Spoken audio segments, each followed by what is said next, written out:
fastest ride so far for this training block. Got the fan on.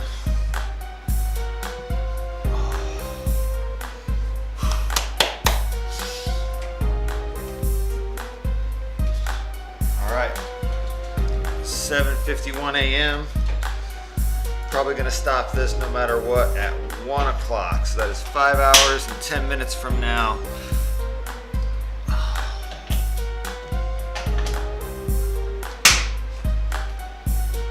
And it's off. It begins.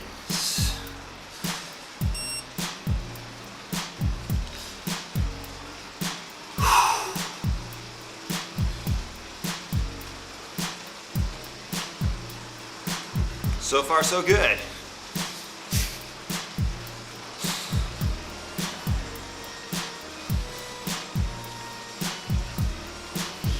"36 degrees outside. That's why we're in here today.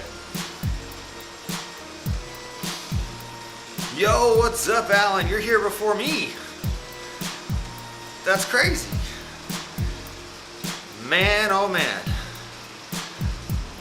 Good morning. I'm sure you've got something better to do than hang out for a 5-hour trainer ride. So, thank you for popping in so early. I'm gonna be here for a couple hours today, but we're gonna try to conquer the 4 horsemen because last time, oh, hopefully my stream is still working. Am I live? Come on. What's going on here? What's going on here? Can I hear myself? I don't see anything. I hear it.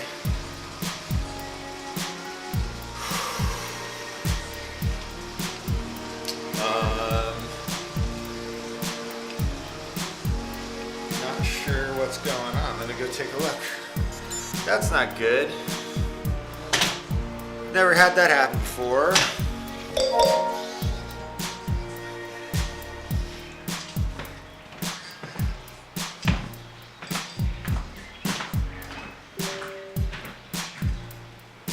Oh, it looks fine. What the heck? It's just probably my app on my phone. Probably just my phone.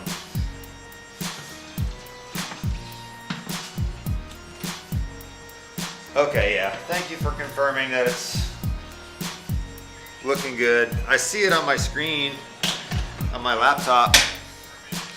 All right, that is the only technical difficulty I'm allowing today.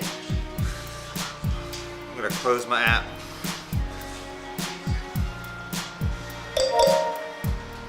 Reopen it. Start. All right, come on. Come on.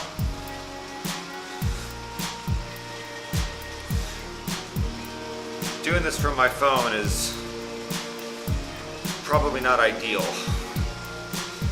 All right, there I am. All right, cool. Back on the move.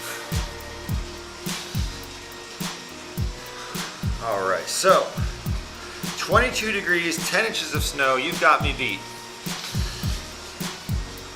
36 degrees here today, brilliantly sunny and clear.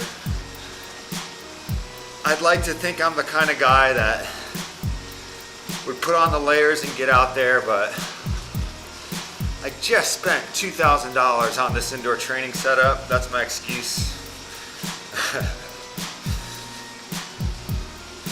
All right.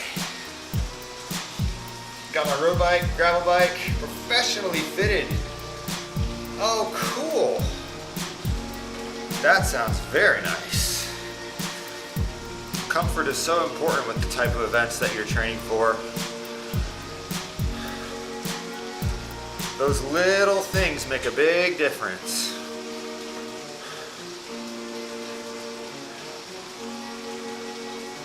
Comfort is king. All right. So we're not using ERG mode today. Let's see if this trainer is going to be noisy or normal.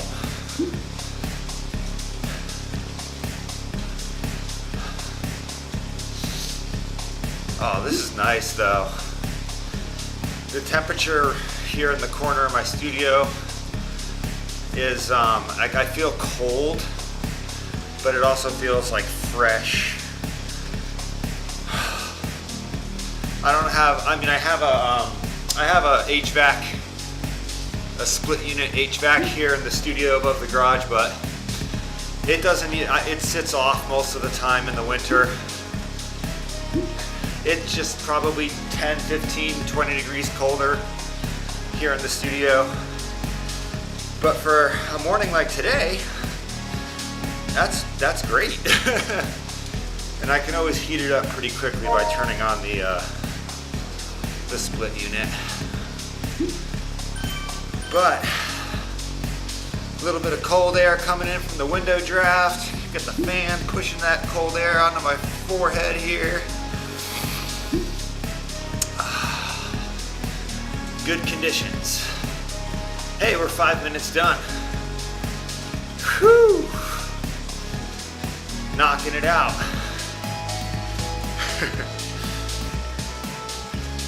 Yeah, today is all about pacing.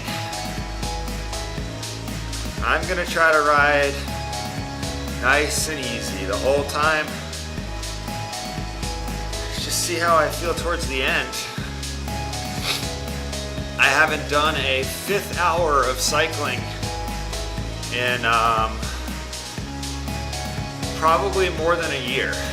So I've done 2 4-hour rides in the last couple of weeks that both went, one of them went okay. I did it here on the trainer and got about 3 hours, 42 minutes of riding, tapped out. And then the other one was even, and that was kind of a tough day. I wasn't feeling great that last 40 minutes. But then 2 weeks later, I did a 1 hour ride on the trainer and then 3 hours on the road, so a total of 4. And I felt fantastic towards the end of that one. So I've got a couple 100 calories per hour, somewhere around 55, 60 grams of sugar per hour. And not gonna start taking that stuff in until about half an hour, 45 minutes. Powered by breakfast. Oh, and I'm probably also gonna have a second breakfast at some point. Because, I mean, 5 hours is a long time. I'm gonna be hungry. So I'm thinking I'll stop somewhere around the 3 hour mark and eat a second breakfast.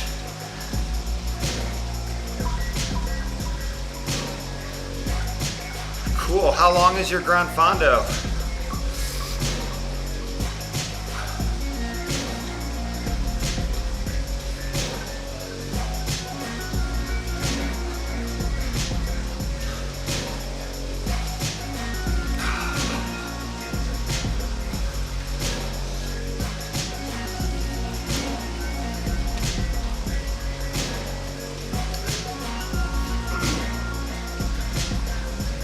Nice.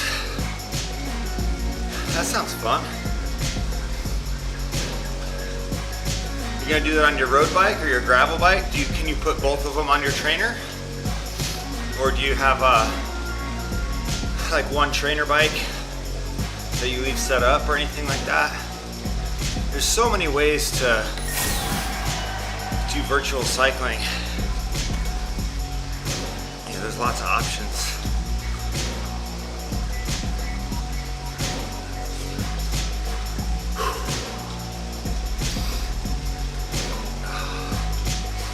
Had a 14-mile training run yesterday. It went reasonably well. I slowed down quite a bit compared to last weekend. Average about 9:15 per mile. That's actually a minute slower per mile than last.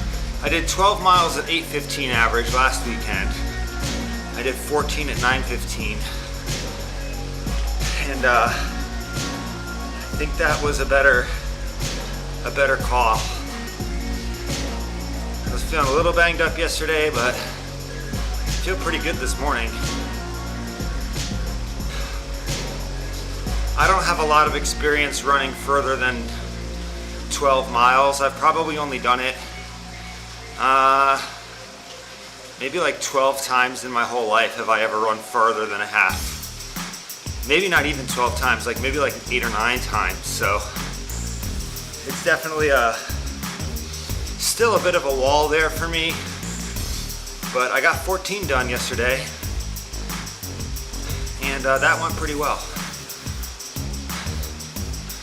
Like basically almost exactly at 4-hour marathon pace, which if I could do a 4-hour marathon off my bike at IRONMAN Texas, that would be a 2.5-hour PR. So I was flying yesterday compared to my IRONMAN pace. You did 31 miles on the treadmill? No way. Oh my gosh. 30, wait, am I reading that right? 31. I mean, even if that's kilometers, that's still impressive.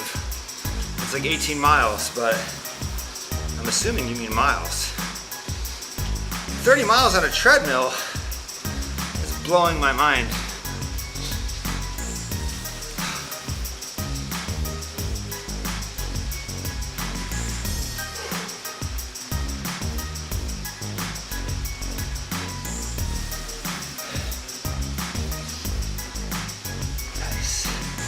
So you got a new fit on your road bike and your gravel bike. Nice. Did you find someone locally or did you have to travel?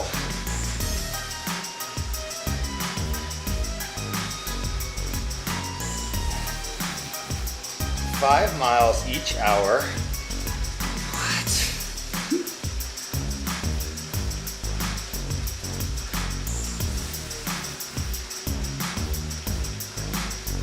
5 hours and 58 minutes. Wow, that's a lot. That's longer than my bike ride today. Haha. Well, help me. Thank you for putting it in perspective. I don't even have to do a 5-hour bike ride anymore. Now I just got 4 hours, 48 minutes. Know what I'm saying?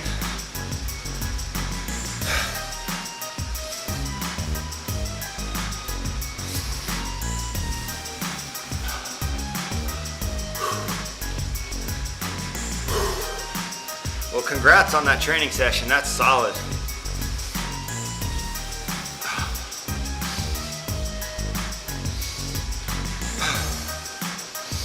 I did my 14 miles outdoors yesterday. There's this gravel path that's like a half-mile long. It's got a bathroom, it's got a water fountain. It's a very nice surface, it's very flat. So I've been doing my long runs there, just doing laps, because I don't have to stress out at all about, you know, where am I gonna get my water from, where am I gonna hit the bathroom, like. And then I can break that long run down however I want. You know, I did it 3 laps at a time yesterday, so basically run 1.5 miles, 2-minute rest, eat, drink, and then back out.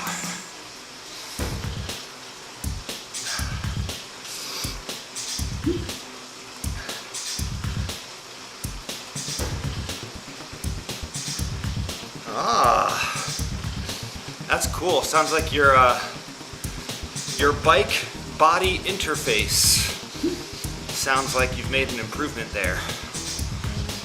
Getting more muscles to fire. Awesome, dude.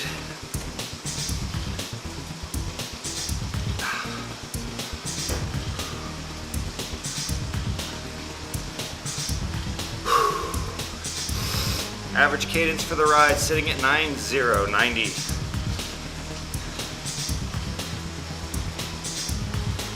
I'd love to finish this ride with, I'd say 88 or above cadence. 88, 89, 90, 91, something like that would be awesome. I don't really have a power target. I'm gonna go by feel. I have it set to 205, which is kind of like what I targeted last year for Ironman, so I'm being modest. You know, I know I'm gonna have at least one more 5-hour ride to do between now and race day, so I think my approach today is gonna be to err on the side of easier. Like, even if I end up averaging low zone 2 power, that's gonna be a win. I really am just curious to see how I'll feel in that last hour. And then of course, it wouldn't be Ironman Texas training if I didn't have a short run off the bike today. So I've got a 2-mile run, 1 mile out, 1 mile back. That should be fun.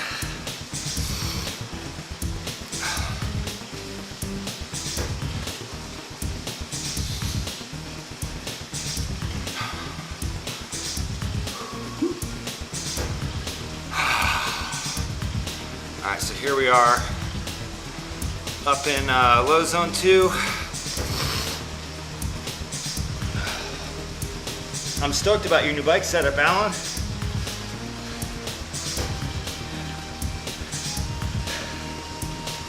I'm not sure if I'm going to be making any adjustments. Well, I take it back. There's one thing I want to adjust on my bike right now. I have these tri-rig scoops. They're really nice arm cradle. Right now,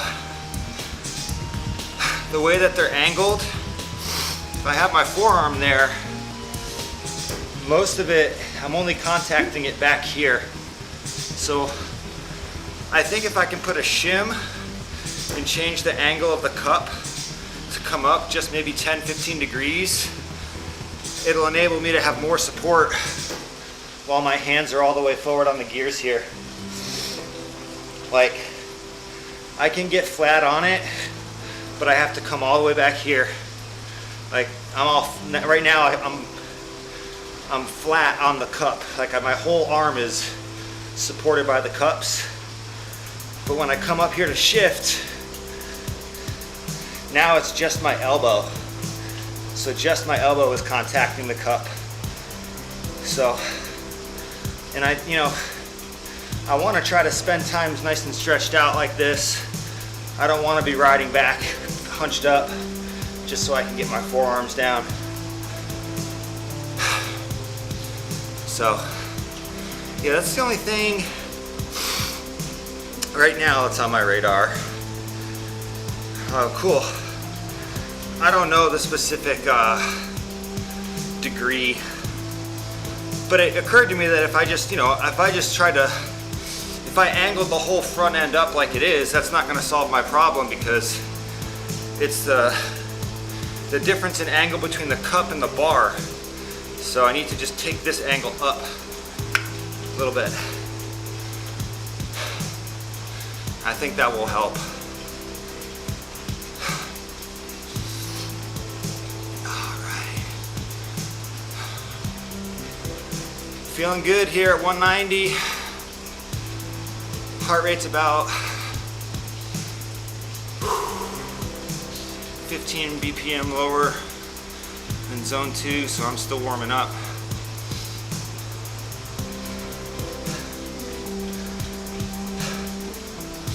Also live on Twitch today. I'm not monitoring the Twitch chat live, but I do have an overlay. If someone puts a comment on the Twitch chat, it should show up here on the output of the stream. I couldn't just have a multi-chat widget set up because apparently that goes against the rules on Twitch. You can't have chat from another platform showing up on your overlay. I don't know. I don't make the rules. They do. I just don't really feel like trying to skirt the rules, you know? Just do what the Twitch content policy guidelines, stick with those. So far my trainer is nice and silent today. No creaking.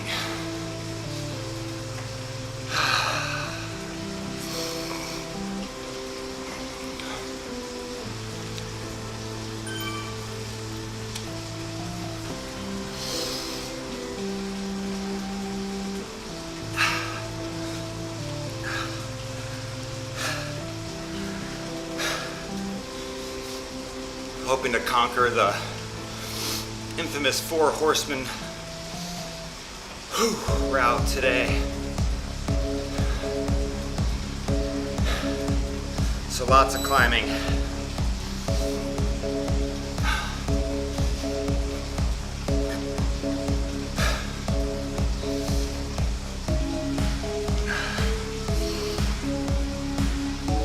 Oh man, have a good time at church. Thank you for hopping in. Yeah, maybe I'll hear from you in a little while. I'll be here. Thanks, Alan. Whew. All right. Alan's training for 270.3 triathlons this year. Pretty excited for him.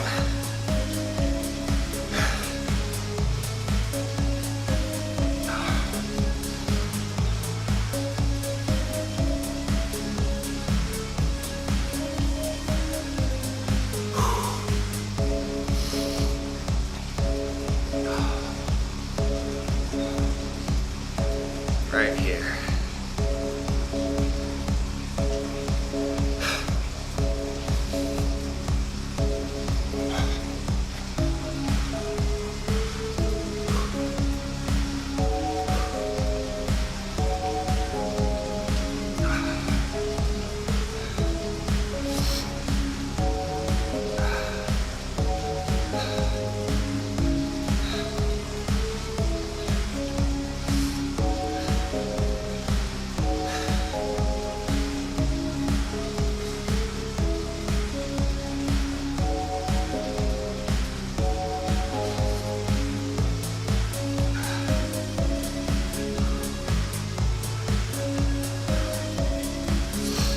Hey, what's up? Good morning to... Hey, what's up? What's up, Brett? Yes, I have attempted it 2 other times. I've never finished it. So I figured that would be one way to help make this ride a little bit more interesting, keep myself a little bit more motivated and engaged. I tried the route maybe 3 weeks ago. I had a 4-hour ride to do and I thought 55 miles, 4 hours, I got that. No problem. 3 hours and 41 minutes later, I still had like 10 miles to go and I was over it. So today is a longer ride. I'm gonna try to pace myself better, keep it really easy, especially for the first 2-3 hours. And I think that with just a little bit of patience, we'll be able to get the route complete today.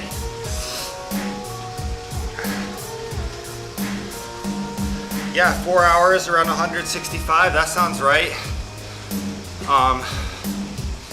I hope to average somewhere around 190 to 210, somewhere in that range. But again, I'm a big dude. I've put on like 30 pounds, so Oh no, that reminds me, I don't think I've changed my weight in Zwift. I'm cheating. I think I have my weight set at 185 in there, and I'm like 200 now. Oh my gosh, I'm a fraud. Don't tell anybody. Whew. I know it's easy to change. Maybe when I hop off for a break.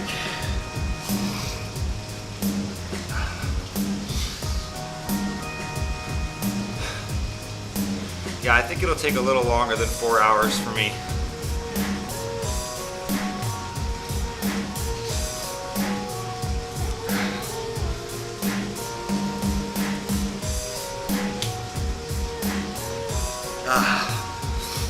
Hey, thank you for checking this out today. I'm gonna be here for a while. Hope that the stream looks good, sounds good. I turned the music down a little bit after my last stream. I think it was a little too loud.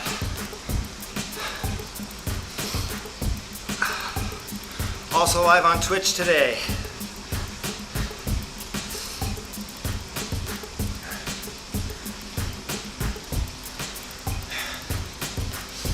You went and changed yours? Yeah. No, I probably will. I think I will. That's just like something I honestly haven't thought about in weeks.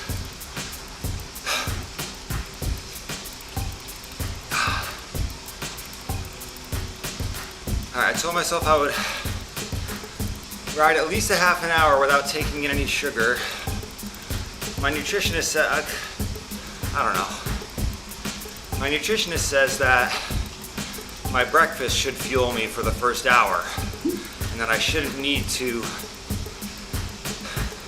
take in gel and sugar to fuel my first hour. And I usually start taking in my fuel right away.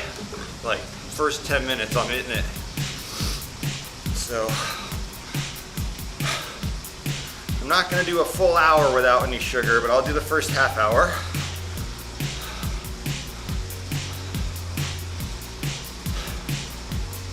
All right, 210 watts feels okay at the 26-minute mark.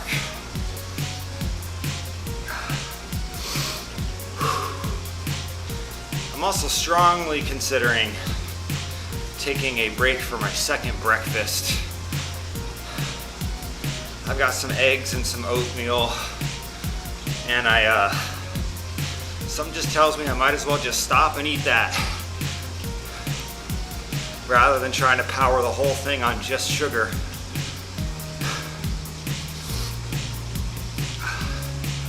So I think I'll be stopping. Maybe 2.5 hours, maybe 3 hours. I'll stop, go grab my food, scarf it down, and then we'll move on. Very nice.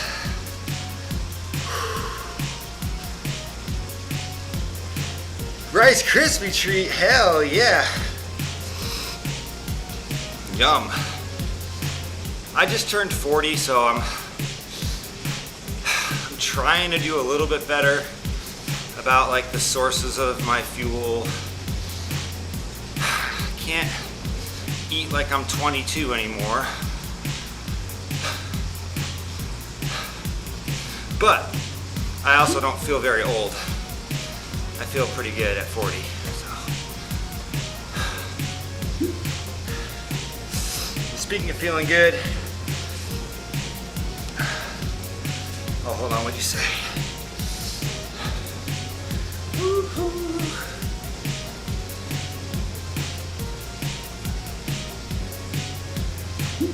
Yeah. I mean, that's kind of where my head is at, where I'm just like, I've experienced the benefits of proper fueling, so much so that I have a sense of urgency to be taking stuff in. Like, it's kind of driving me crazy that I've gone 30 minutes without a snack. However, I don't know everything. That's why I work with a coach. Even though I am a triathlon coach, I still refuse to coach myself, and I have a nutritionist that I see, and I'm not gonna pay money to go to an appointment, get advice, and then sit here and act like I know better, you know? So I'm trying it. I'm compromising a little bit. I can't handle the idea of doing the whole first hour without any sugar, but here I am, 30 minutes in. I didn't die. Still got that breakfast in my belly. Bananas and Rice Krispies, yes sir. So I eat a lot of eggs. Eggs. I'll probably eat about 18 eggs today. It's like 6 grams of protein per egg, right? So it's over 100 grams of protein from the eggs. That means I just gotta find another 100 grams of protein from the other meals from the day, you know?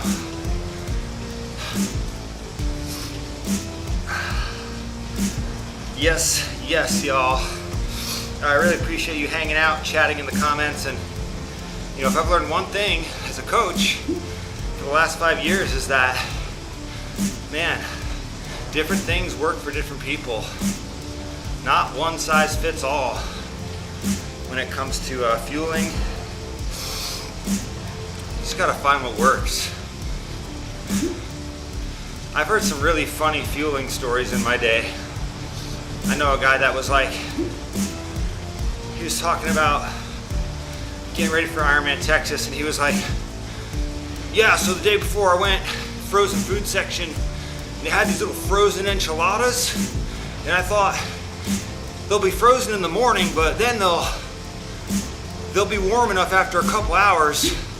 And I like enchiladas. I've never tried these before, but I thought that'd be a good idea. I'm like, my man bought a frozen enchilada that he's never tried before and brought it with him as his fuel on an Ironman race.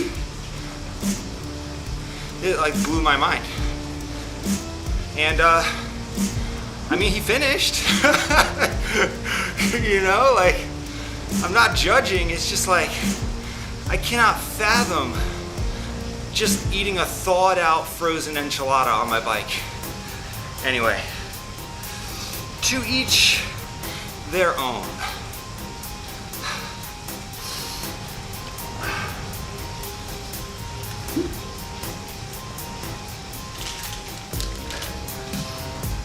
Big bars.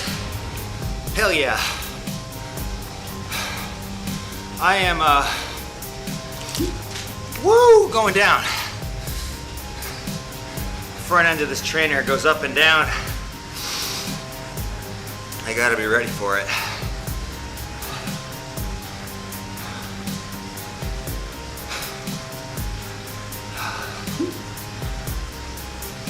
Whee!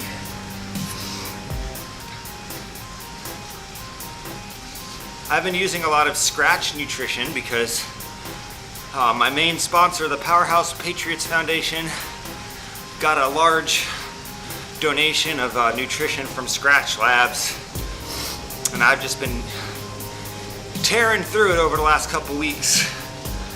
I've got some Scratch Sport Fuel Energy Chews, and I have some Scratch hydration mix in my bottles today. Huge shout out to Scratch Labs and the Powerhouse Patriots Foundation for providing this hungry triathlete with the snacks he so sorely needs. Flying downhill. I'm starting to feel excited, but I need to chill. I'm actually gonna turn the power down a little bit. It's way too early to start feeling excited.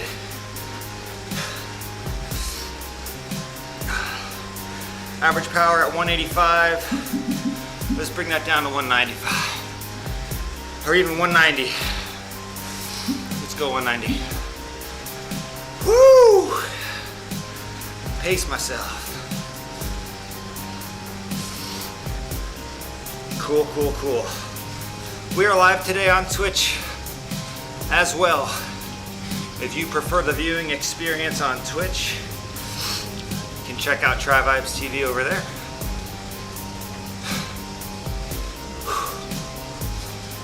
I'm a YouTube fanboy though. I like the YouTubes. Shh, don't let Twitch hear me.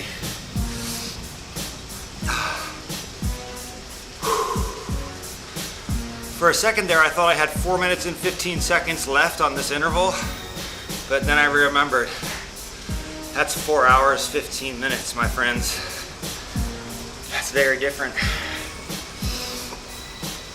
All right, time for snacks.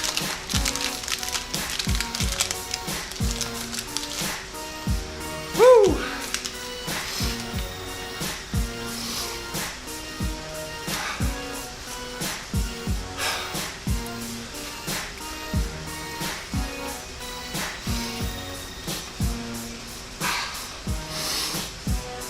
"35 minutes done.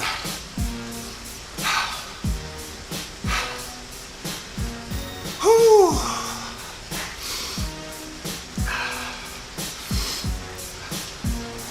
14-mile training run yesterday went well. I took it really easy, trying to make sure I'm as fresh as I could be for today's ride.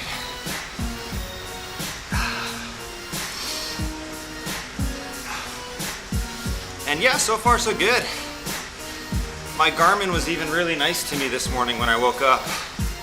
It said that I was recovered and ready. And then my Garmin said, "Today is your day." Are you kidding me, Garmin? Showing up with the motivation. 5:40 a.m. That's the first thing my brain saw today was my Garmin saying, "Hey, don't even think about getting back in bed, dude. You're recovered and ready. Today is your day." It's motivating, man.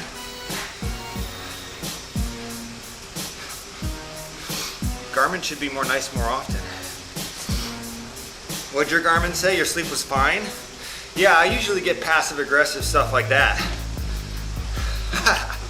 My HRV has been unbalanced for about a week. It's been driving me crazy. It's like every day I'm like, all right, what do I have to do to get this HRV down? So I know the answer. Less alcohol. Don't eat right before bed. Yesterday I did pretty good. I had 5 meals. I had 1 IPA at like 5 o'clock. I had like a small glass of Chardonnay at like 7. And I had 1 scoop of ice cream after dinner. So I did a little bit of all the naughty stuff yesterday. And my HRV status climbed up into balance last night. Feels good. Triumphant. But yeah, if I have a day, if I drink like 4 or 5 drinks, man, you just see that HRV, it just tanks, it nosedives for like 2 or 3 days.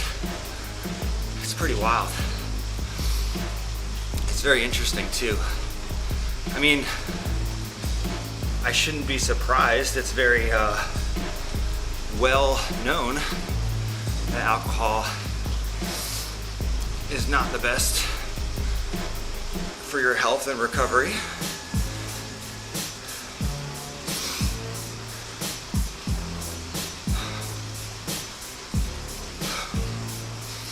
I bet they could make I bet you that the Garmin can probably tell like Garmin's like, oh, he just had a drink. That'd be interesting.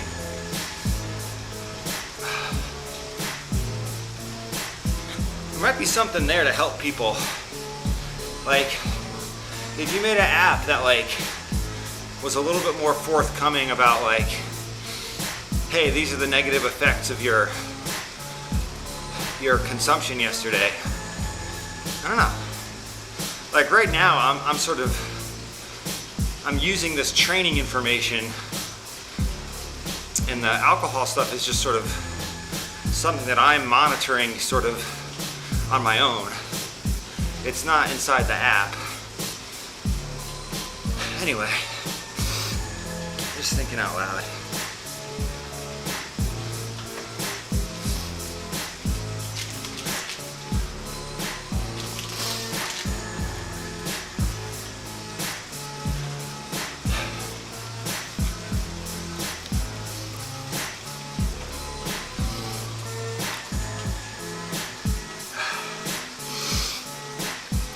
A shame feature?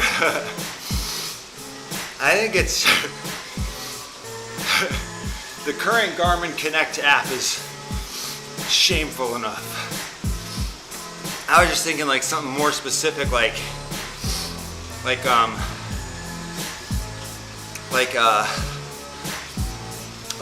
a lifestyle app that would be more focused on like what you're eating and drinking and sort of showing you the negative effects, like hey,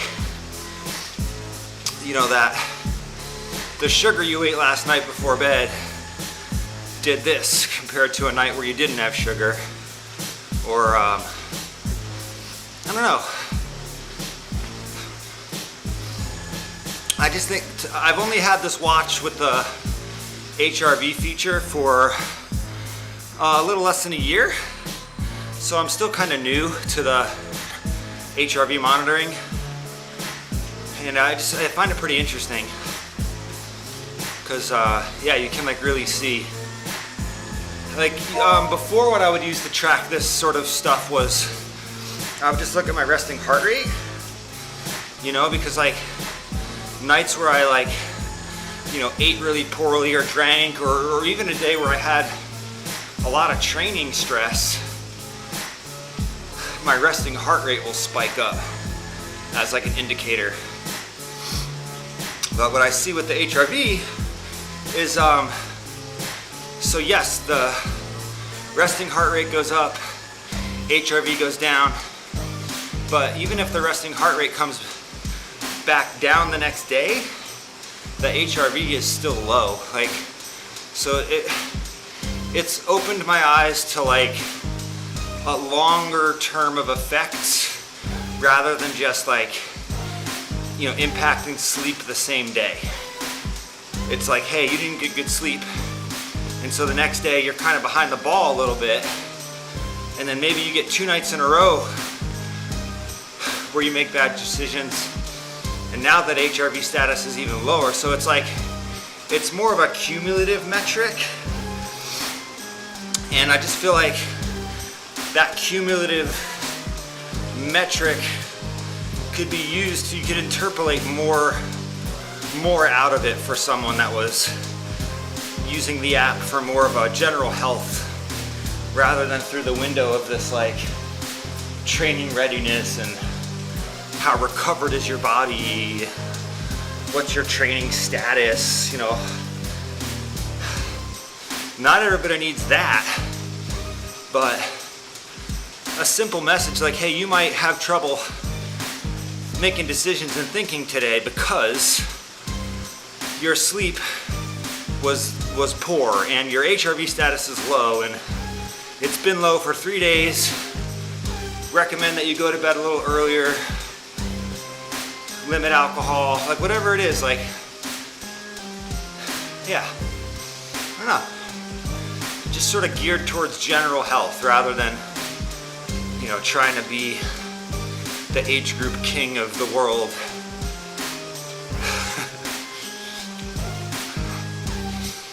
That age group podium, man, it's calling you. I got to step on the podium 4 times this season. All 4 sprint races I did, I had good results. I got the overall Masters win at 3 races, and then I got the 2nd place age group at my final race of the year. So I showed up and had some good racing in 2025 at the sprint distance. My full Ironman in April was like, hey man, I'm proud of it, but it wasn't competitive at all. Like it took me an hour longer to do the run than it did to do the bike. Yeah, I recommend ignoring it to most of my athletes. I actually did I gave a talk at a coaching panel, and five coaches in the area were invited to come and give a talk. We got to pick our own topic, and I talked about Garmin's training status, how it's calculated, showed people how to turn it off. I was like, look, even if you're ignoring it, just having that messaging coming at you, telling you after your workout that you're unproductive, like, that's not what you're paying them for, you know? Like, I don't know. People seem to like it though. I got some cheers, and I've had 2 athletes come up to me in the years since then just to say hi and say, hey, I was at that coaching panel where you talked about Garmin. So that was fun. I'm really glad that I thought it was gonna only resonate with like maybe half of the people in the room, but like most of the people in the room seem to be very, very keen on it, you know? I also think, now that I'm on my soapbox, if you get really into the sport and you're on social media and you start following lots of different pros and amateurs and coaches, and you can start getting into a situation where you have like information overload about what you should be doing for your training. Like you're constantly seeing what other people are doing for their training, which can make you question what you're doing, right? I think that's another thing that it's another thing for the athlete to stress about. And so that's one of the reasons why I used to go on the Pathetic Triathlete group all the time, but I found that it was like sort of eroding my confidence in my training, because I'm like, someone says, hey, this is what I did, and then 14 other people come in and say, well, you should have done this. And then somebody else shows up and says, I'm a level 3 certified USAT coach, and I have a bachelor's degree in sports science, and I have, you know, well, your approach is all wrong, the mitochondria. And you're like, shit. Well, now what do I do?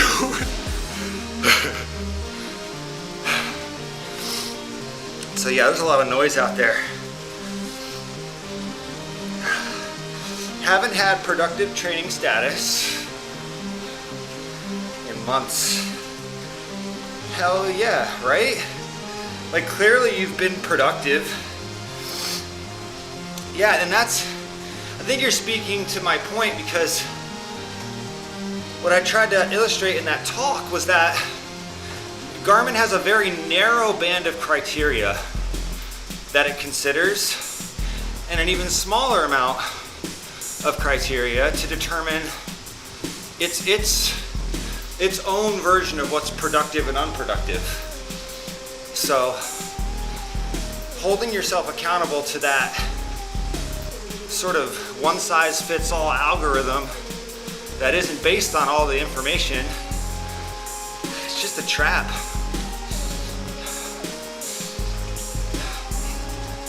So full disclosure, I don't have don't have my training status turned off. I have it turned on. I do pay attention to it. I actually talk about it. I do a training vlog every week, so every time I sit down and do that training update, I take a look at the Garmin stats, just to show other people that, like, I think I've had 1 day of productive status in the last 4 weeks. The rest of it's been either maintaining or, my personal favorite, strained, which is what you get when your HRV is low.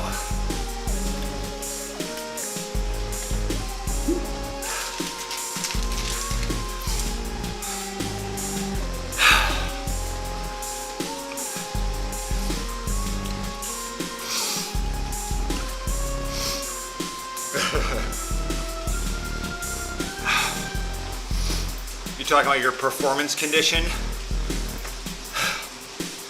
That's a fun metric too.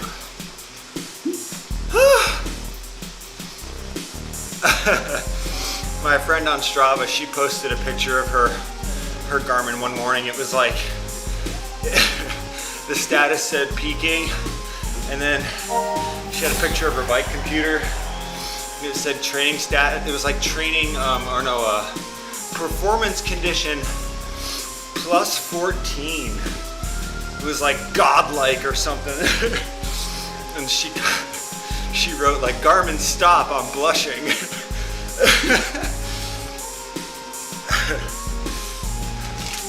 I miss her, she's good people. She kicked my butt at IRONMAN Texas, man. I raced this athlete back in like 2019. We did a half marathon together. And I was able to beat her, but she was trying to get me at the finish. I didn't even know she was there. Anyway, I could tell at that moment that she was like, I'm gonna kick your ass. And she did, man. I think every other time I've raced her since then, man, she's been miles ahead. Super talented. I believe she's qualified for Kona, but maybe I'm mistaken. If not, she's gonna. Like, it's just a matter of time. She's gonna get there. I used to sell nutrition products at the store where I worked at, and she used to come in and she would buy a whole box of this flavor called Juicy Watermelon, and no one liked it. She was like the only person that liked that flavor, so we'd always have plenty of it, and she would just get a whole box. And recently we ran out, and the only flavor we had left was the Juicy Watermelon, so I was rocking that for about a month. And I just, every time I had one, I kept thinking about about this athlete, like, hey, Juicy Watermelon. And then I found myself, eventually I started to like it. It wasn't so bad. It's kind of in between sweet and sour.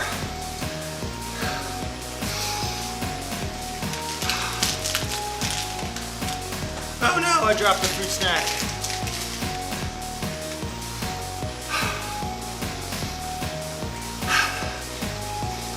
Coming up on the first hour mark. Appreciate you hanging out with me today. We're sitting at 2 likes. That's 200% more likes than there were when I started. So thank you for dropping those likes. Hope you're having a good weekend. My Zwift setup is the Garmin TACX Neo 3M, and I have the TACX Alpine front end as well. If you look in the description of the video, I don't have a link, but I have the name of the trainer there.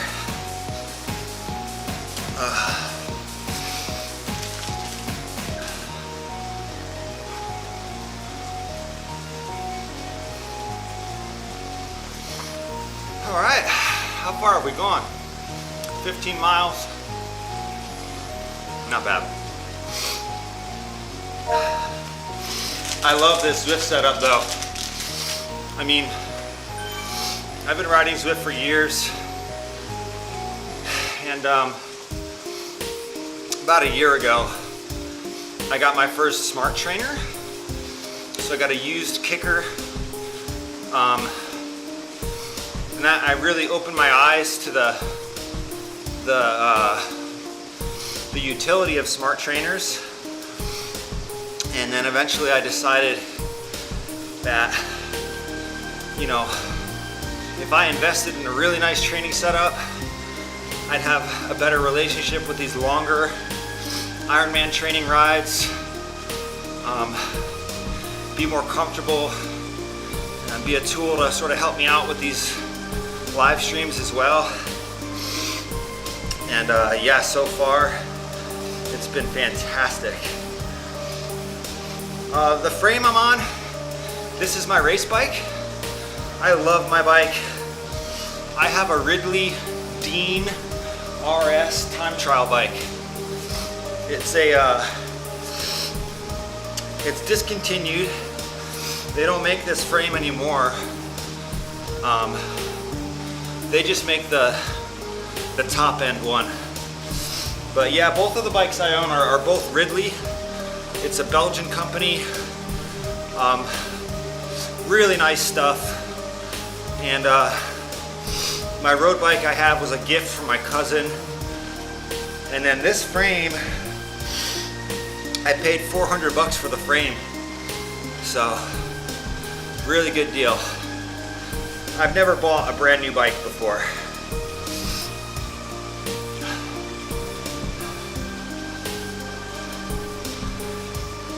If I did, I'd want the brand new Ridley time trial bike, and that sucker, that thing's like $8,500, $9,000. I mean, I don't need all that. That's like 5 years worth of Ironman racing for the price of a bike.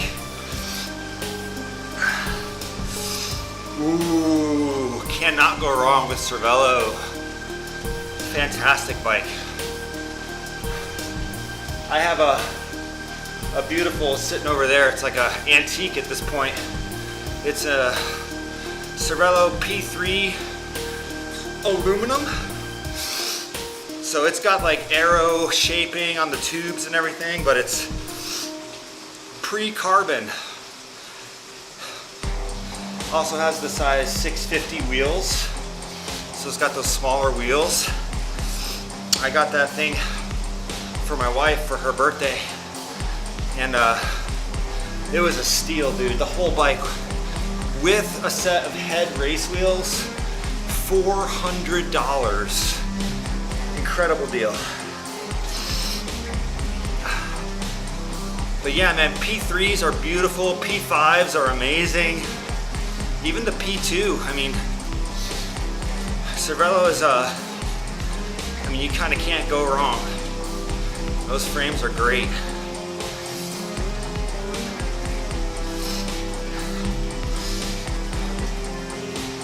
I rode a Quintana Route for a while. I like the QR bikes as well. I had a Quintana Route CDO1. Did my first Ironman on that bike. And then since I already had the Ridley road bike, I had sort of been aware of the Ridley time trial bikes, the Dean, and kind of always told myself like that would be like my dream bike, you know, it would be a Ridley time trial bike. And then, yeah, just a little bit, you know, summer of 2023, a friend of mine had bought this frame, and then he found his dream bike. He found a used Specialized Shiv and decided he needed to sell the Ridley and get the Shiv. And I was just in the right place at the right time. I was like, dude, I'll totally buy your frame. So, it's a good upgrade. And we have somebody else in the comments. Thank you for tuning in. I am gonna run off the bike today. Just 2 miles. So, it's not really like a I wouldn't call it like a run session. I mean, obviously it is a run, but it's more about just practicing the transition after a long ride to running. Like, I'll probably just start to feel warmed up and then I'll hit stop on my watch. But yeah, 2 mile run off the bike. All right, I'm gonna take my first pit stop. Made it a whole hour without stopping. That sounds good.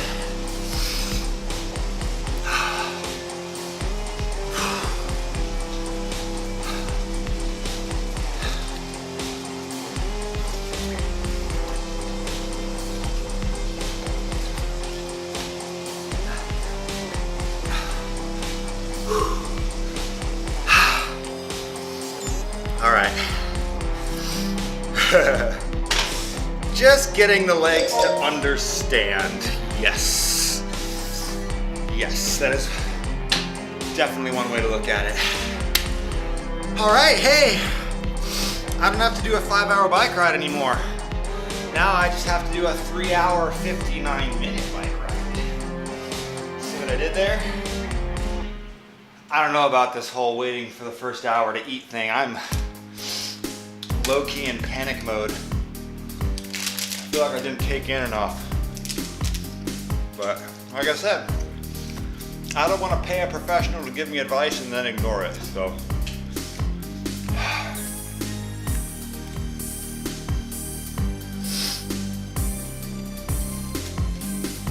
from here on out, I'm going to be taking in a bunch of calories in my bottles. I've got like 300 calories in each bottle from now on out. This first bottle was just water.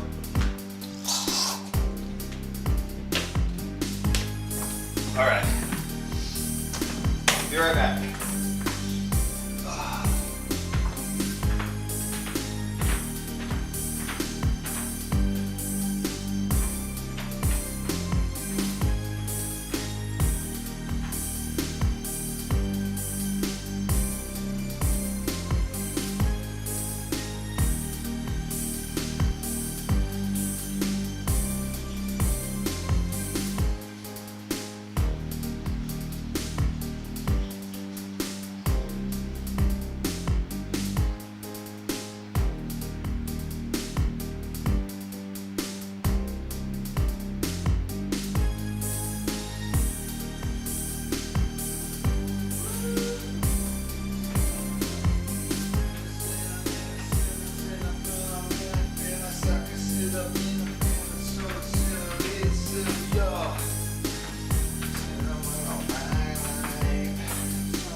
Let's go.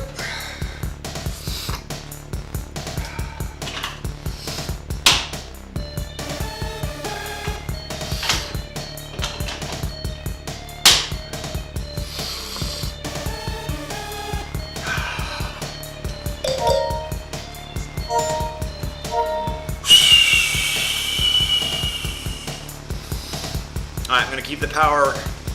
I'll bring it up a little bit.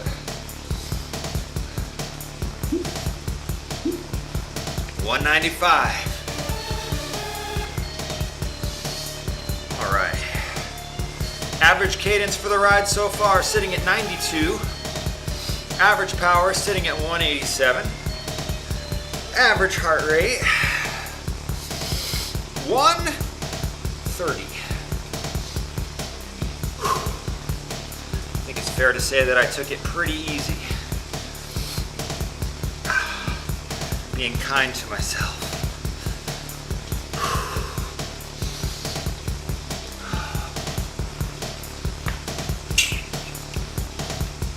Here we go.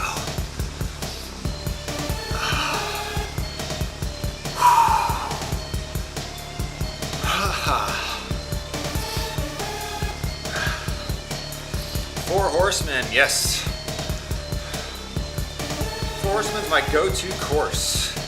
All zone 2. Yeah, man. Hell yeah. Dude, that's serious. That's some serious riding you're talking about there, dude. Appreciate you hanging out here and commenting. This will be my 3rd attempt at the 4 Horsemen, and I've never actually completed it, so I feel like we got that in the bag today. I'm not gonna take it for granted, but I didn't quite get it done on my 4-hour ride 2 weeks ago, but there was no question if I had to keep going for another hour. I think I only had like 8 miles left, like that last little flat section basically, and I just bailed. I am not that athlete that's gonna do more than what's prescribed on my training plan. I'm just not that guy. I've coached those people before. I know they're out there and they're special and they deserve just as much love, but I am not that guy. Trainer, the ride stops when the ride's supposed to stop.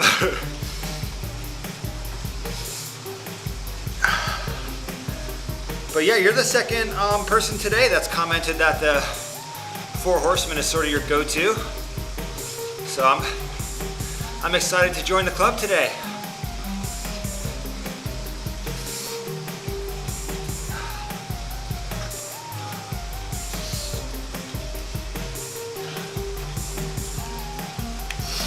All right.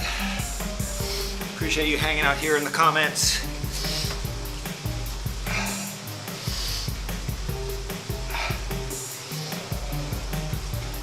Oh yeah, last 8 miles is painfully slow.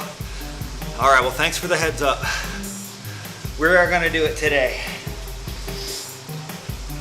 Thank you for the encouragement. Try to spend a little time down here. I'd be spending way more time in the drop bars here if I were on the road. That's just how it is.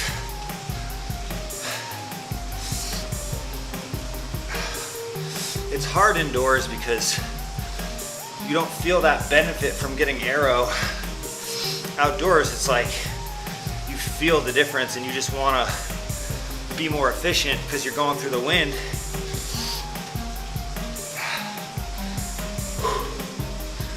Off to a good start here today though. Really appreciate y'all keeping me company, even if it's just for a little bit. I completely understand that people have stuff to do on the weekends, you know? Like, I've got to do this 5-hour bike ride. And I've decided to try to make that be a little less lonely. And so far, I really, really appreciate the company here.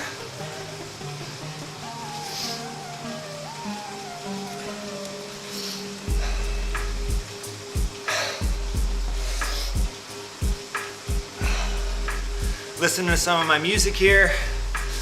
This is all music I've put together over the last couple years. Looking to put together some instrumental training music releases.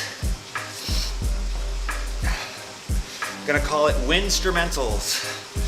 Winstrumentals. Winstrumentals.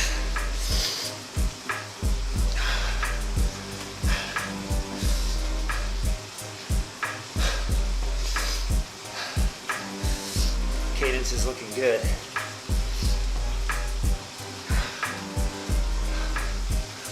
All right, so this is a climb, but it's not the climb. It's not the big one in the middle.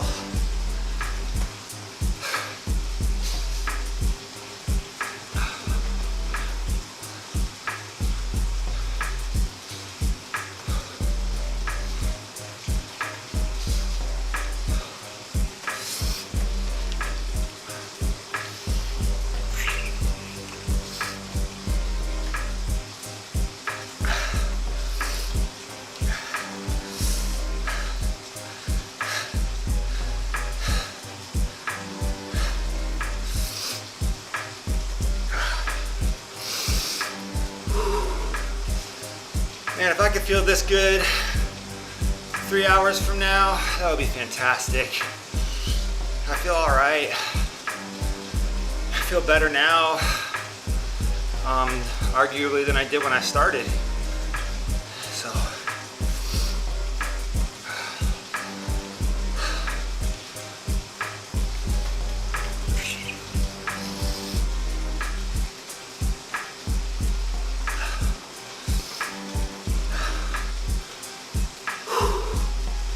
Cadence feels good. Power feels good.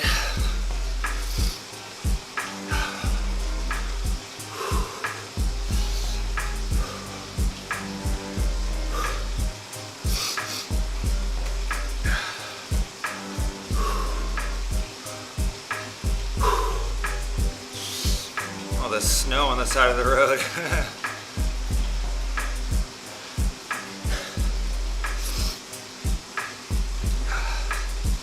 Sitting at 5 likes, yo! Thanks everybody. That's 500% more likes than when I started.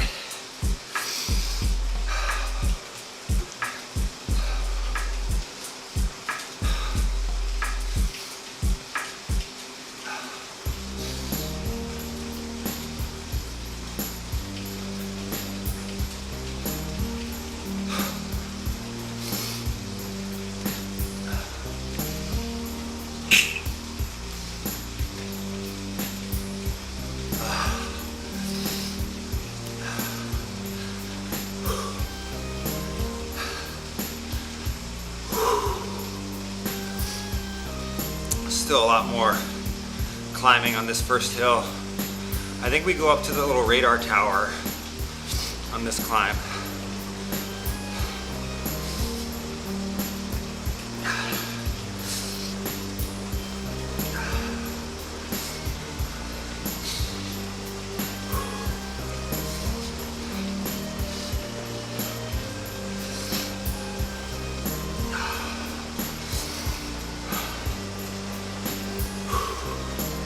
I'm tempted to raise the power target, but like,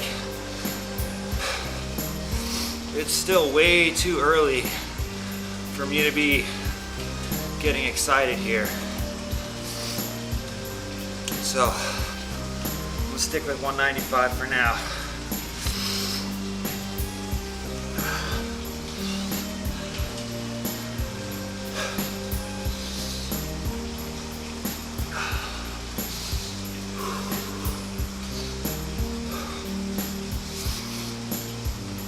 Last thing I want to do is work too hard in the first 2 hours and then just suffer.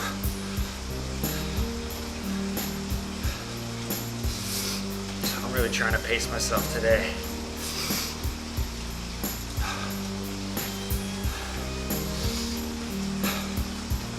If I finish this with an average heart rate this low, like 130, that's like a solid 20 BPM below my sort of expected zone 2 heart rate, and have to see how I feel and talk with my coach and potentially look at the possibility that I didn't work hard enough on this ride and that maybe I could have pushed a little harder.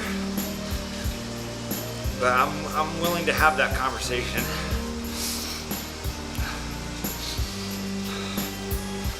I would rather err on the side of not hard enough than too hard.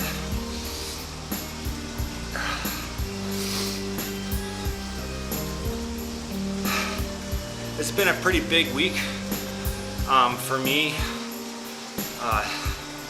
This might be the most running I've done in a week in the last year.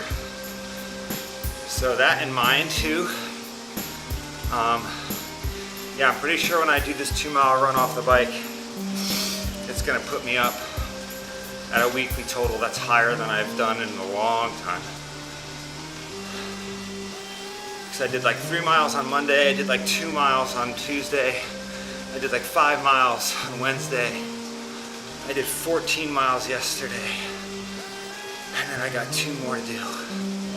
So that's a lot of running. I believe that's 5 days of running. So, if I can get this 5 hours done, feel on top of it, I'm not gonna care if my average power is lower than my average from other rides I've done. Woo.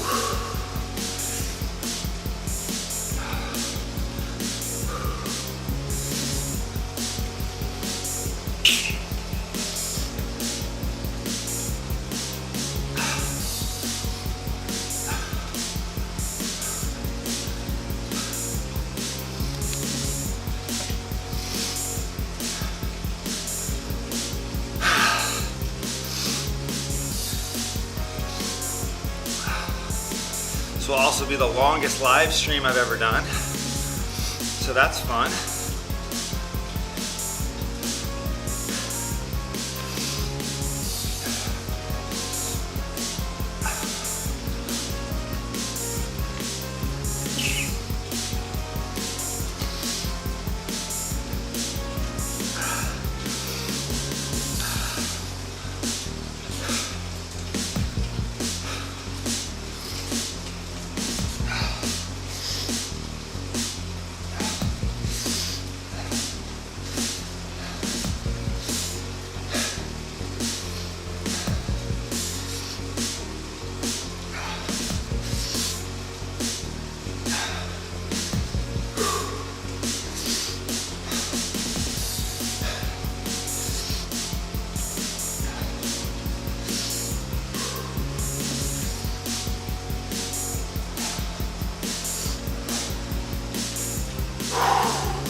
That cadence right around 90. Average cadence for the ride sitting at 92. Average power sitting at 189.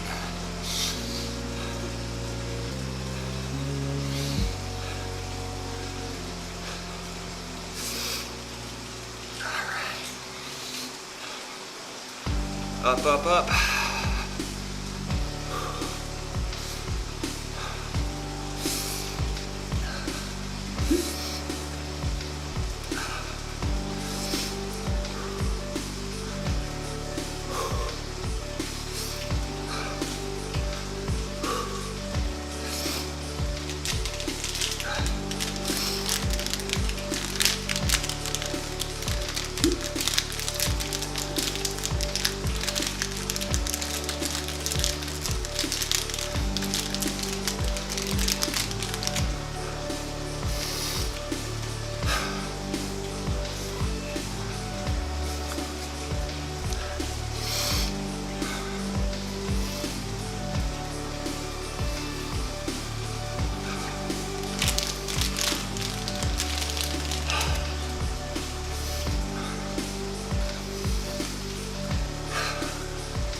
I believe there's another like really steep short section at the top of this hill. I just tried this route like 3 or 4 weeks ago. Did not finish it. Hopefully here to get the finish line today. Yeah, the radio tower. I remember this. Thankfully today, doing this whole thing on ERG mode, so I don't have to worry about shifting or finding the right gear. Just pedal, breathe, and try to be patient.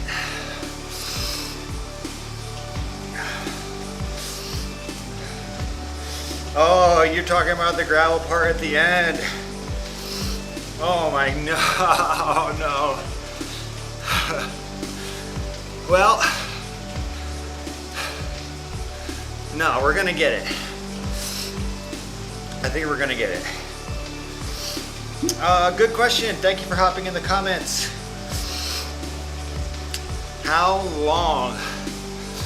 Well, the plan calls for 5 hours of riding. I started at about 7:50. So I think no matter what, at 1 p.m., I'm gonna call it. That'll be 5 hours and 10 minutes. Now, I'm not going to include time that I spend, getting off to use the restroom. I'm also going to eat a second breakfast at some point, and I'm gonna include that as part of my ride time. I feel like that's fair because miles. So this route is about 55.8 miles, but it includes like several thousand, like more than 5,000 feet of elevation.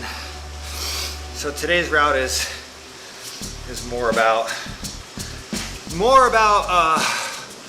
feet of elevation gain than distance today. Like I did a 3-hour ride on the road 2 weeks ago. I went exactly 60 miles. So I can do about 20 mile an hour average on the road. So if I were doing this 5-hour ride on the road, it's very possible I could be looking at 100. But it's 34 degrees out. I feel like mentally I'm not ready for 5 hours in the cold. Like just making this so much harder. So we're riding indoors today. I know that 34 degrees and sunny is beautiful weather for some people. I understand. I'm in Houston, Texas, and I've been living here for 8 years. And even though I grew up in Connecticut with real winter, I am now I'm like way more affected by the cold than I ever have been living here. Hell yeah, I'm glad you're excited. Appreciate you hopping in the comments. Let me get your name. Resume Studios. Shout out to you. Appreciate you hopping in. I'll be here for a couple hours. So, feel free to go do something else and then check on me in a little bit.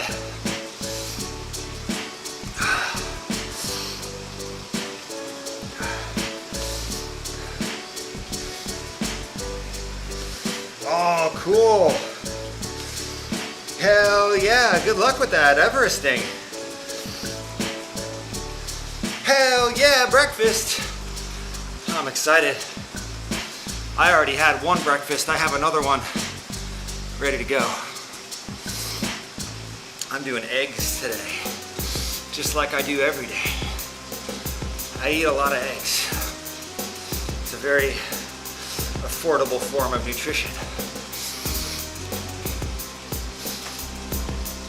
All right, gonna take in some salt.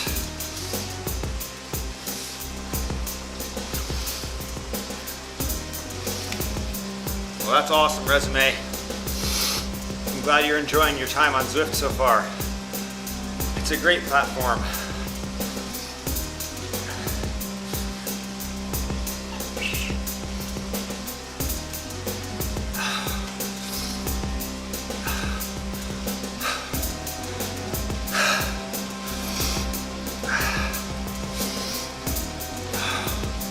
This is a fun song. I made this one a while ago, and I need to get my electric guitar out more often because I feel like this one came out pretty well.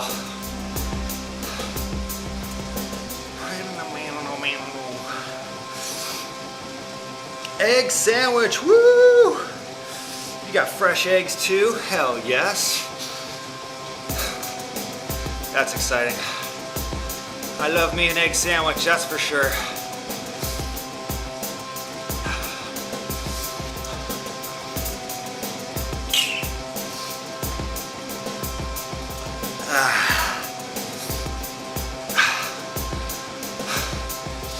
You don't have to answer if you don't want, but will you put cheese on your egg sandwich? I feel like that's, I don't know, sometimes I like eggs and cheese together, other times I don't.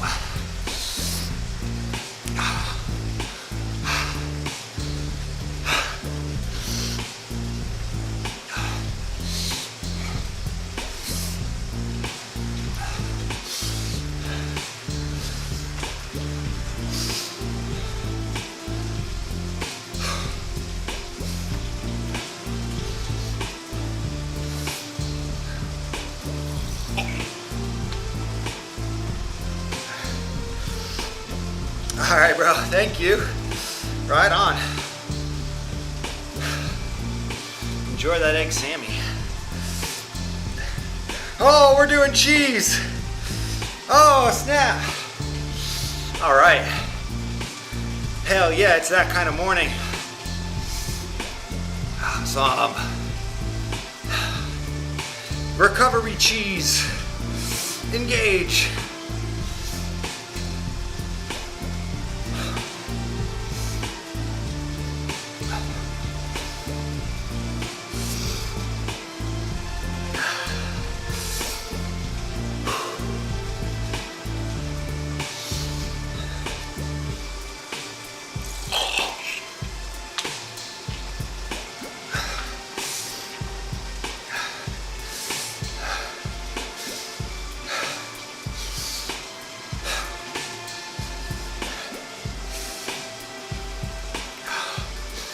Yeah, this is definitely a tough route.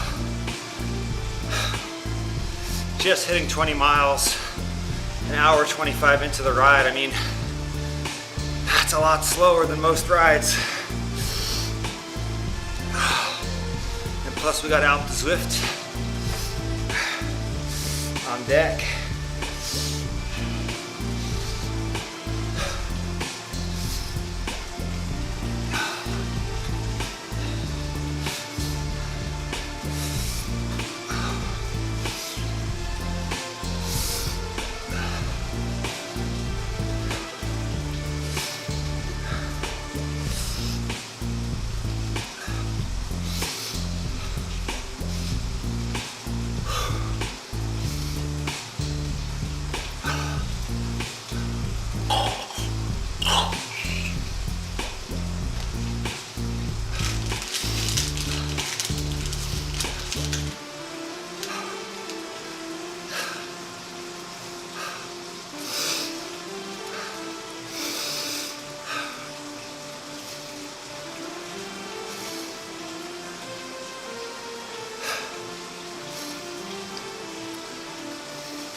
About an hour away from the halfway mark.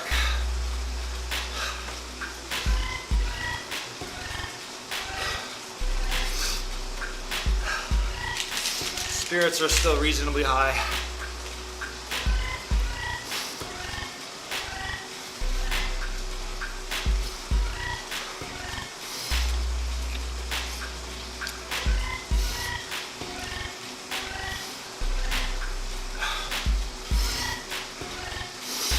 I already have to stop again. all that coffee and water. I'm gonna hang on to the 90-minute mark. Take a quick pit stop.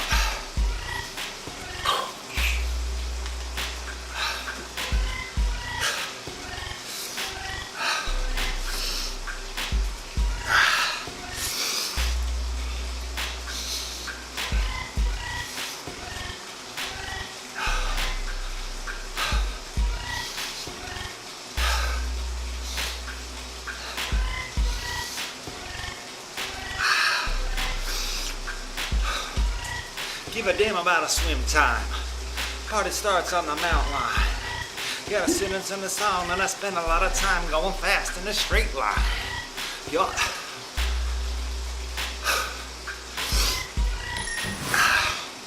I got into triathlon for the same reason as everybody else, to jumpstart my rap career in my 40s. Get into the rap game. Rapping about waxed bike chains, shaved legs, saving watts.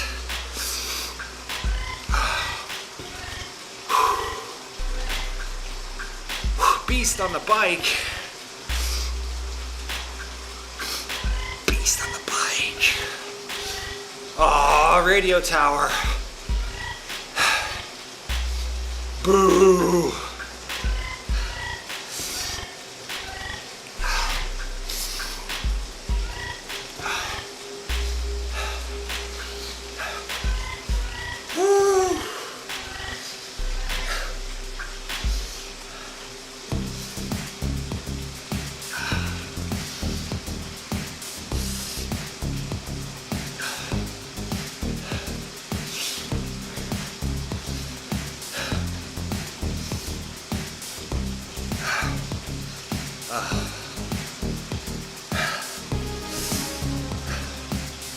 Like, I don't want to stop, but I know, like, I have to go. There's no reason for me to practice holding my bladder. I don't need to make this any more uncomfortable than it is, you know? So I'm gonna hop off here.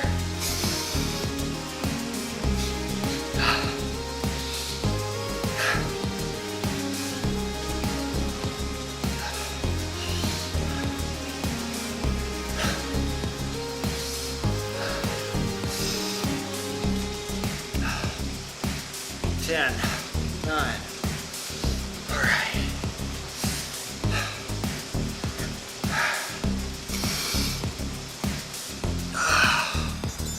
Whew. Yeah, I know I just stopped 30 minutes ago, but I have got to go.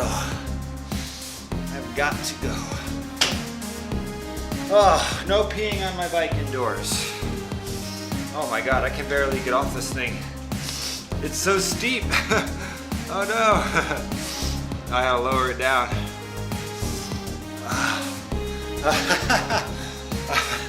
I've never had to do that before, but I couldn't get off it. Alrighty. Quick pit stop. Hope our friend is making an egg sandwich. It's exciting.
if I have to do this a half an hour at a time, that's what we're gonna do.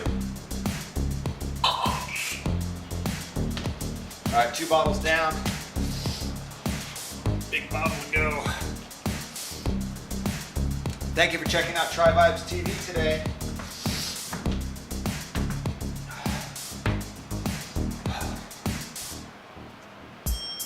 Whew.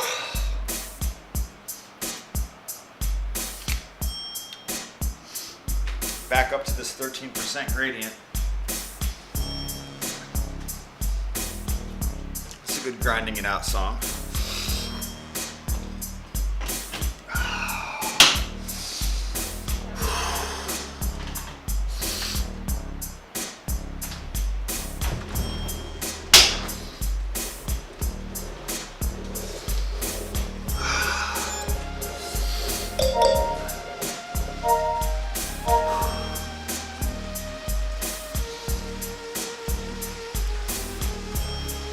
Maybe I should do a little bit of slow pedaling? Nah, doesn't make sense. Alrighty, gonna go to at least the 2-hour mark before our next pop off. Maybe 2:15.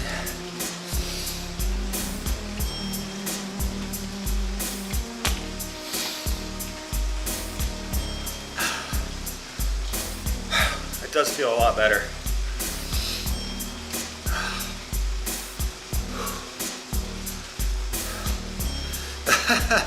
My head's cut off, huh? When it goes up like this.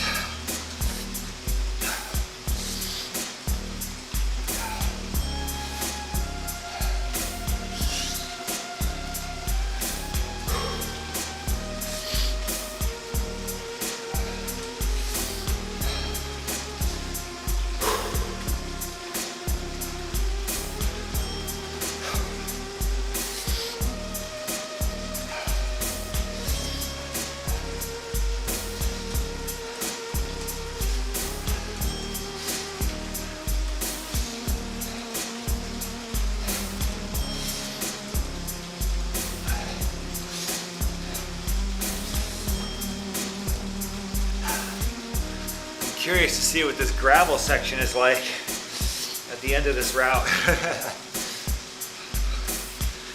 Something I haven't experienced myself.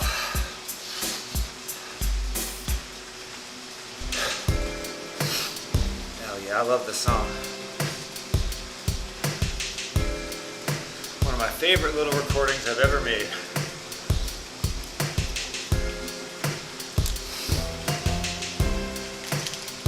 Yeah.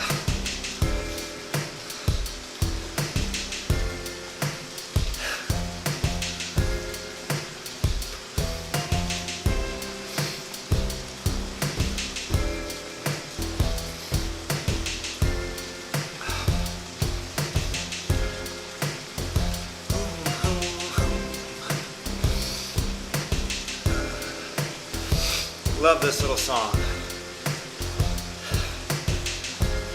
Ends very quickly too.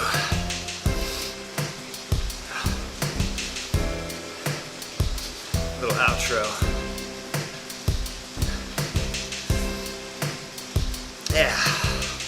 Hey, thank you for checking out TriVibes TV this morning. We're live here on YouTube. We're live on Twitch. We're getting a 5-hour training ride done.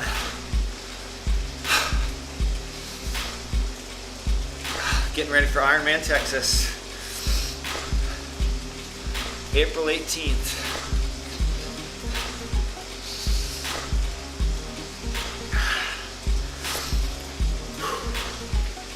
Very steep.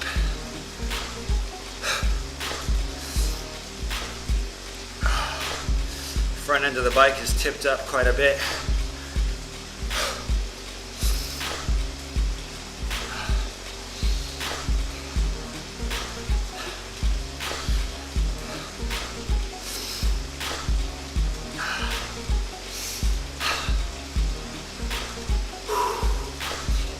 All right, so this route has, I don't know why they call it 4 horsemen, because it's got two big hills, but I digress. This is one of the bigger ones. This is one of the big hills of the route. Just coming up to the top of it. And then we're gonna do Zwift. Maybe I'll have my second breakfast up at the top of Zwift. Nah, I don't think I'll make it. Let's see, I ate breakfast at like 6:30, so I probably want to stop at like 10. Oh my God. I'll stop at the 2.5 hour mark for breakfast. Breakfast number 2.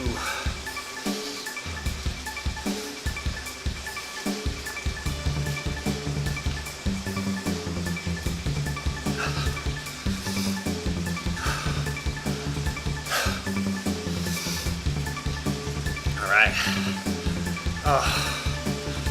I can feel the sugar in my veins. It's definitely helping. Got some salt too.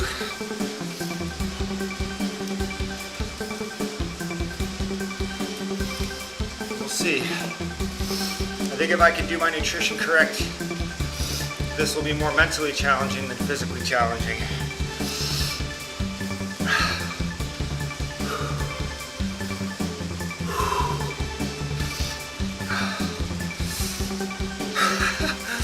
I gotta figure out how to get my camera angle wider so I don't chop my head off here. I could try to move it back a little bit maybe.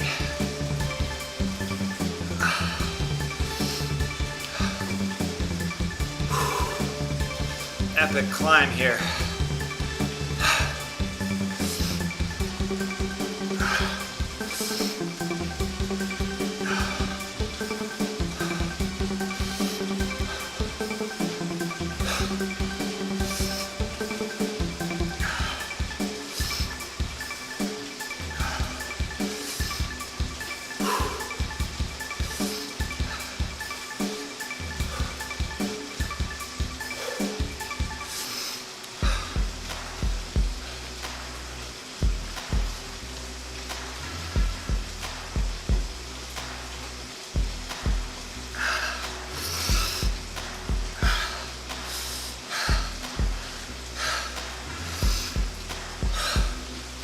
Sitting at 5 likes.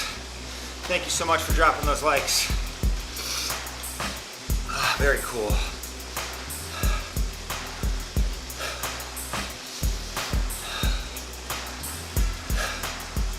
I'm tempted to increase the power, but like I was feeling pretty crappy like 10 minutes ago. Now I'm feeling better.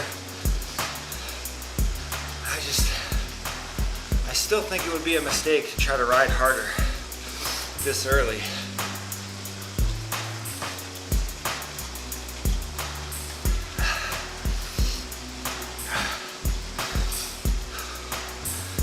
Gotta pace myself.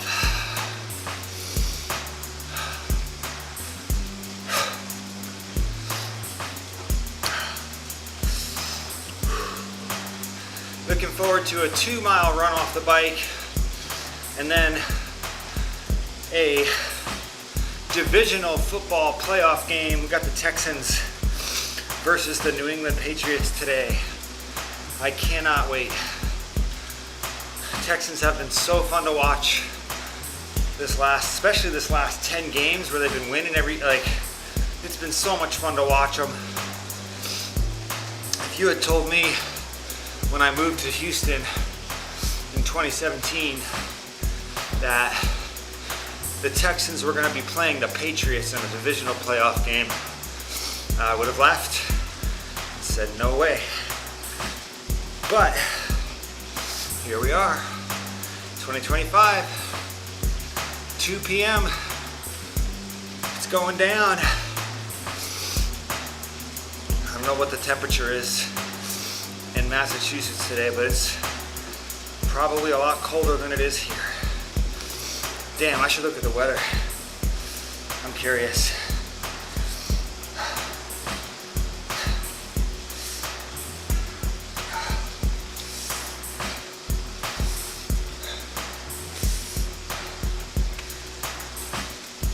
Foxborough, Massachusetts. Hey, it's only 33 degrees. Oh, it's the same temperature as it is here. That's not too bad.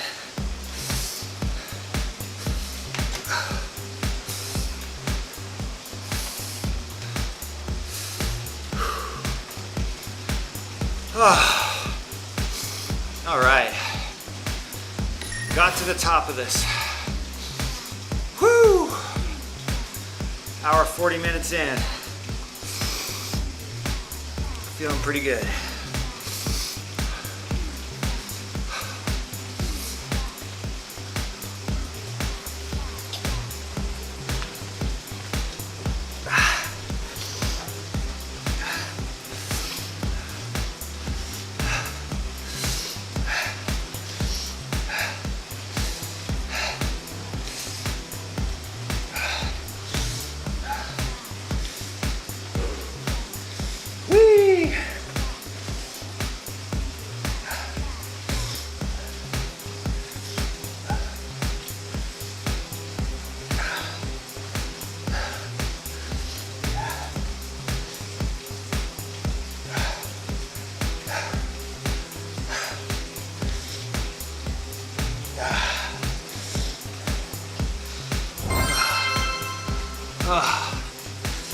Flying downhill now.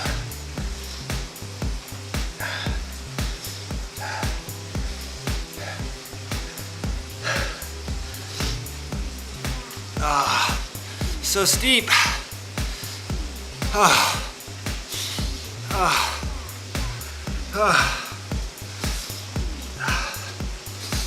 Okay.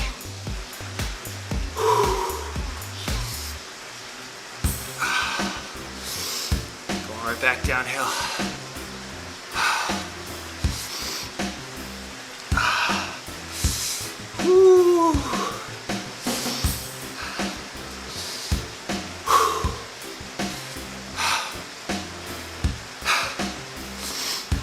Average power for the ride, sitting at 190.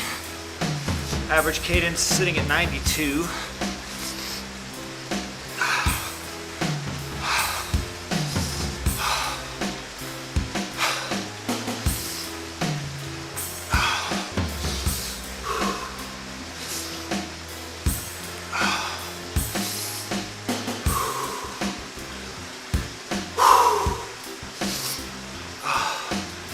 Fun little group we're riding with here.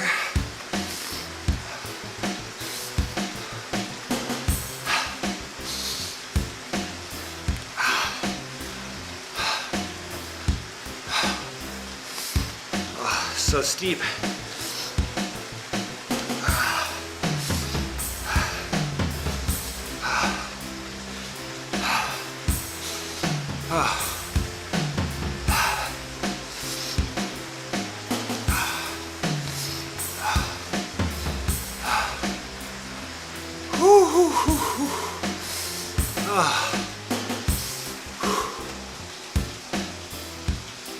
Okay.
Very steep downhill here.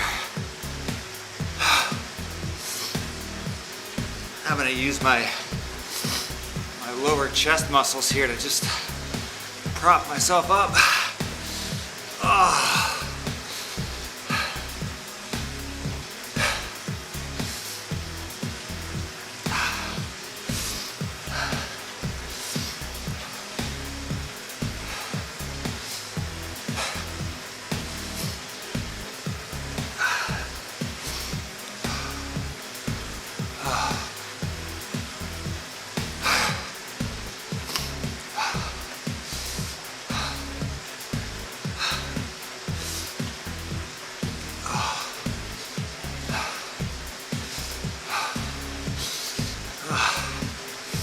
Whee!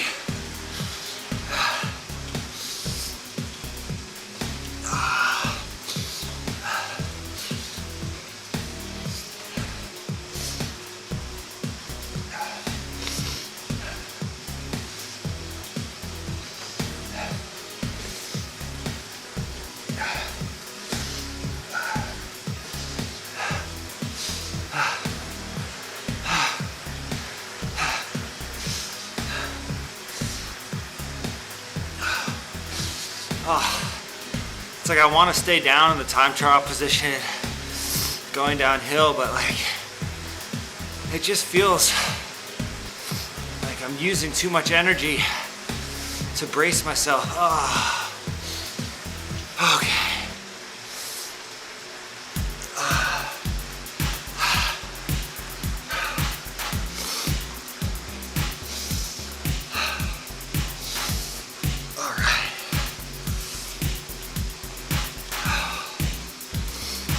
It's a good song.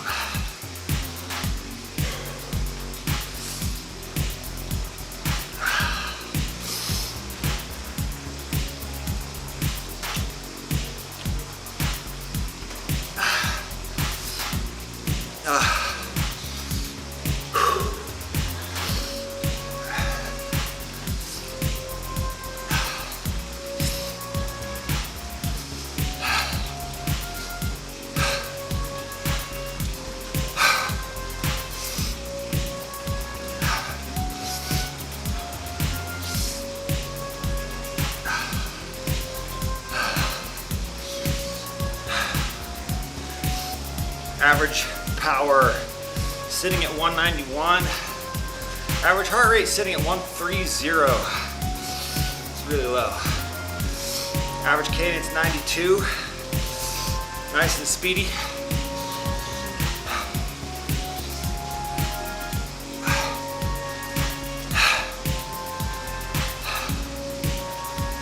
Almost 2 hours in.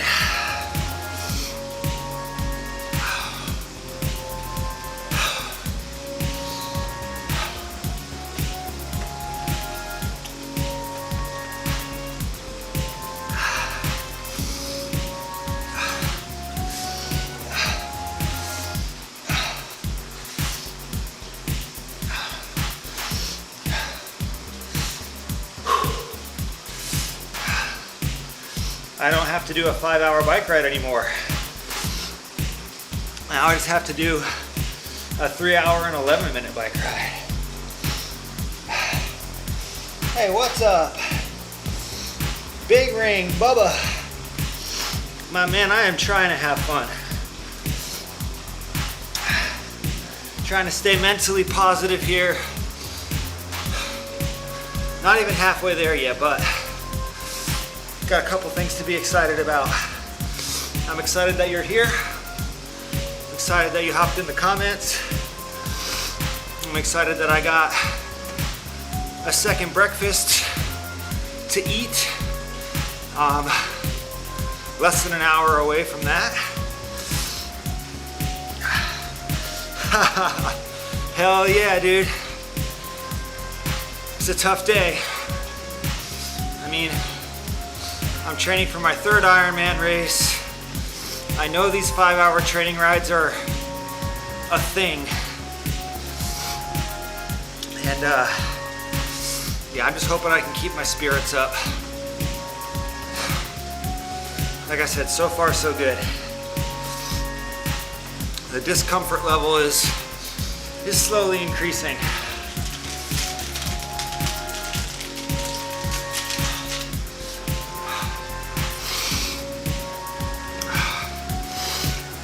Got a big climb.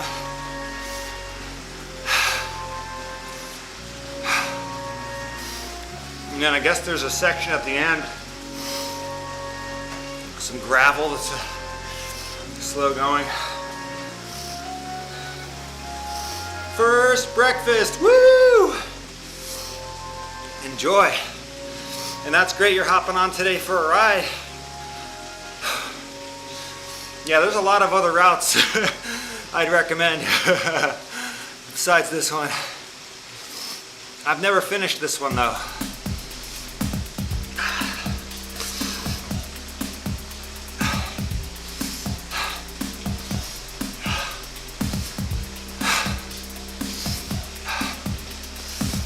Yes, yes, y'all.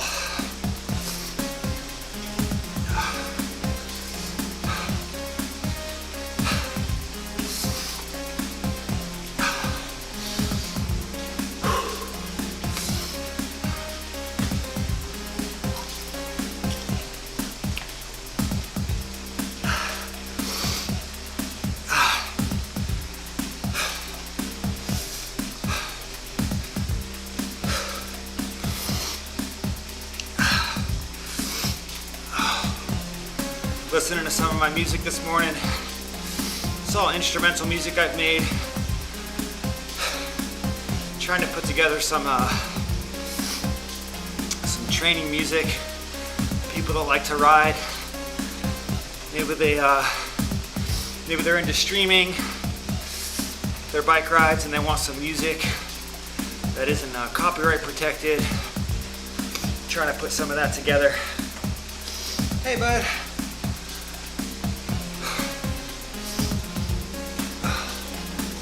What are you smiling? What do you have to eat?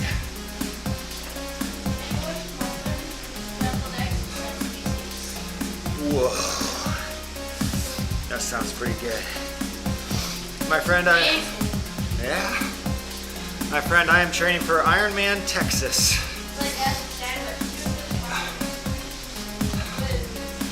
It'll be my second time at IRONMAN Texas.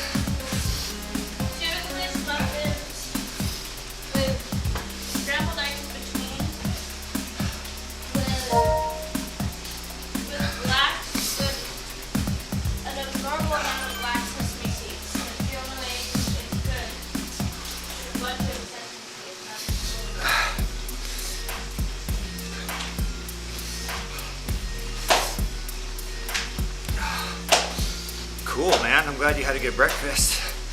Are you still eating it or are you done?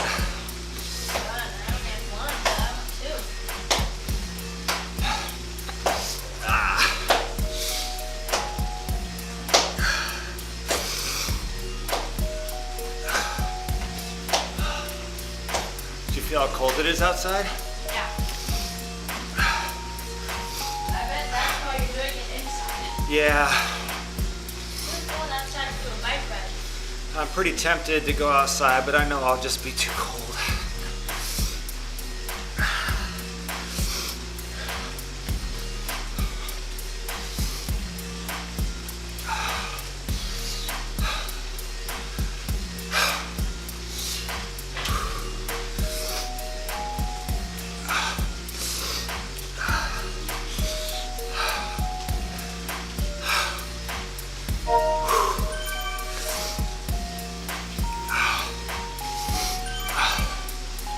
Thanks for the ride on.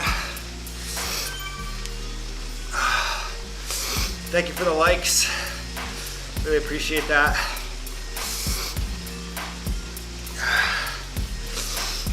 I know the cold might feel good.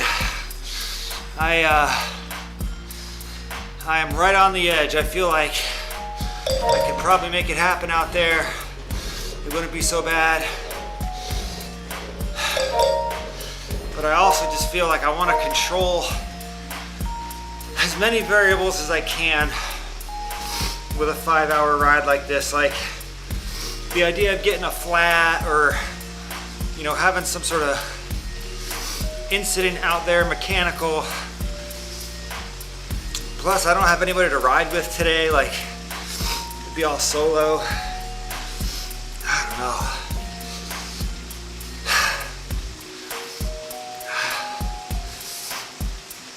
No, I feel like I should just stay inside.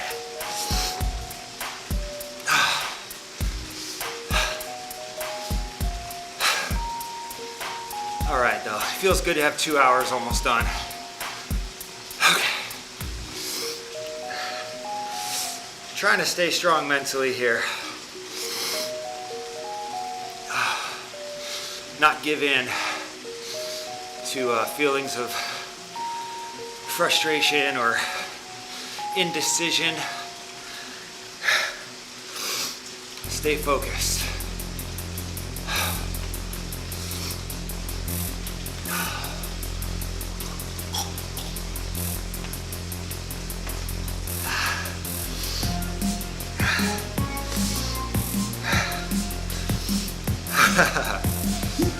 I can go both ways. Like, I really enjoy riding in the cold. Like, I'd say like 45, 42 degrees. You know, if it's not like a really windy day, I love it. I'll do it. Some layers, some gloves. But like, if I had just like a 2.5 hour ride today, I feel like I'd probably want to go outside. But 5 hours, plus the cold, plus like, this is not like a huge, super key training session right now. Like, this is just like my Sunday ride. Like, I'm trying to make it as least stressful as possible. And I just got a lot of control over the variables here inside.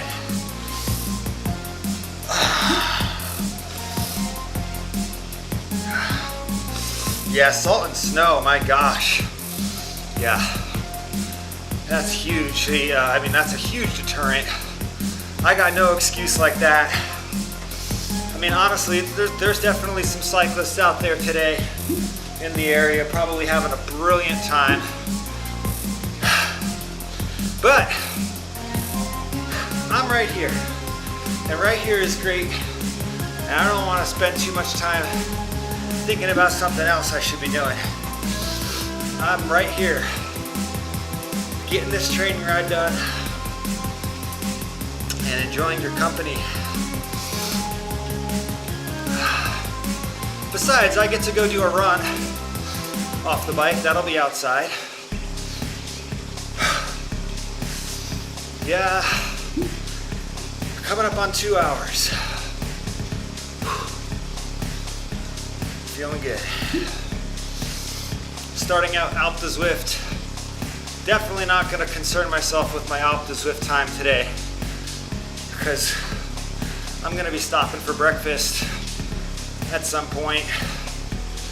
I'm not going to try to set a personal best or anything like that today up this hill. I think my personal best for Alpe de Zwift is like 74 minutes, something like that. It is not easy.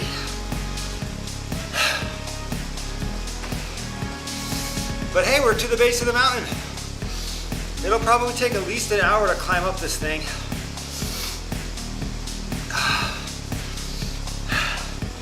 If not longer.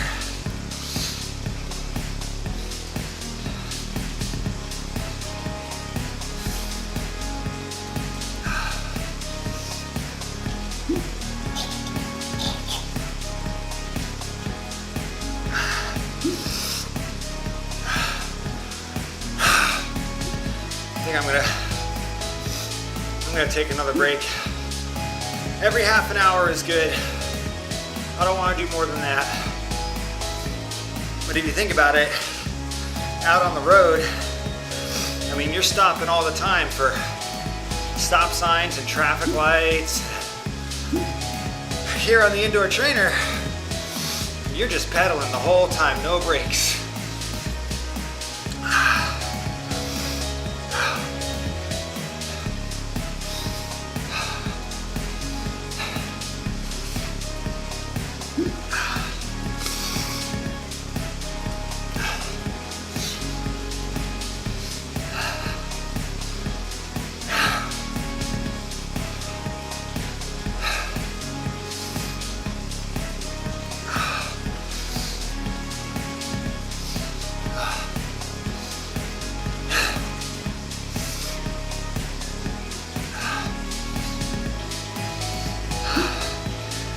2 hours done.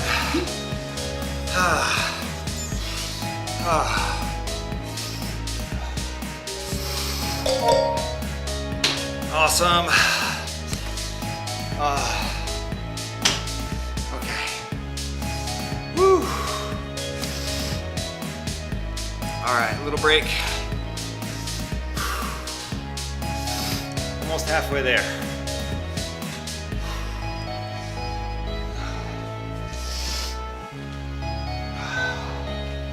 Keep my bladder empty. I don't want to deal with the added discomfort. I'm trying to hold that in, right?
Not halfway done yet. Almost though. All right.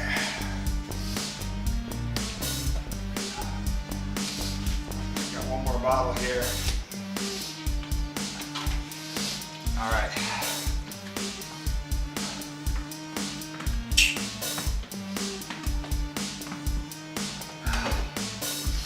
Good stuff.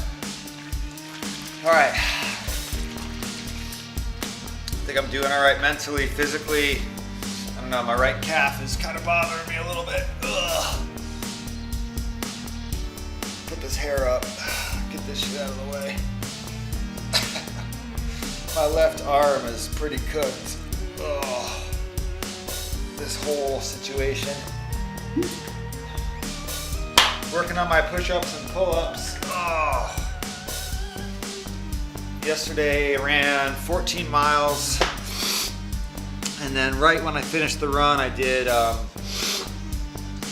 4 sets of 5 pull-ups and 10 push-ups.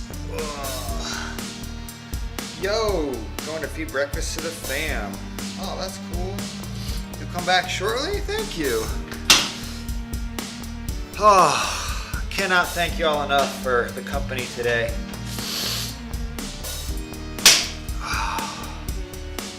People checking in on me. I know I can't bail.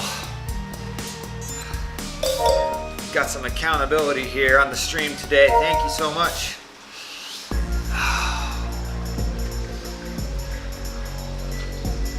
All right, let's ride. Gonna ride up to the 2-hour, 30-minute mark, maybe a little further, and then stop for breakfast number 2.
Alright, it's a long climb.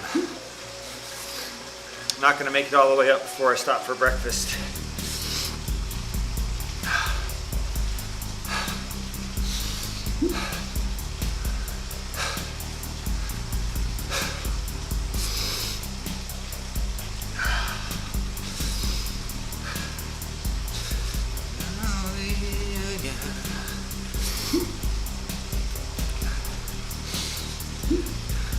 Be free again.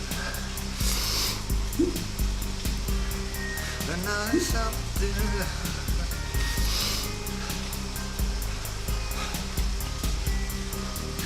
Something all the way.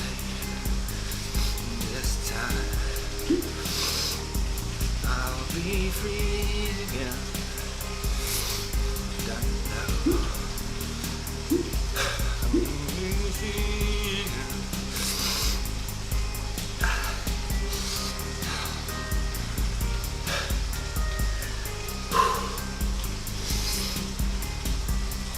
And then something wrong somewhere. I know. Be free again. This time. Be free again.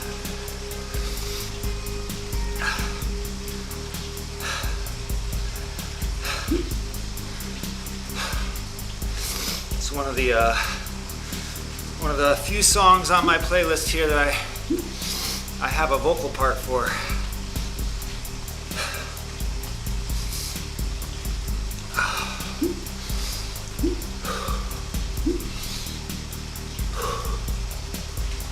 It's kind of fun to hum along to it.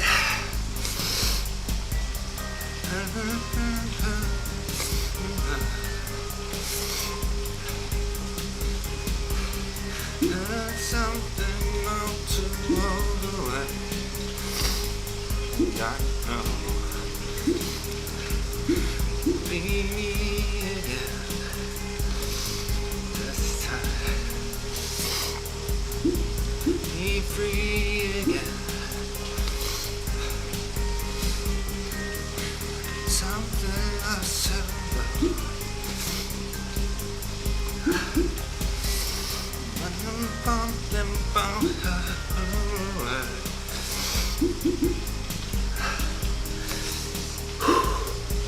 Be me again.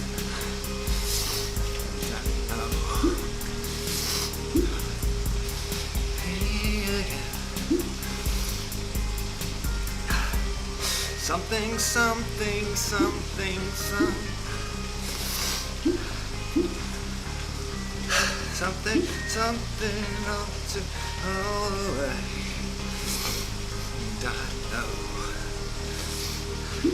I'll be free again. This time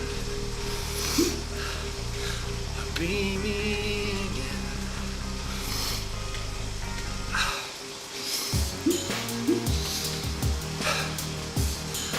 Woo! Hey, thank you for tuning in to TriVibes TV today. Watching me ride my bike, sing under my breath, and generally just try to not go crazy on a 5-hour ride. Climbing up this hill.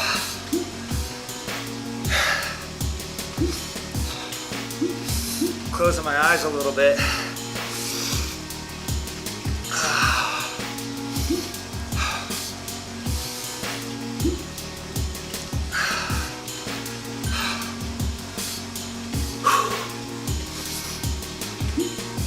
What a monster route this is.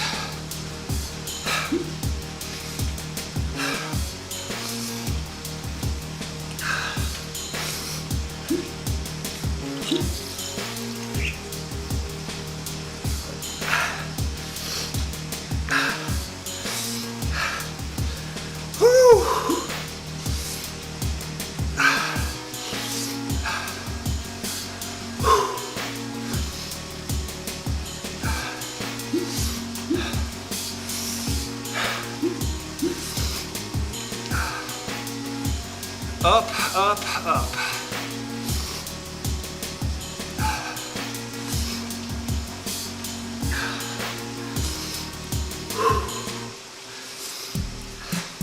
Yeah.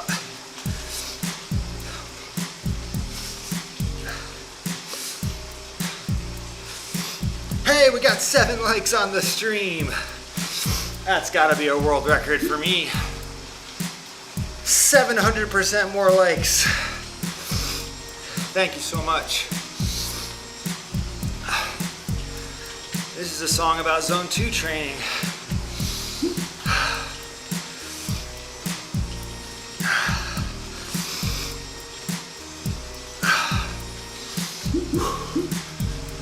Hit it.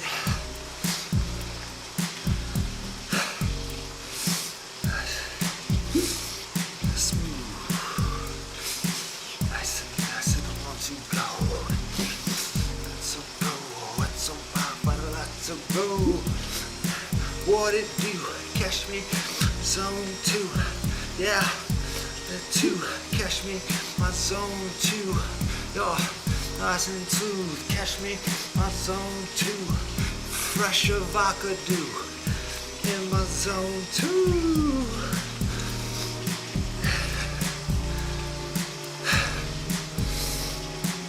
Every day, some people say this is the way, pedaling slow, every day, Zone 2.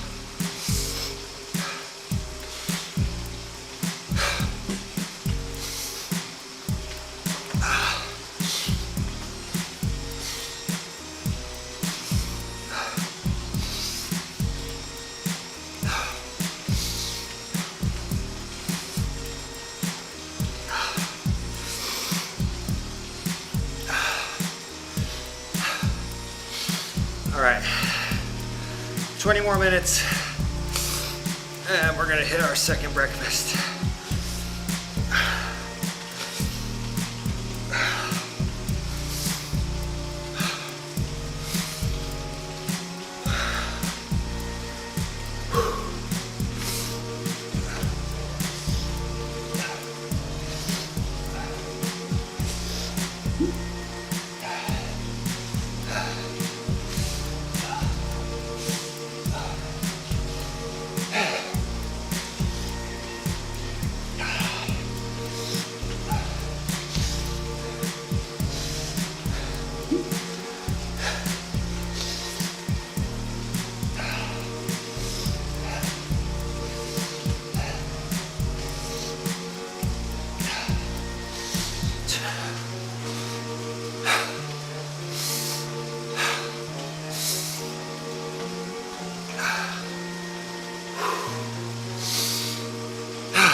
And my nose is starting to run.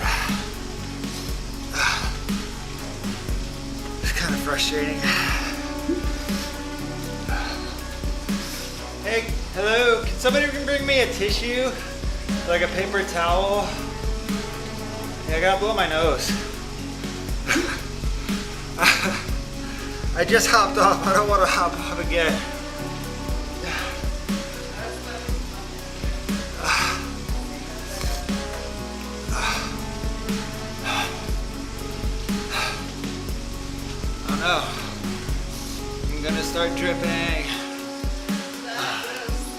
know. None of the people want to see. Oh. Okay. If I have to do that every 2 hours, I'll be fine. No. I'm gonna stop in like 15. Thank you. So far, so good.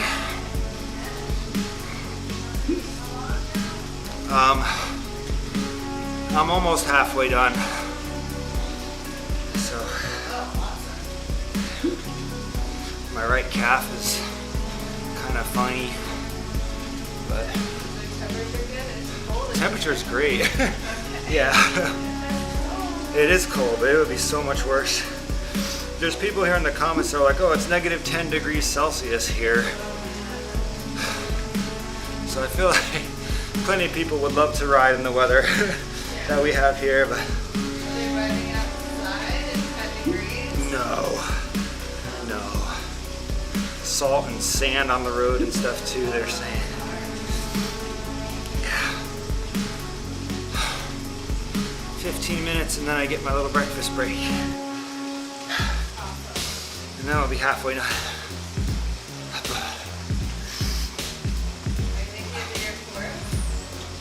Yeah. Apparently the last 8 miles of it is very slow and gravelly. Yeah, so this is like one of the biggest hills in the game. It's called Alp de Zwift. It takes like 90 minutes to go up it. I'm like, I don't know, maybe 10% through it. And then after this, it goes downhill. And then there's like 8 miles flat to finish the route. Seems to be pretty popular though. People are talking about how it's their go-to route. And somebody said the last 8 miles is like waterboarding torture. So got that to look forward to.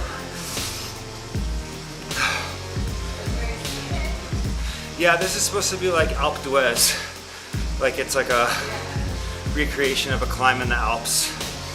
So there's lots of little chateaus and stuff. Oh man, I hope my right calf holds up. Maybe I can try to stretch it. Like I don't feel it every pedal stroke, but it's like, it's just kind of tight.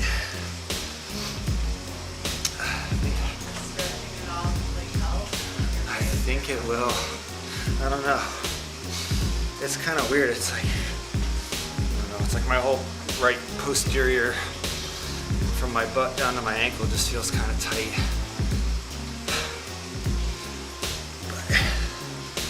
But so far, all my numbers are good. Power's good, heart rate's good, cadence is good. What are you guys up to?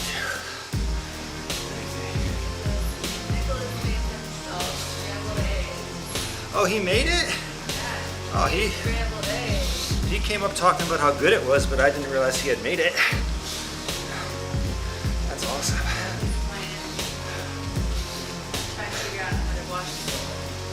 Oh yeah, good luck with that. Maybe in the shower. The water's so cold right now out of the hose. It would be so cruel to make him wet right now, 40 degrees.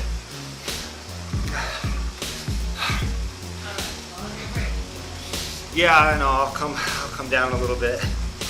Thank you for the tissue.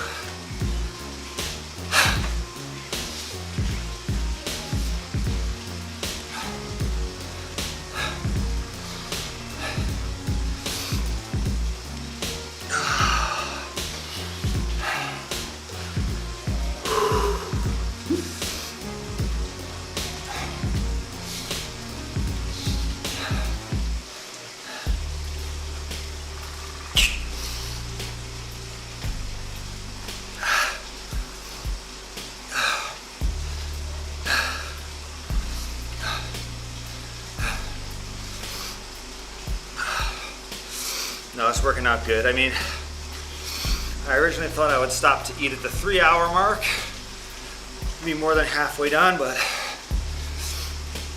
I'm coming up on 4 hours from when I ate, so I should really eat.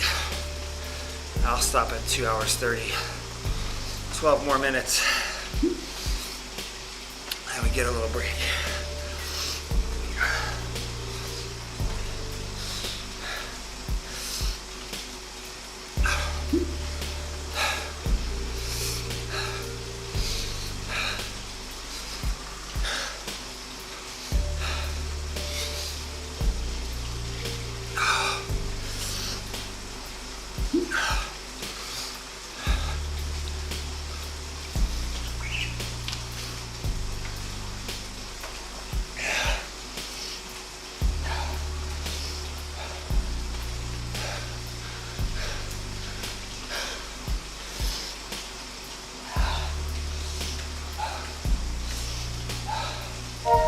I guess I'll bring my breakfast up here,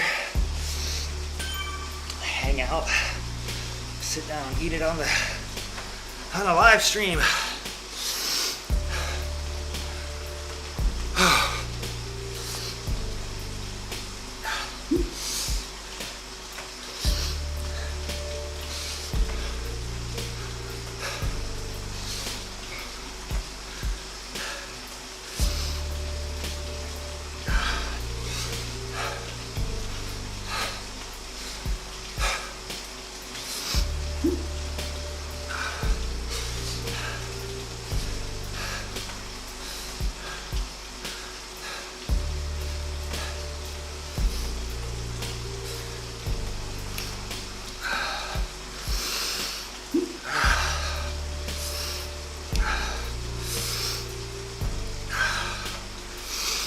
Perceived effort, starting to climb. Like, this definitely doesn't feel easy anymore. So, I don't know. Heart rate is good, power is good. Just that perceived effort is starting to climb.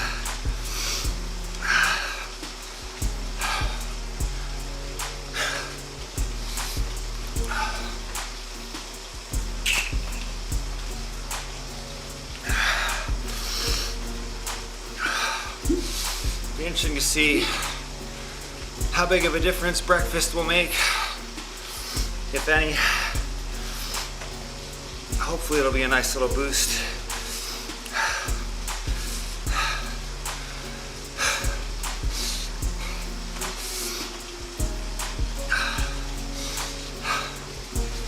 You know what, I'm gonna drop the power down just a little bit. I feel like I need a little bit of help here.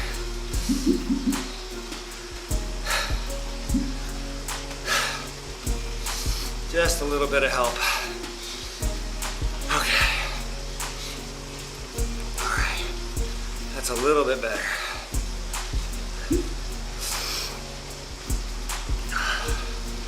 Still zone 2.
7 more minutes till the breakfast bell rings.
Man, these back-to-back long training days are tough.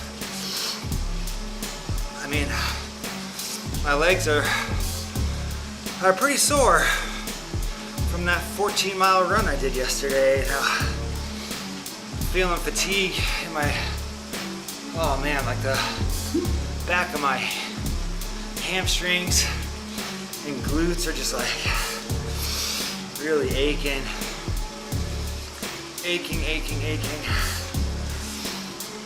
Just tired legs.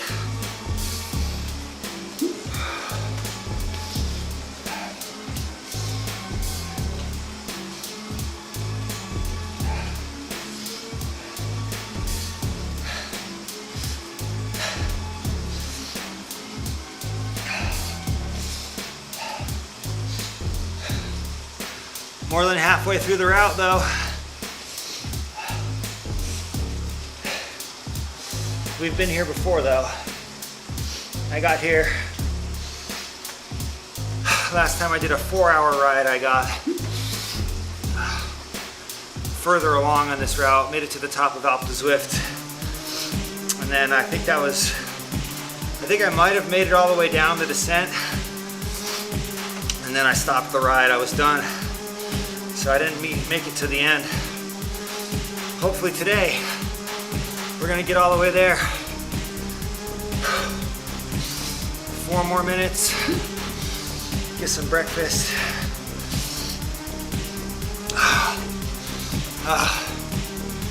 So steep.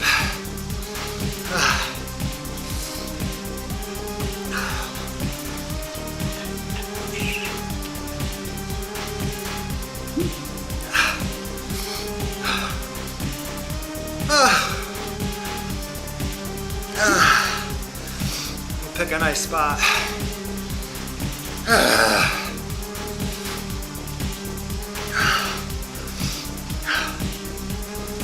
Almost halfway there though. More than, honestly, more than halfway there, because I'm gonna stop at 1, no matter what. So that's in 2.5 hours, so yeah, just about halfway.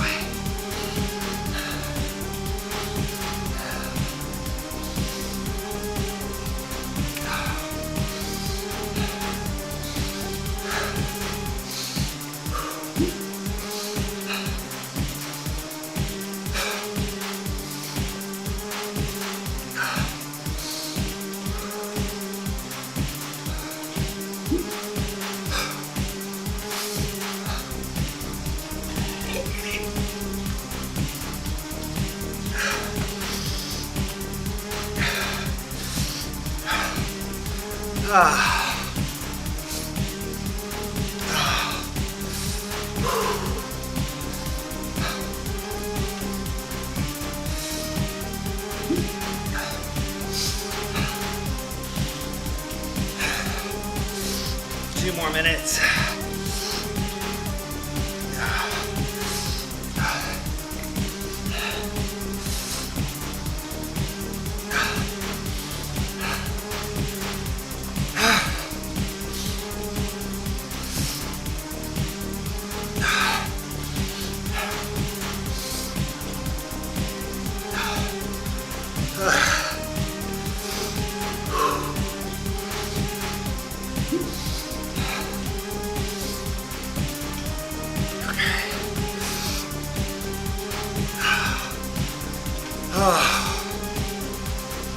90 seconds.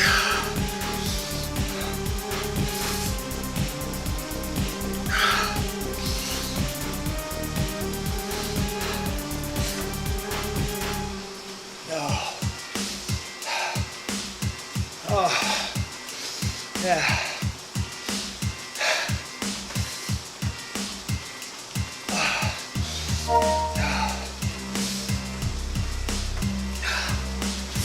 One more minute. Right here.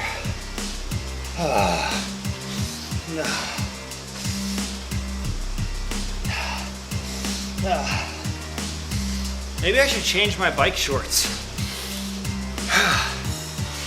Never tried that. Fresh pair. Might feel good.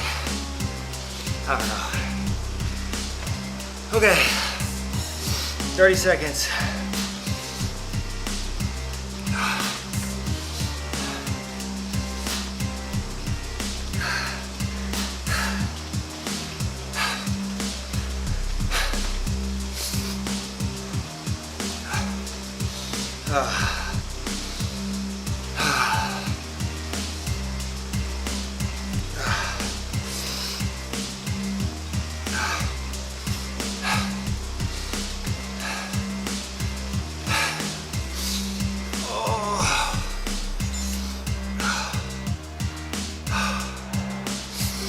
Oh boy. Okay. My legs. Oh my God. My legs hurt. Whew. Okay. So I'm going to go get some food and bring it up here. Take like a 10-15 minute mid-ride break. Get some protein in. I gotta refill my water bottles too. So I 4 bottles to go 2.5 hours. I'm gonna fill them up, get another 4 bottles. That should last the rest of the ride. So I wish I could take you with me on camera, but it's all plugged in up here. So I will have my phone. I will have my my live chat here, but okay, yeah. I'm not gonna stop the stream though. Not stopping it. All right, I got 4 bottles to fill and some eggs to get. I'll be back.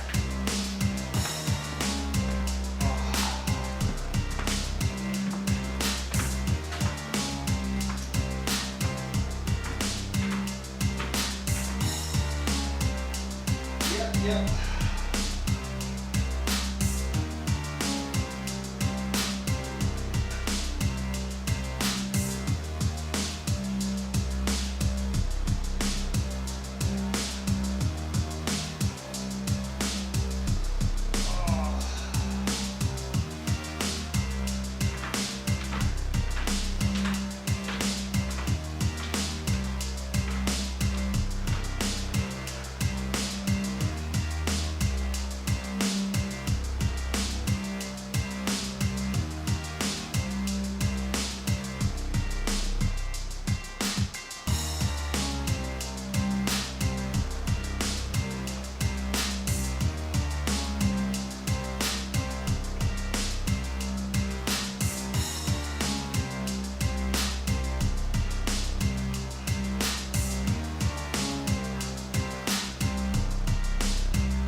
I'm here.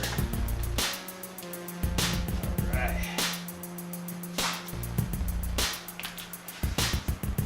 Four more bottles.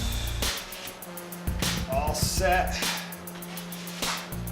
And we got some eggs.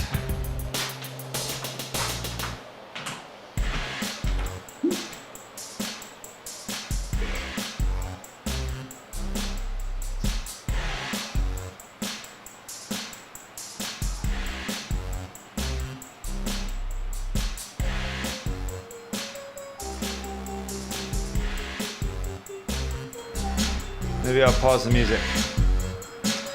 All right.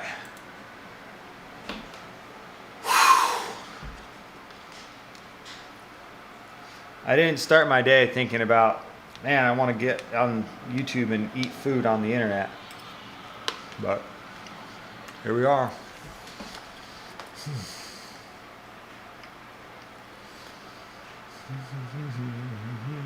Huh. Maybe the music's better.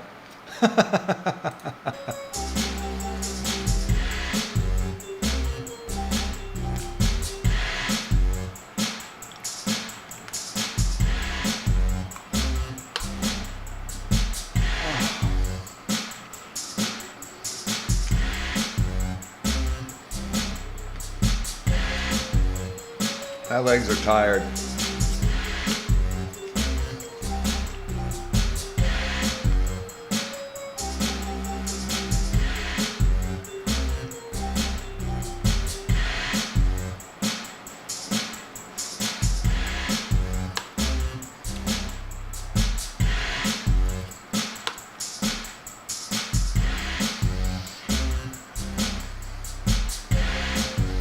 I actually brought eggs and oats with me on my first Ironman. I had some eggs and oat pancake things I made. I stuffed them in my pocket. And I ate them on the bike.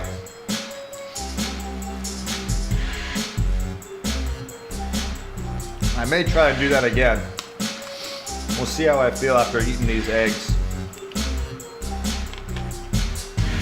I mean, obviously I can't bring this with me on race day. I can't bring a microwave and a Tupperware.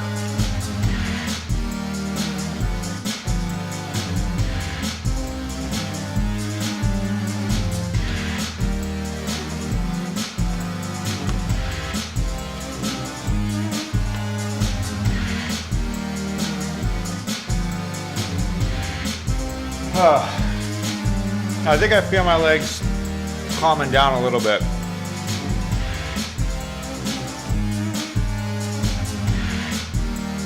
Last thing I want to do is cramp up.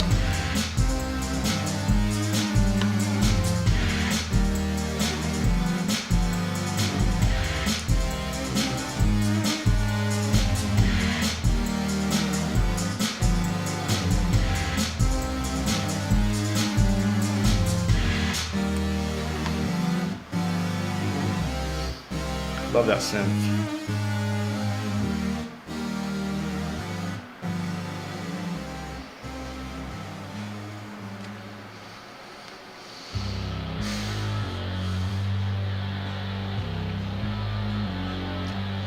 This song reminds me of Bowser's Castle.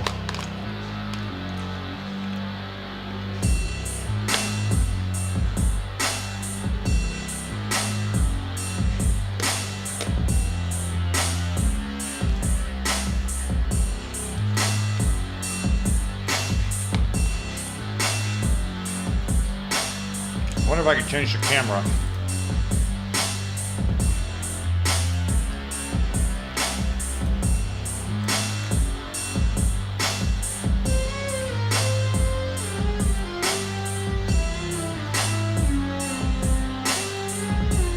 Yeah, there we go. See my pretties.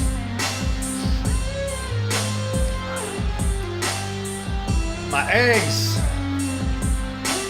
It's like, how many camera angles does this guy have? I have 3.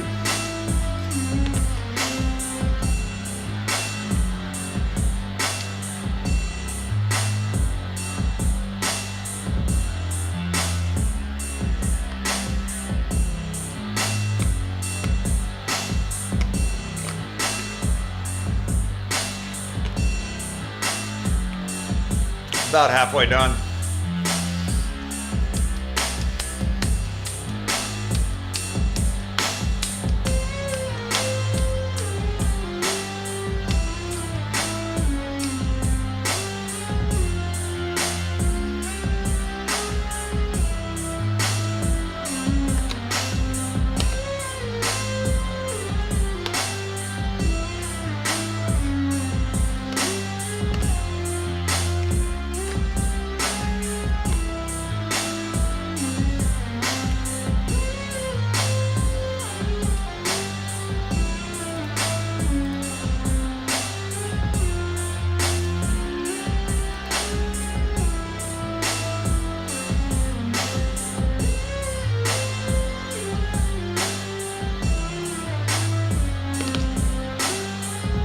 Honestly, this is kind of hard to cram this in. I'm starting to feel like I don't really want any more. But I still have a whole bunch.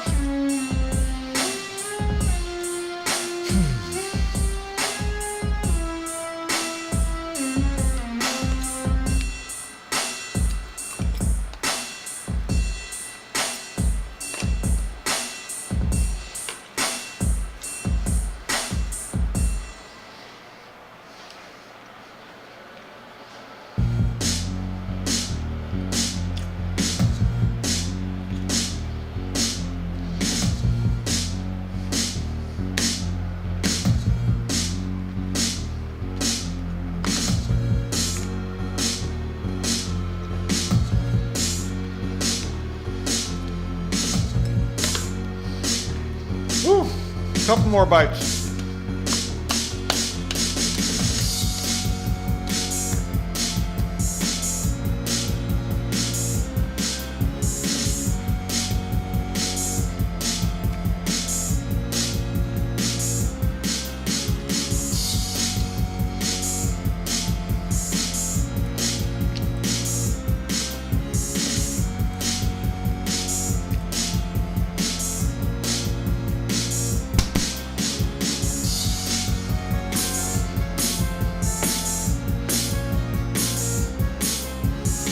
I'm gonna get distracted.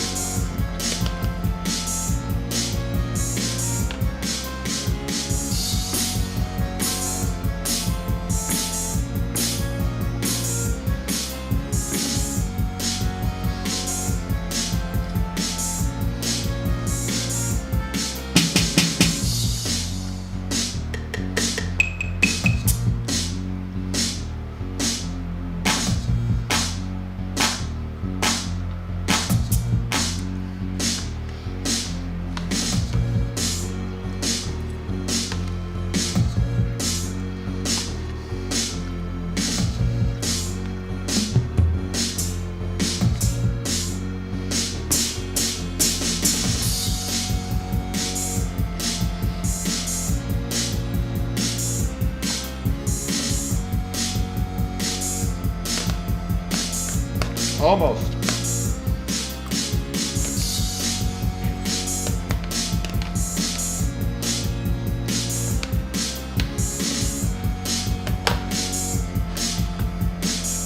All right, one more bite.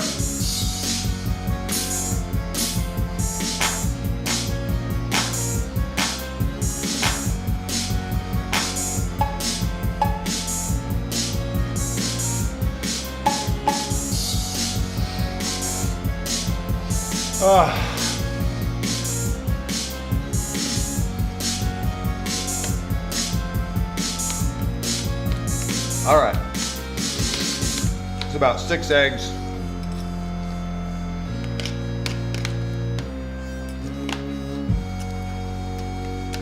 Third of a cup of oats.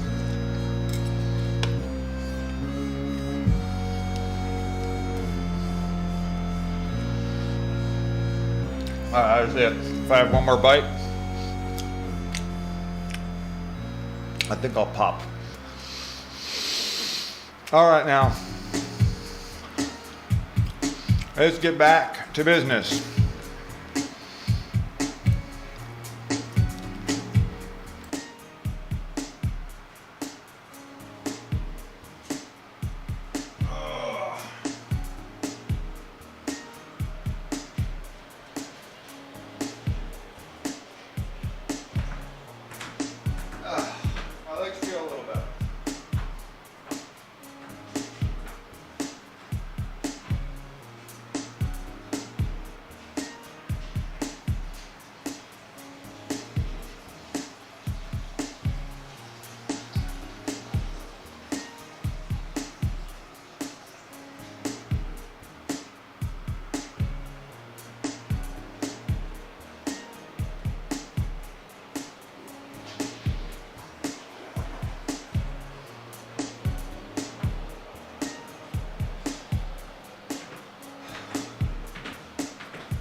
second half of the ride. Let's do it.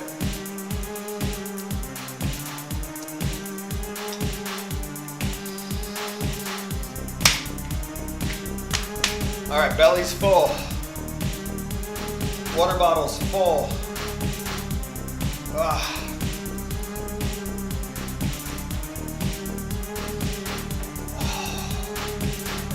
right, was that like 15, 20 minutes? Yeah, about 20 minutes.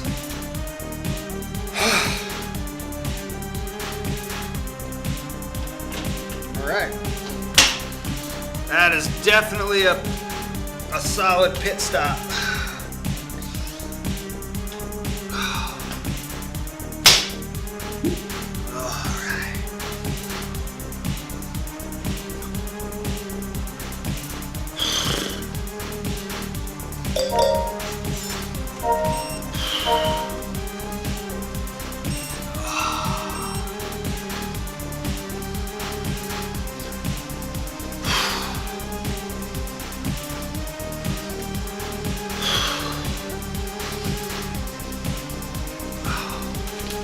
Oh, I forgot to grab more fruit snacks.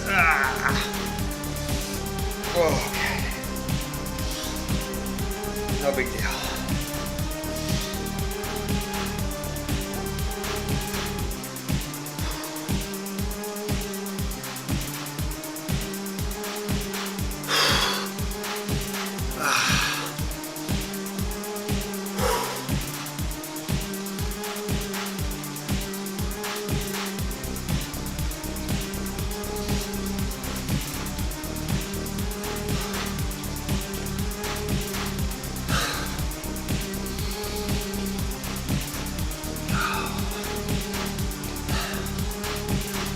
Let's go. A little more than 2 hours to ride, because I am going to stop at 1 o'clock. So,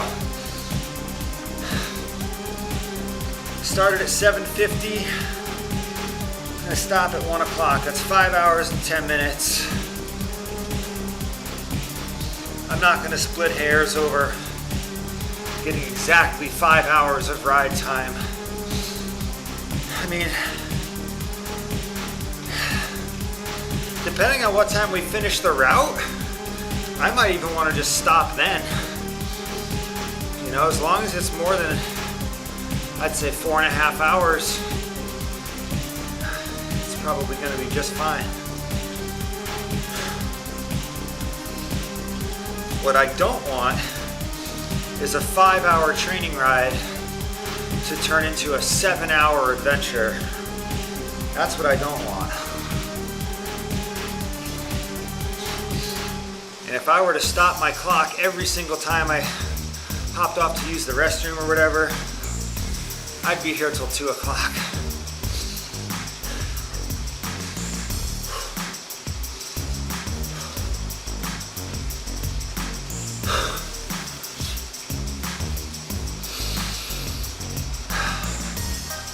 So far that breakfast feels good.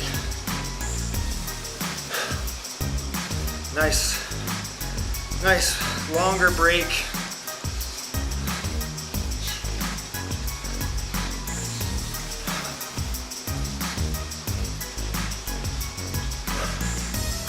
I might even plan a scheduled stop on race day, because like, even if I took a 15-minute break on the bike and came in closer to 6 hours, I'll still smash my PR if I can just run decently instead of walk. So taking 15 minutes during the bike to stop and maybe eat, I don't know. We'll see. I don't think my coach is gonna like that idea,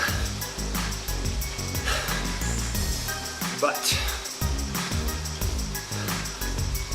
we'll see.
I got a really good amount of calories in, having that second breakfast.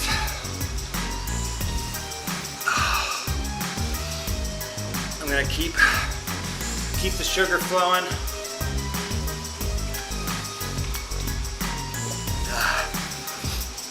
From here on out.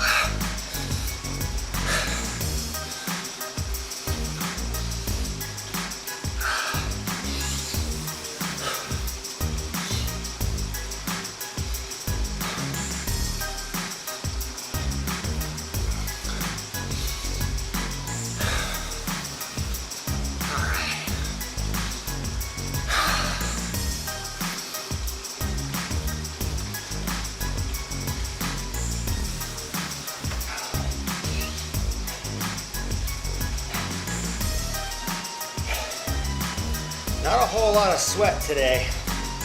I think it's cold enough in here that I'm not needing to sweat to regulate my body temperature very much.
Average cadence for the ride sitting at 91.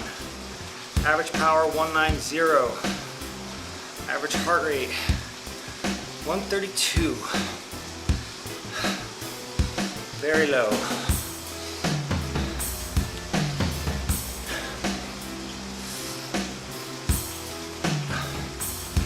In it for the long haul today.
not quite halfway through Alpe to Zwift, I don't think.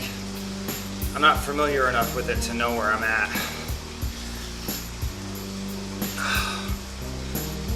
But maybe halfway.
Feels good to be more than halfway done.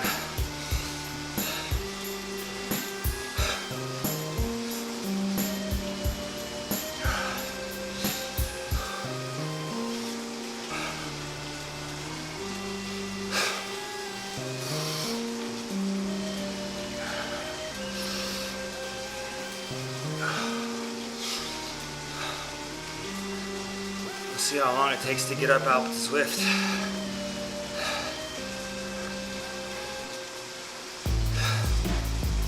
Yeah.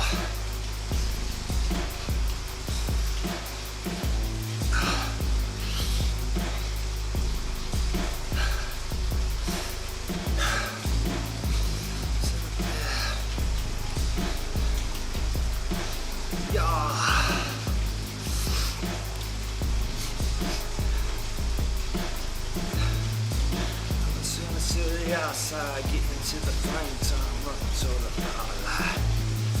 That's all about me.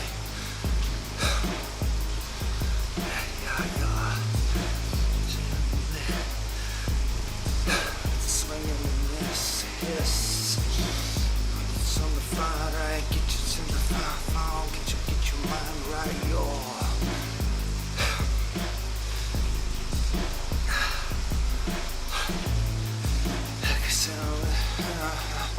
I need to find a real rapper. Anybody out there interested in rapping over some beats? Want to make a triathlon rap album? Get fast or die trying. It's gonna be awesome. Yeah, hell yeah, I'm still going, Alan. Still going. Still talking about my triathlon rap mixtape. Get fast or die trying. Coming out 2027.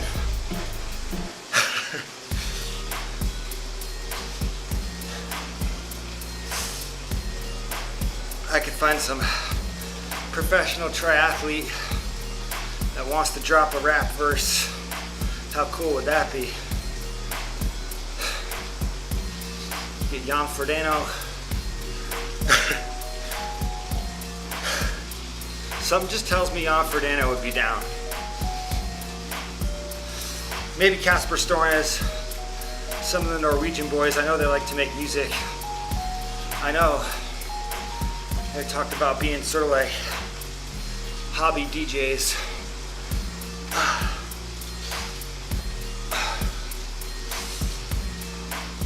But yes, Alan, I am still going. Almost to that magical 3-hour mark.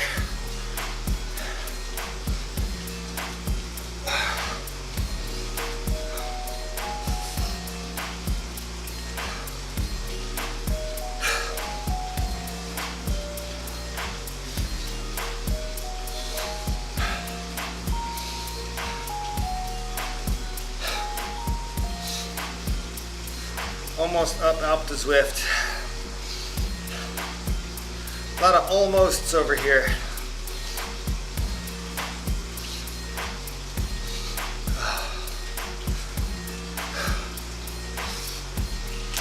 I hope church was good.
More than halfway up the Zwift. Pretty sure. Yeah, oh, I can see it there. 4 point something miles out of 7. Yeah. I can't quite read the screen from here. It's far away, but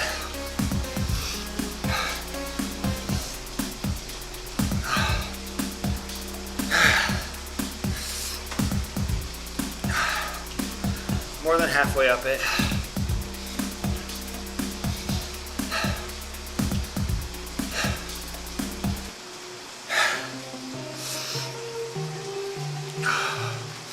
Definitely starting to sweat more.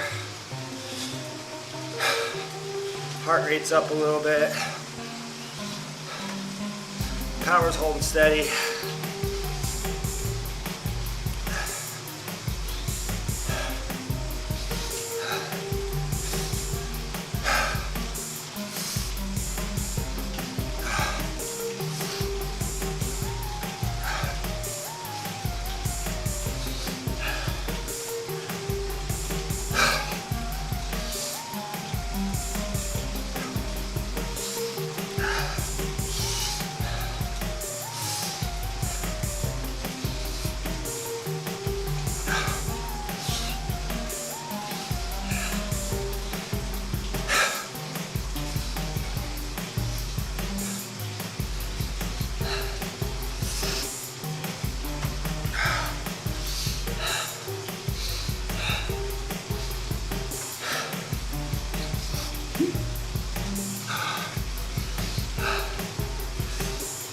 Hey,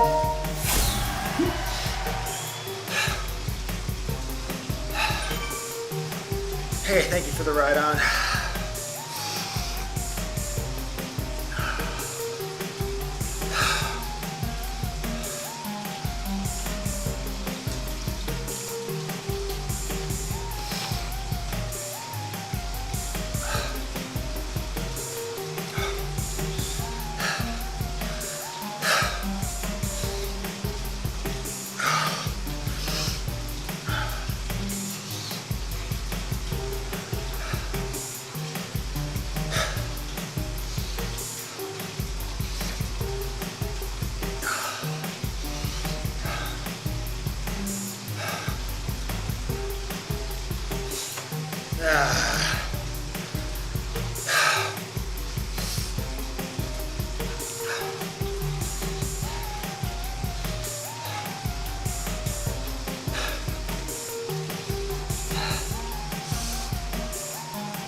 I'm really glad I ate.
Up, up, up.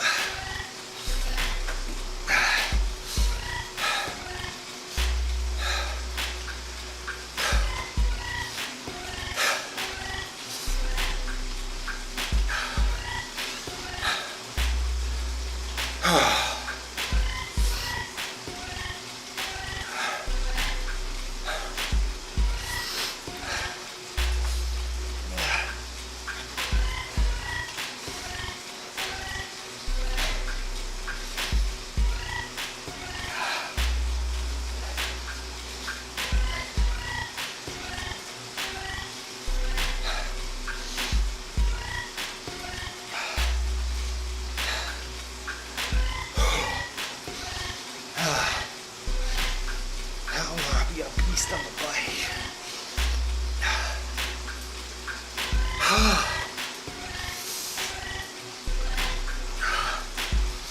Getting through this 1/2 hour at a time.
Oh.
No, no, no.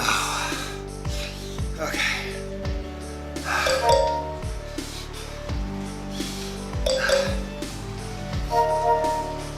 I shouldn't have done that. All right. 2.5 minutes.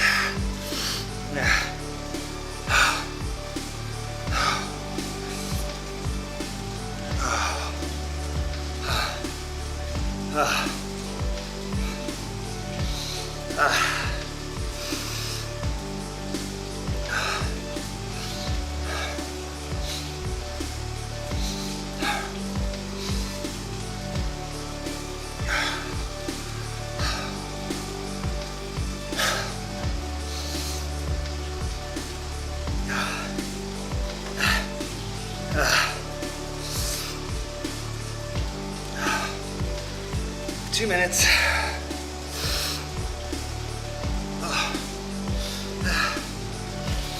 Definitely feeling very uncomfortable, like 7 out of 10 on the uncomfort level. More than halfway there. Gonna have to hop off again at the 3-hour mark. Like I said, if I have to do this half hour at a time, so be it.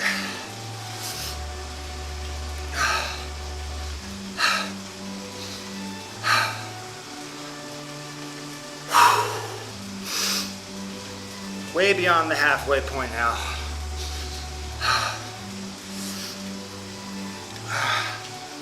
Pedal for another minute. Take another quick break. Come on back for some more. I gotta go get some more fruit snacks. I forgot those on my trip downstairs to refuel. Oh. All right.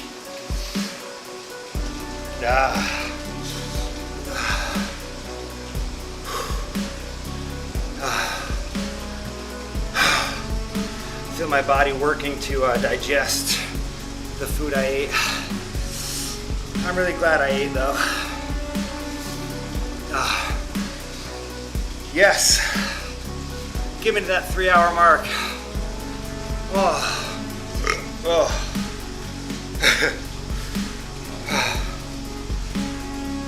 All right, 10 seconds. Ooh. 5, 4, 3, 2. Oh man. Wow. Yeah. Oh. Starting to get a little shaky, but I shouldn't be. I should be fine. I just ate.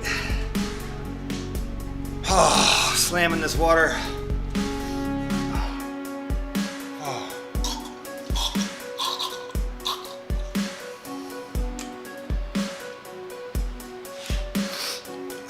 Down goes bottle number 5.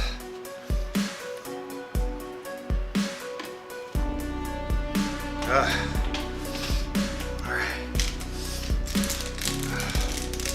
I forgot to get more fruit snacks. Alright. Quick pit stop. Grab some fruit snacks. Come back and finish this off.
Golly.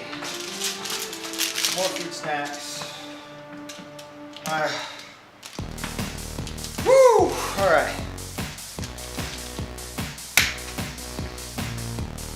Oh, 3 hours done.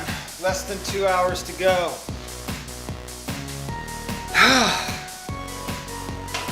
Thank you for hanging out, checking out TriVibes TV this morning. Oh yes. There we go. Not done pedaling yet.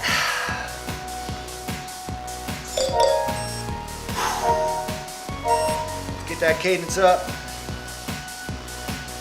Try to get my spirits up a little bit. Oh.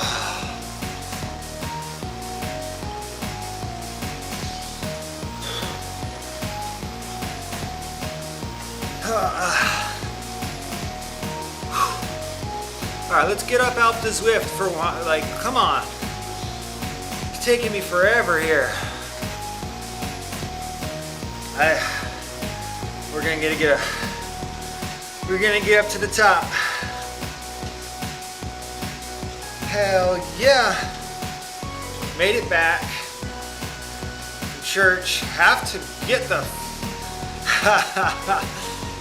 gotta run the snowblower twice today. Nice work, Alan. I'm sure people you're taking care of appreciate it. And if there's nobody there to appreciate it, I appreciate it.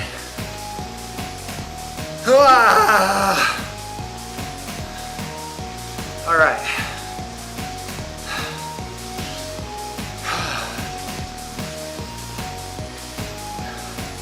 I'm feeling all right. I was feeling worse 5 minutes ago. Just a little bit better.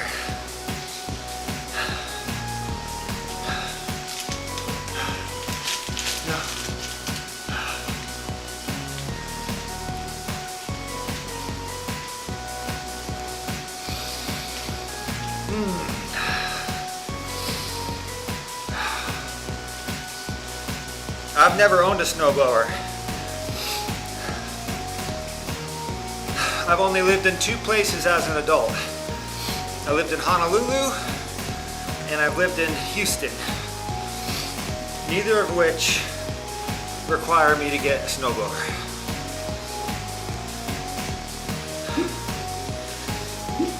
They sound like they're probably expensive.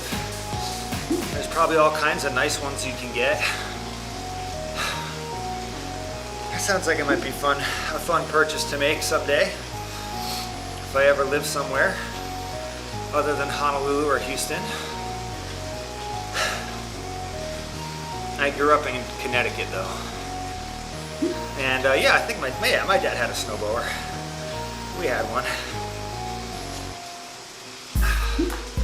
Bright red. I think it was a Toro brand. Oh, hey, we made it back to the beginning of the playlist. This was the first song that I played this morning. I have roughly 3 hours of my own original music. And I'm really, really happy about that. I'm gonna try to sort of curate it a little bit better and do some releases.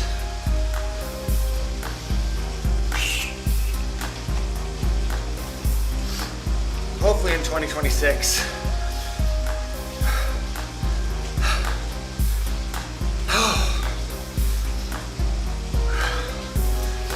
I just want to get up to the top of this hill.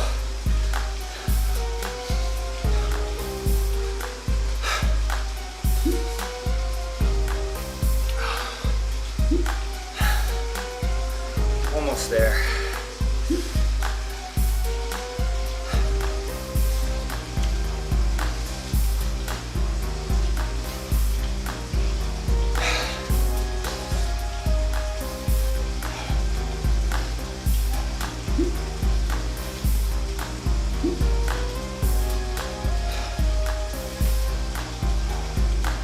Thank you for checking out TriVibes TV this morning. Sitting at 9 likes on this video. You're blowing my mind. That's 900% more likes than when I first started. I'm not sure if I've ever hit double-digit likes, so maybe that'll happen today.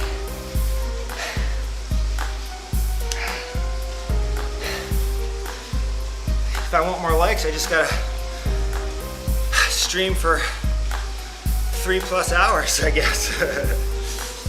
Eventually they add up.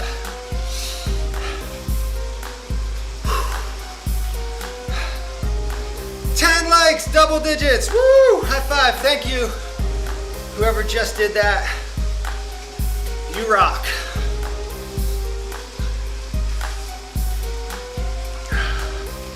You rock.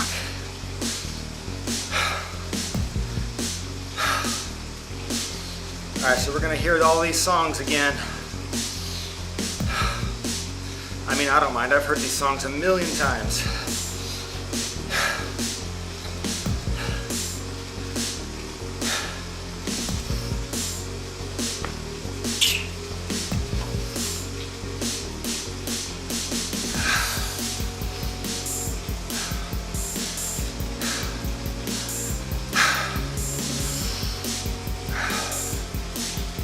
Average cadence, sitting pretty at 91. Average power also sitting pretty at 190. As we've progressed, my heart rate has slowly been climbing, averaging 135 BPM. But getting that heart rate up closer to my zone 2 after 3 hours of riding. And I think I've paced myself okay. We'll find out.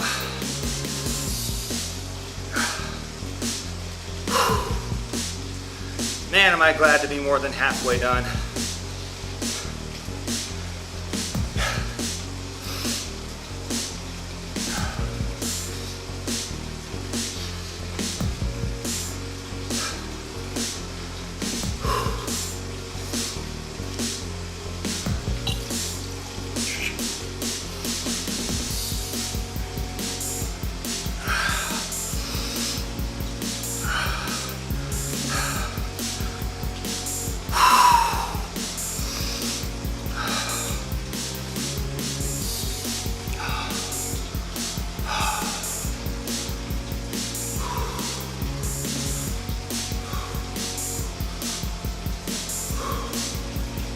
Almost up off the Zwift.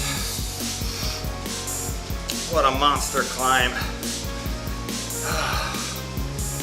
This 4 Horsemen route is no joke.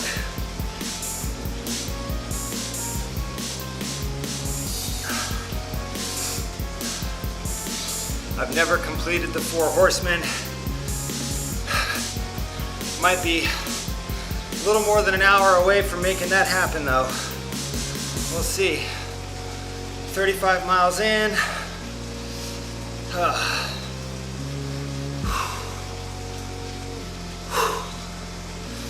Monster climb.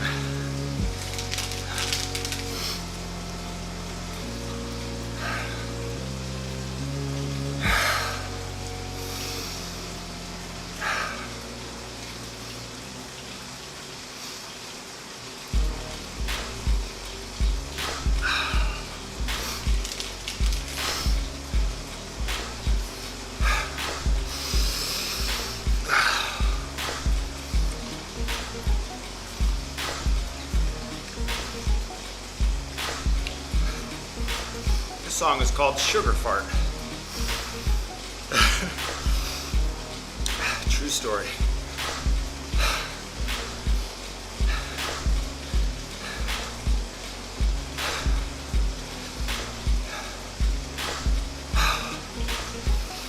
Sugar fart. Sugar fart. Sugar fart. Sugar fart.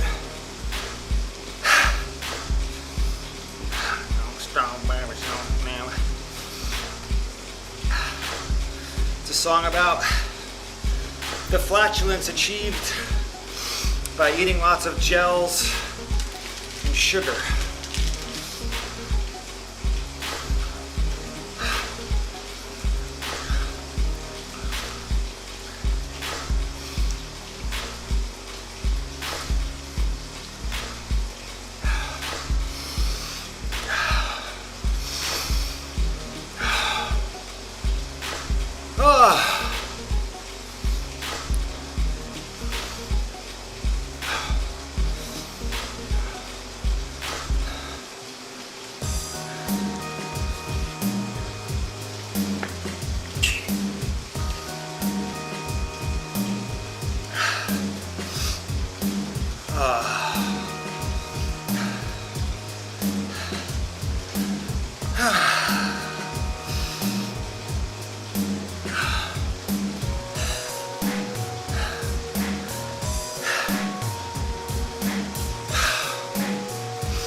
11 likes. Oh my God.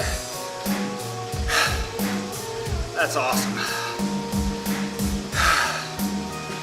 That's a record for live stream likes for me. So we're smashing records today. This will be my longest ever live stream.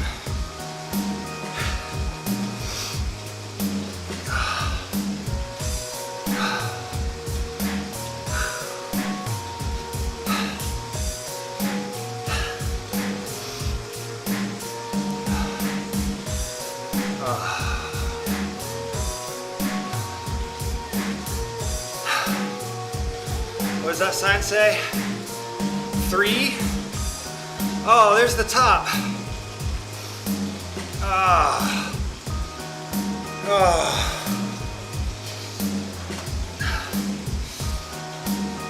You can see the top.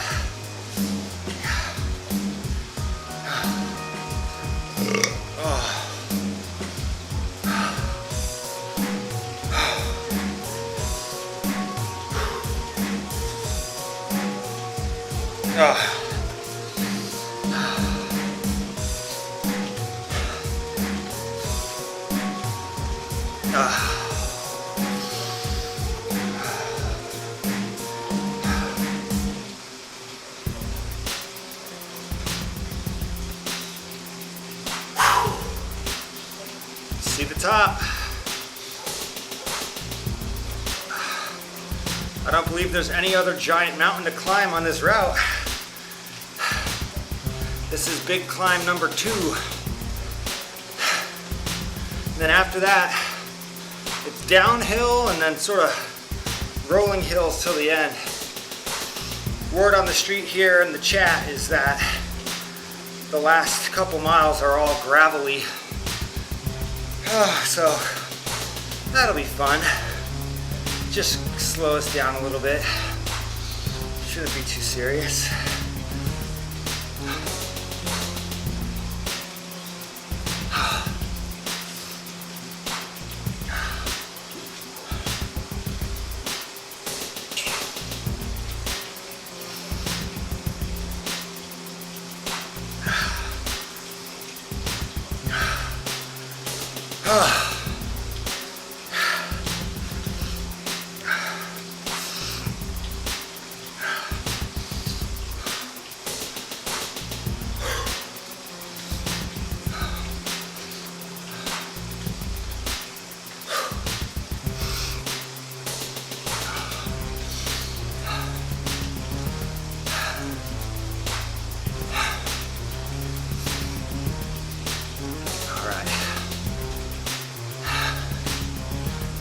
Alp du Zwift.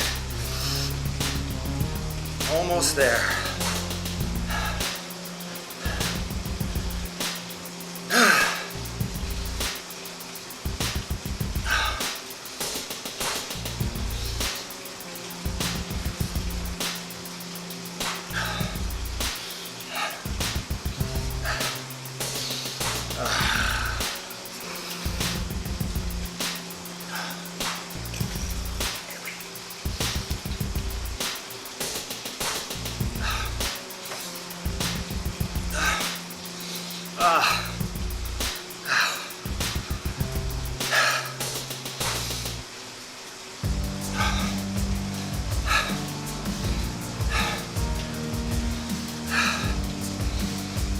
Almost.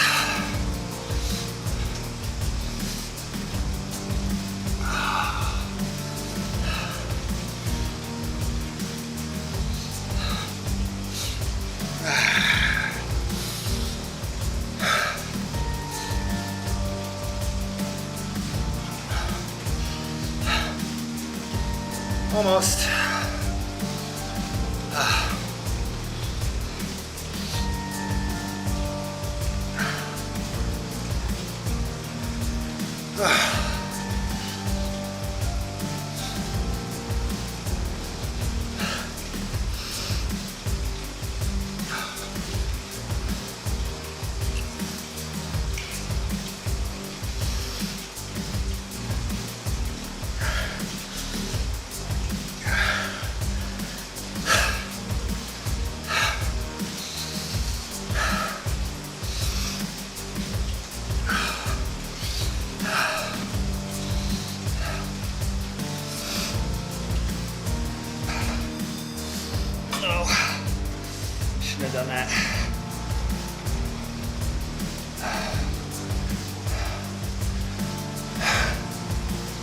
trying to avoid stopping pedaling, but man, every once in a while you just want to coast, you know?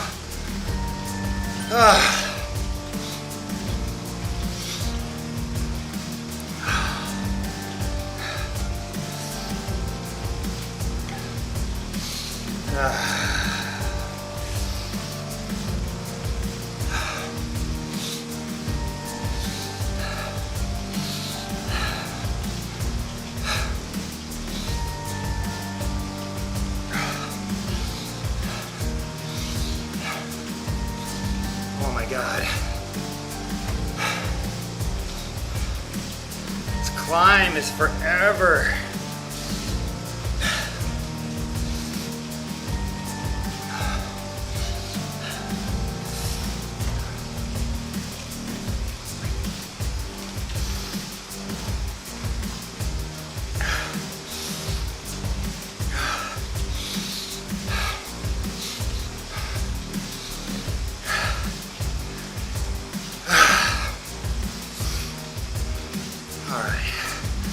Average cadence sitting at 91. Average power 190. Average heart rate 133. I think this is like the last, maybe the last corner before the top. I don't know. I know I'm almost there.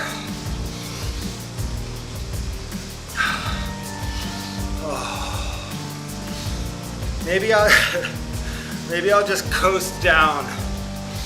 I won't pedal.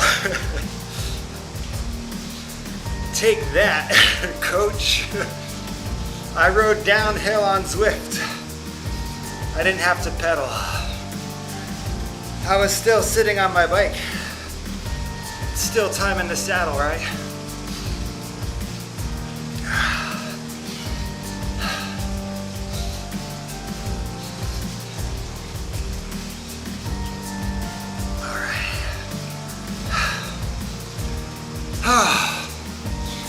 Made it up to the satellite dishes.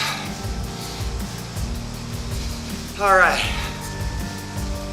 Almost to the top of this this climb. There's the top. Yes.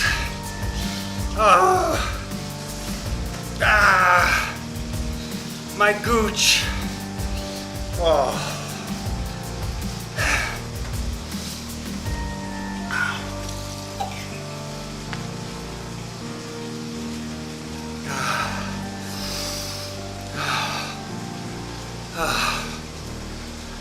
Come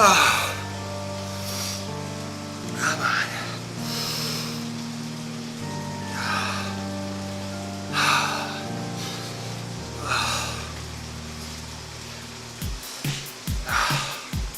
This might be the most climbing I've ever done in a ride too. I don't know. Oh, I just want this hill to be over.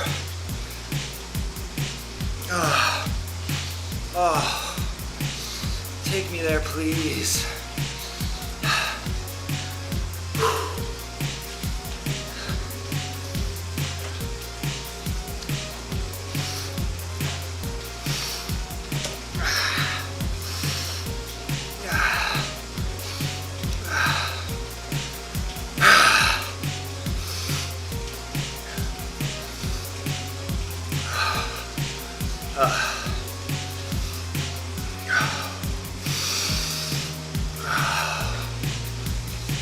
Oh my gosh.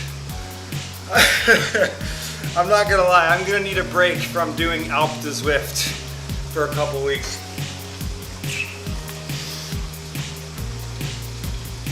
Oh, what a challenge. Just mentally. Oh, going so slow for such a long time. Oh.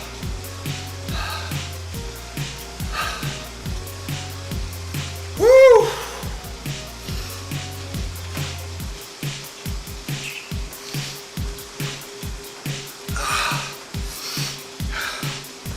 Sitting at 11 likes. That's a personal best for YouTube stream, so thank you so much for showing all that love this morning. More than 10 of you hitting that like button is so cool to me. Oh gosh. Come on.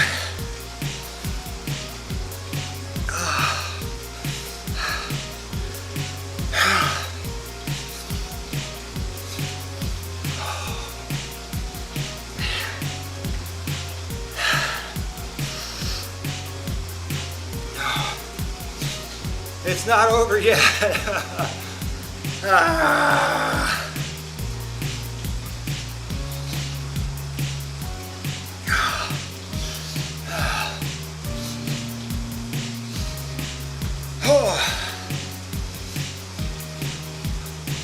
Oh, this climb is so bad.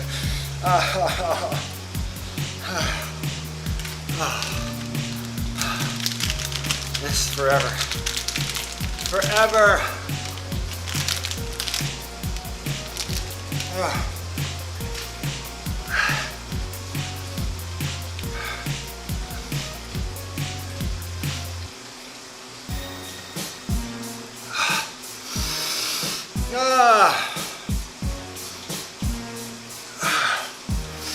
The air is getting thinner.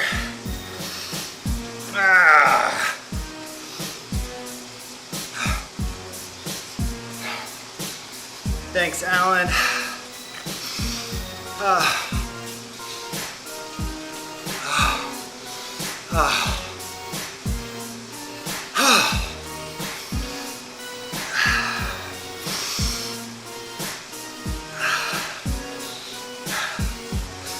Almost.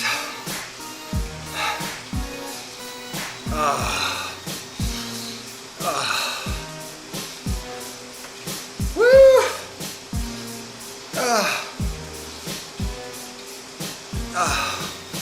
I promise I'm not complaining.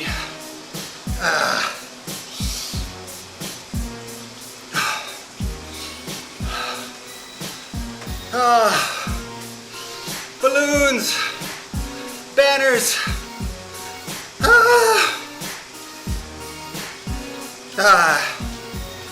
Oh, yes.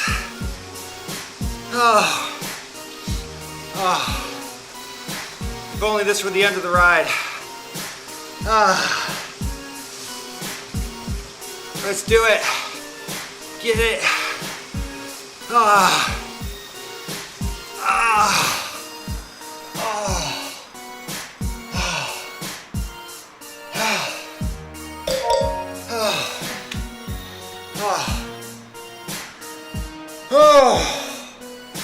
Thank you, Alan.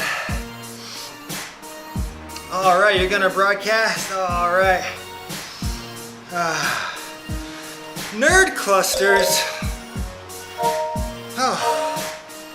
Woo!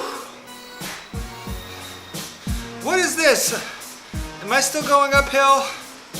No, it's flat. I was gonna say, I expected to turn around right away and head down.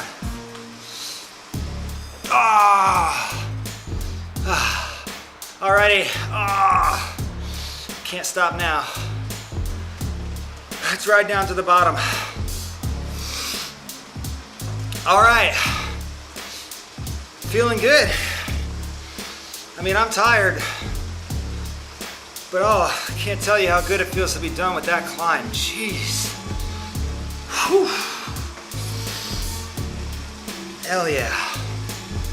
Appreciate the support. Alan, I'll try to check out your broadcast if I can. We have some company coming over to watch the Texans game. Oh man. I'm gonna finish this route. Oh, still 18 miles, yeah. We're gonna finish this route. And then I have a 2-mile run off the bike. And then I'll be done. Is it still training if I just coast all the way down? Asking for a friend.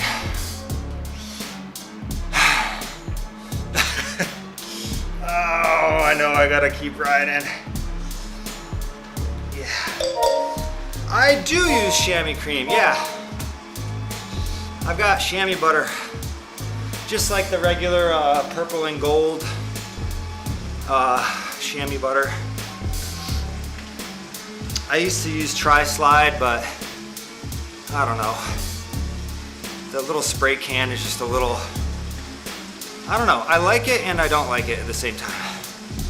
It's hard to explain. I feel like chamois butter is just a little bit easier to deal with. I don't really like spraying that bottle on my, so, you know, you stick it down there and you try to spray it, but it's upside down. So it's kind of spraying just air, and I don't know. And, you know, you can spray it on your hand and rub it on yourself that way, but then your hand is like all lubricated. So I find the chamois butter just a little bit, you just put a dollop on your finger and reach down there and put it where you want it. I've heard some people apply it to their chamois externally, like they put it on the chamois and then put they put it on the actual chamois on the cycling short, and then they put it on. I don't know about all that. Like, I don't know where the chamois is gonna touch my body. I wanna put it where I know my body needs it, not just guess. Coasting. Dude, I tried a little experiment this summer, just wondering if maybe if I stopped using the chamois cream, if like my legs would eventually like just kind of toughen up to it. And that experiment was awful. I ended up with some sores on my saddle that just didn't heal. Like, every ride within the first 5 minutes I'd be feeling them, and I just kept telling myself, just gotta push through, just gotta push through. Eventually your skin will get used to it. No. So I'm back on the butter. Back on the butter for sure. Life is a lot better with the chamois butter. Okay, flying downhill now.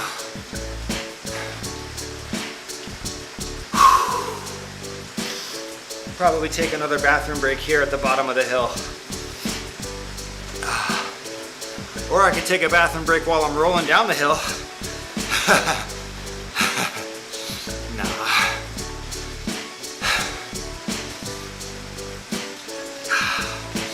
Woo! Hey, we're sitting at 12 likes. That's what's up, that's a record. Never had double-digit likes on a bike stream before, so thank y'all for hitting that like button. Feels good.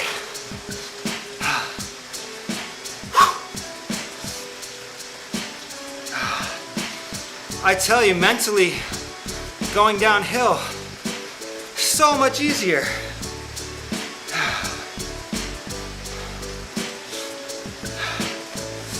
Cadence is good. Power's good. Heart rate's good.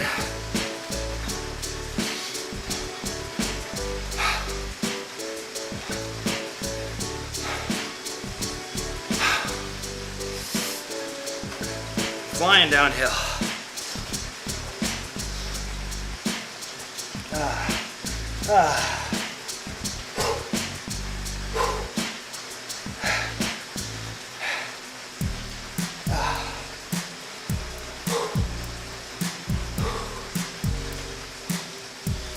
Whee!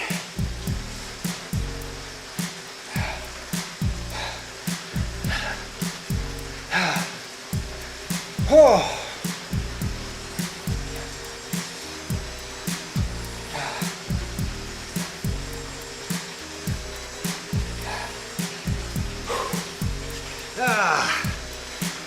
Oh, having this front end of the bike trainer tilt down, ooh, it really works your core.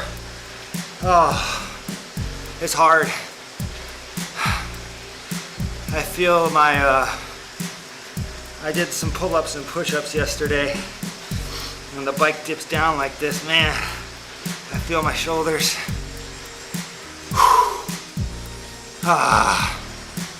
Going 50 miles an hour, I just want to get down the bottom of this hill before I take my next little bathroom break.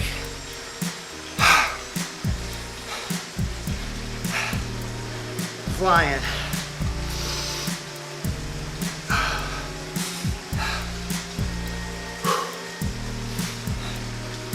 This is the way, taking it slow every day. And people say, this is the way.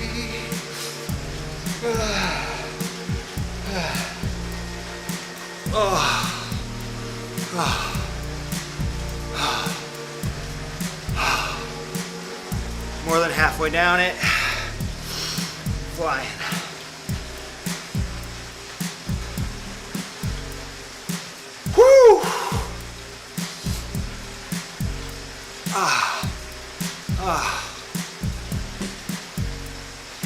Cadence is up. Cash me in my zone too. How to do? Cash me in my zone too. Do cash me in my zone too. Free Shavaka do. Me in my zone too.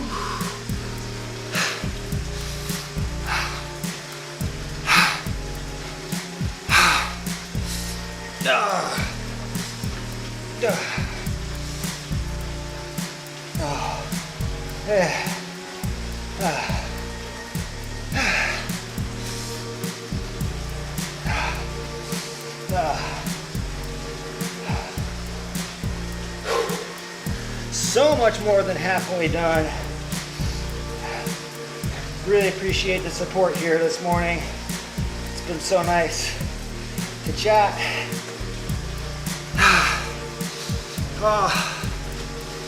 Knowing I'm not alone.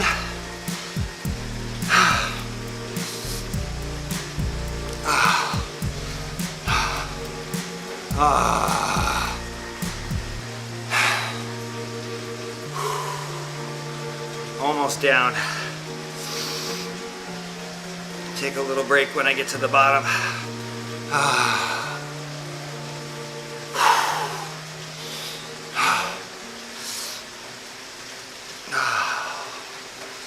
Beautiful day here in Watopia. I almost can't watch the screen. It's like, it's going so fast. It's like kind of disorienting. Oh, yes. Get me down this hill. All right, a little more than a mile.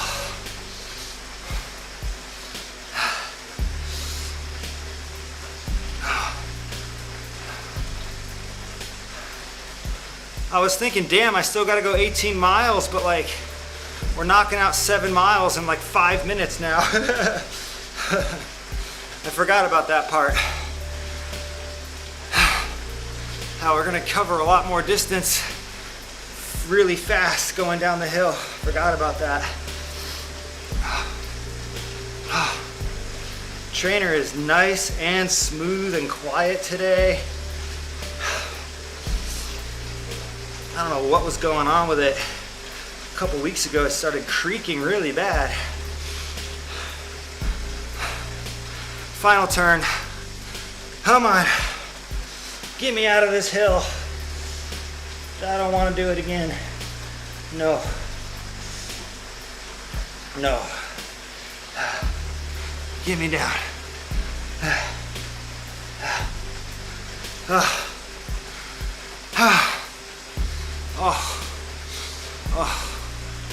Get me off this thing. Okay.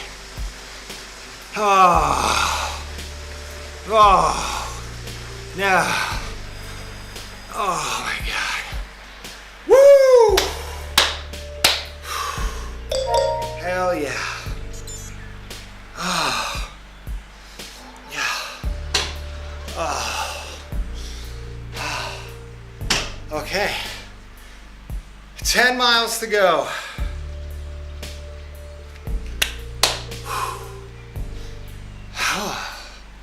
That was great. That was my favorite part of the ride so far.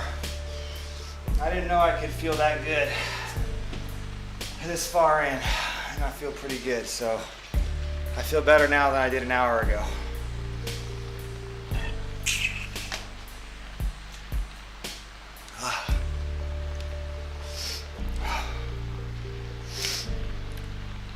All right, quick pit stop. I'll be right back. 10 more miles, that's it.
All right. My shoes are getting a little bit loose.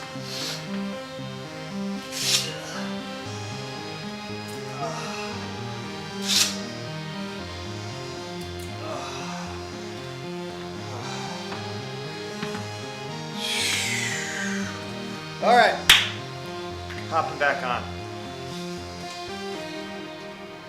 Oh, I can't tell you how nice it is. Oh, look at that, I rolled. I rolled another mile, haha. Oh yeah.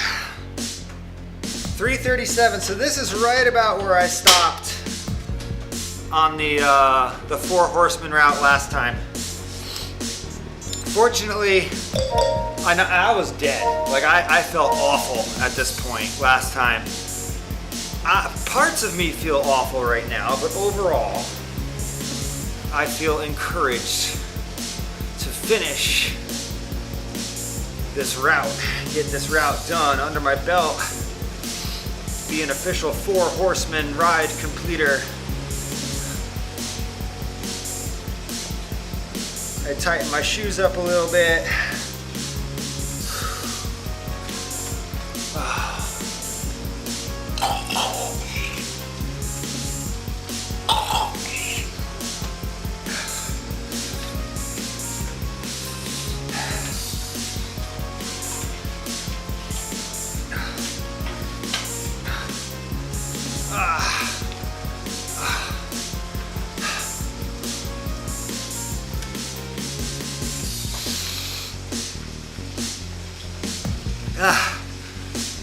That's bottle number 7.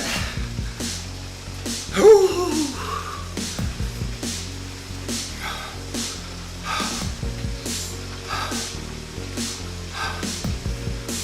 So far, this feels a lot better after tightening my shoe, but I'm afraid my foot's gonna start to hurt because I tightened it a lot. I'll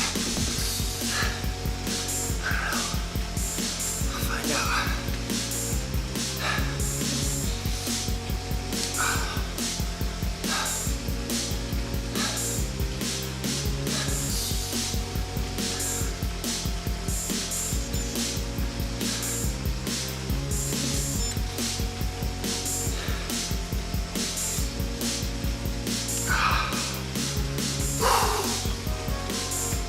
Nine miles. I'm considering stopping this ride at the end of the route, but we'll see.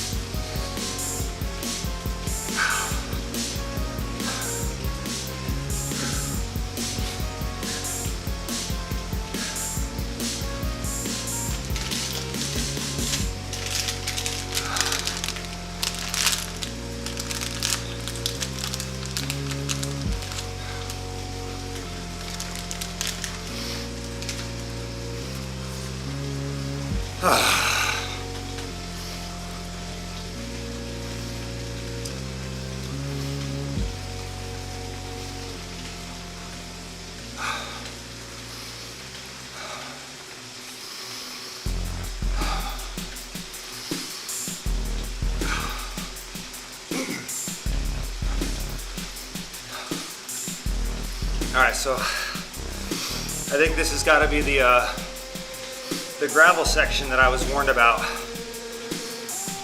And yeah, I'm only going about 10 miles an hour here, so this probably will take a little while.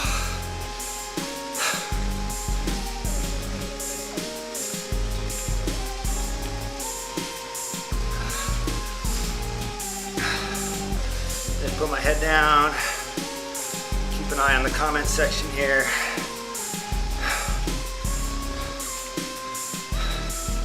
$12 likes. That's another personal best. 12 likes is the most likes.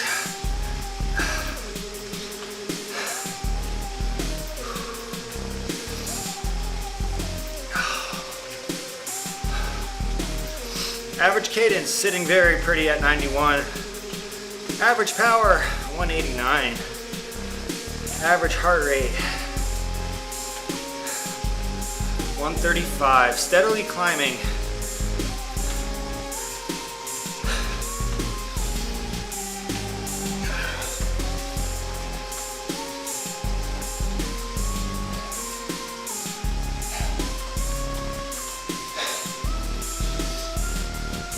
Feeling all right at the moment.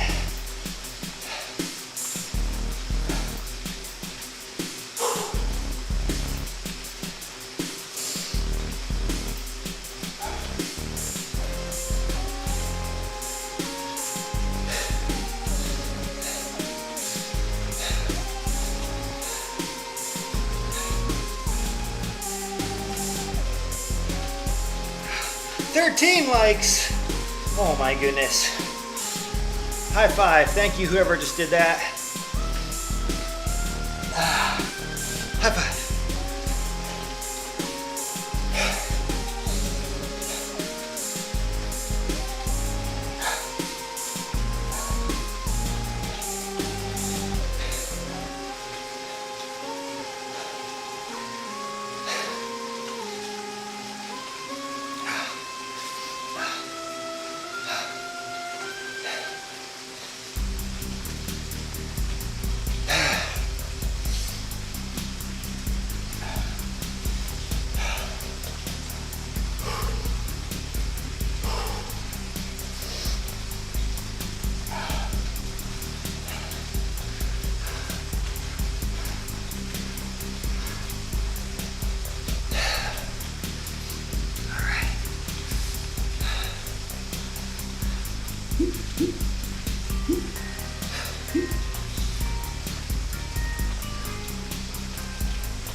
Yes, I'm doing this with ERG. Just to try and like really dial in my power and not spend any energy trying to shift gears, thinking about what gear. Just nice and easy. And it's worked well. I mean, as you saw, I just adjusted the power target up because I'm feeling pretty good. So trying to route a little bit more power. I mean,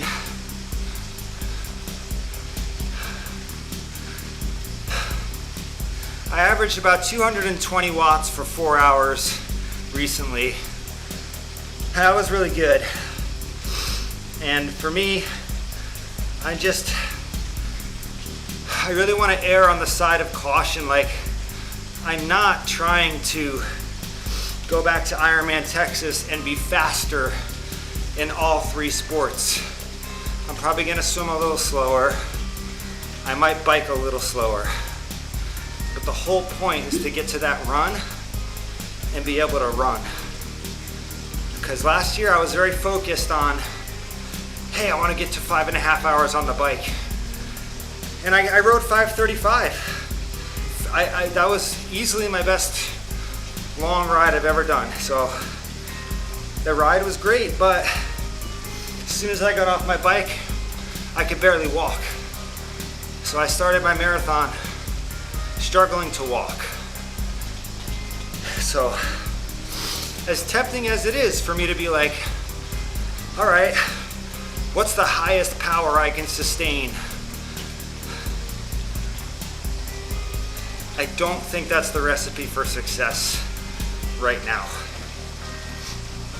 In where I'm at on my Ironman journey. And some fuller transparency here that might help if you're kind of wondering where my head is at. I've done 2 full Ironman races.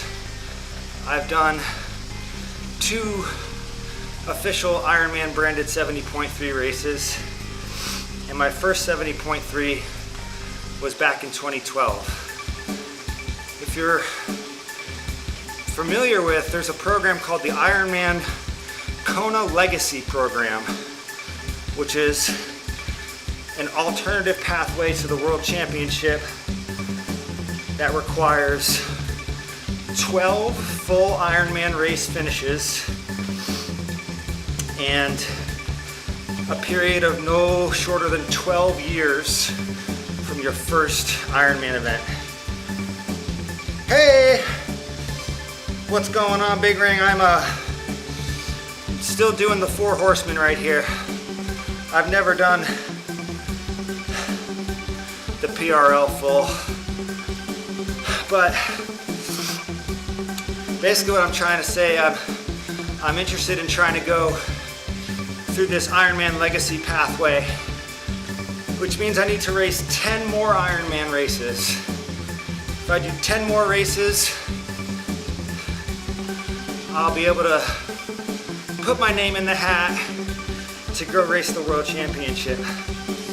Now, if it's possible for me to put it all together and have that magical race along the way where I actually qualify, then so be it. But if not, I can race these races knowing that I'm still progressing towards a long-term goal. So I feel like even though I've been doing triathlon for 12 years, I'm kind of like a baby Ironman with a lot to learn. And I don't have any disillusionment in my mind about being fast enough to qualify in the next year or 2. Like, there's no, like,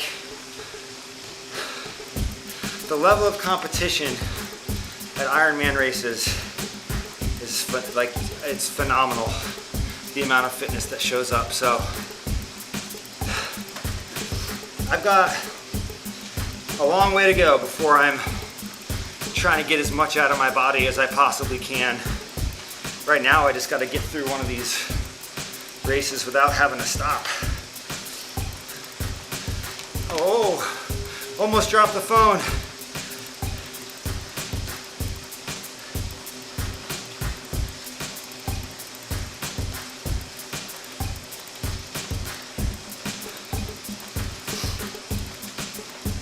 That's a good question. So the specific power that I'm targeting is at low. I'm lower end of my zone 2 range.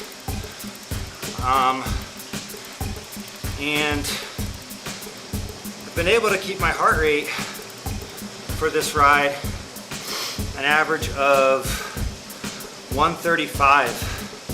So my threshold heart rate is currently 186. I average 186 for a 20-minute effort at 338 watts. So that's where my numbers are based off of.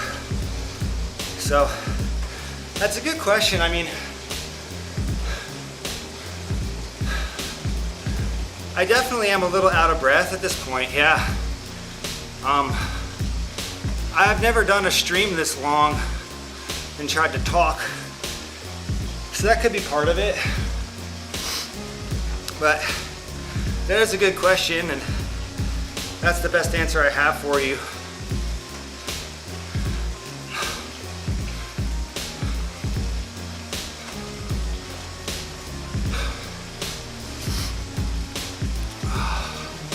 Yeah, so at 152 BPM, this is technically my zone 2 heart rate.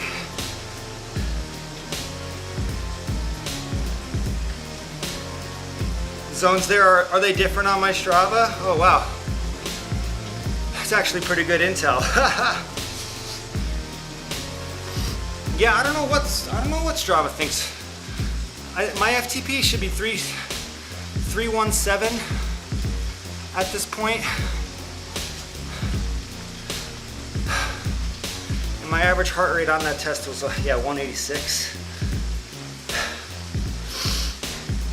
Yeah, like if you look at my workout that I did on Tuesday, I had some, or no, actually last Tuesday was even worse. I had some sprint efforts and got my heart rate all the way up into the 180s.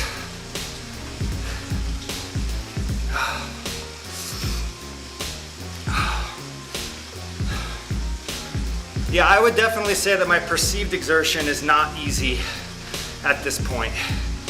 So let me bring the power down a little bit. You know, I think you got a good point.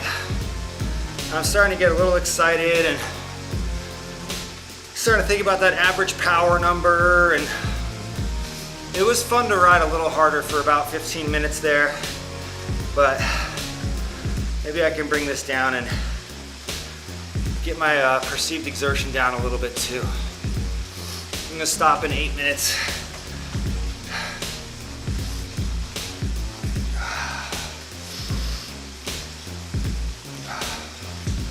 Ooh, you gonna do another FTP test? Nice. Honestly, I don't want to do another one ever.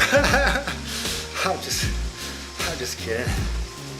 I just got to I'm at a point now where I know I need to average, if I'm doing the 20-minute version, I know if I want to go higher, I've got to average like 350, and just mentally, I don't have a grip on that. I feel like I'd be really intimidated just from the get-go.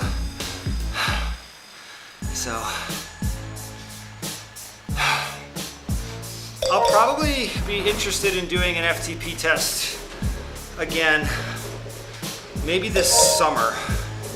So I'll get through Ironman Texas. I don't want to mess with my zones. I'll get through Ironman Texas on these, and then I want to start doing some more sprint racing this summer, and that'll be a good time, I think, to see if I need to change my FTP. I'm doing a lot of strength training too, but it's not necessarily geared towards making my FTP number bigger. I just need more overall core strength just to keep my body together for Ironman racing. I've been able to race at faster paces. You know, for a 70.3, my best time is 4:44. And I held it together up until like mile 12, so I was strong enough then in 2023 to race that fast. But I don't think I could have gone much faster at all. That's one of those rare races where I feel like I got everything out of myself. And then my first Ironman in 2022 I was just there to try to finish. I finished in like 12:40. Really strange experience. I felt like a deer running into headlights at the finish line.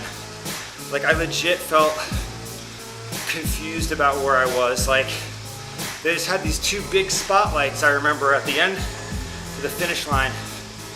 And I remember hearing my name, and I was aware that this was like the moment of me finishing an Ironman, but all I could think was that I felt like I was running directly into a car, like head on. Like it felt like there was an SUV coming straight at me, and I was just sprinting toward it, which is if you can try to picture that, it's a very strange feeling. Also, at this point, I just wanted it to be over, you know? So it was like this weird, like, hey, I'm either gonna cross this finish line and be an Ironman, or I'm gonna be hit by this car. My brain couldn't decide. So that was a weird one. And then I waited 2 years, decided to race Ironman Texas last year, thinking I was gonna destroy my time from Florida 2022, and I was an hour slower. However, I did not feel like a deer in the headlights at the end of that race. I felt like $1,000,000. I felt incredible. The sun was still up. I was so happy to finish Ironman Texas. And I knew right then and there at the finish line that I wanted to train for a year, get stronger, and come back. So here we are. 13 weeks to go, 12 weeks to go. I'm feeling stronger.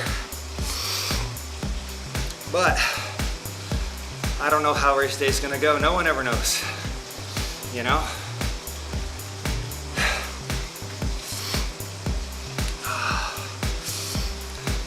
Hey, I appreciate you hopping in the comments though. Really awesome to talk about all of this with you. Saru Nasu. Thank you for checking me out on Strava as well. I need to spend more time on Strava. I ignore Strava. I pay for it and I ignore it. Hey, this 4 Horsemen thing is almost wrapped up.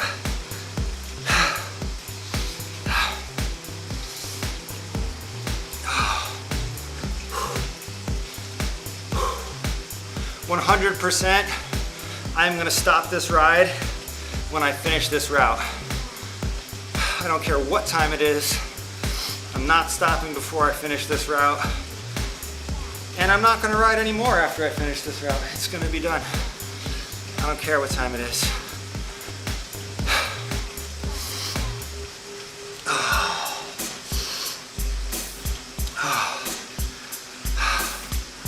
So yeah, my heart rate is up, my power is down, perceived exertion is like way higher than it should be, but I don't know. What do you expect 4 hours into a ride? Especially having not gone anywhere.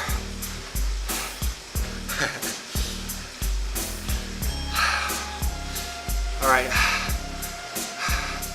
I think this might be the final pit stop coming up here in a minute.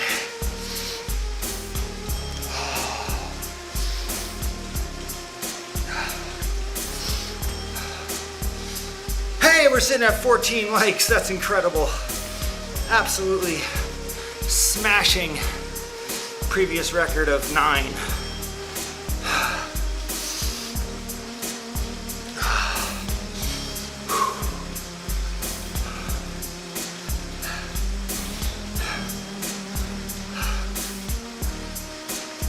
Oh,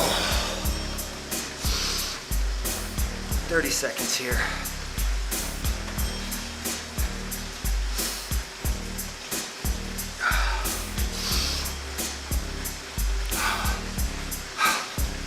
Hey, I know where we are. It's familiar territory here. 10 seconds.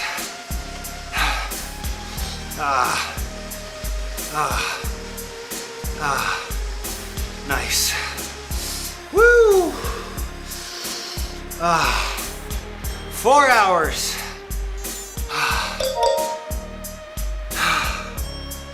Okay.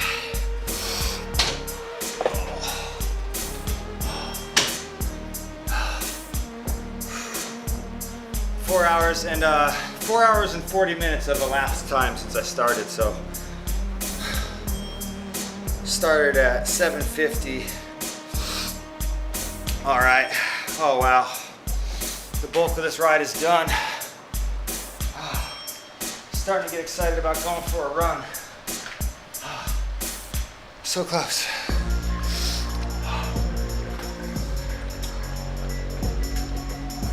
All right, one more pit stop.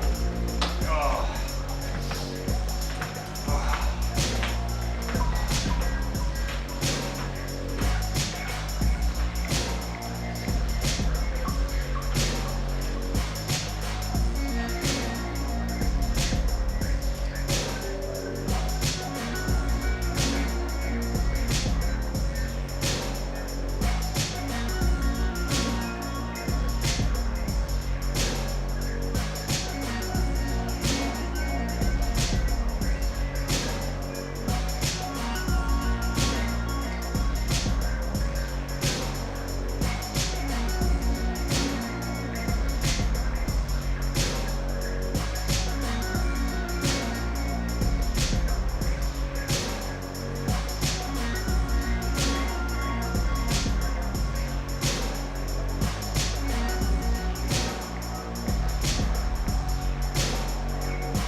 'Alright, pushing into the unknown.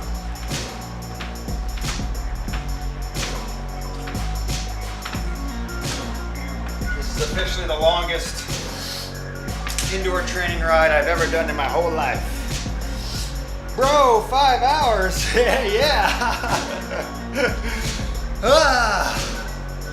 4 hours and 40 minutes is done though. Like I'm gonna just ride to the end of this route and call it done because I'm including my break time for the ride time here. I started at 7:50. There we are. Let's finish this route. What's up, John, though? Good to hear from you. Damn. Oh. Yeah, it's kind of like getting on a flight, you know? 5-hour flight. But dude, I don't have to do a 5-hour ride anymore. I just have to do a 3.7 mile virtual spin. That's it. Because I am not riding any further than this 4 Horsemen. That's it. It's gonna be the end. And I know it's not gonna be 5 hours of ride time, but like I said, I am not here to make a 5-hour ride into a 7-hour adventure. It's not my style. Oh. Yes, sir. I'm pretty wrecked right now, John. I mean, I had a 14-mile run yesterday. Took it very, very easy because I knew I needed to do this ride, and yeah. I've also recently decided that I'm gonna try to do 10 more Ironman races so I can get my Kona legacy. Why not? I'll probably get a little bit faster over the course of 10 years, I'd hope. But I also don't know if I'll ever be fast enough to qualify. And I like the idea of committing for a large portion of my life to try to get to this goal. And I got support from my family and my coach and the Powerhouse Patriots Foundation, my sponsor. So to get into the program, you have to do 12 full distance races. I've already done 2. So I just gotta do 10 more. Thinking about calling it Project 1406. Because as my son pointed out, I just have to do 1,406 miles of Ironmanning to get to Kona, in theory. I'm down. I could get there potentially before I'm like 50. And then I don't gotta try to get to Kona anymore. I could be that 50-year-old dude that's already been there, done that. Maybe I could write a book. Either way, that's the kind of trajectory I feel like I'm on right now. Try to build up this TriVibes brand along the way. Release some music, maybe some merchandise. We got maybe some cool water bottles or some visors or something like that. Stickers. And just kind of lean into the whole triathlete thing. As if I could lean in anymore, right?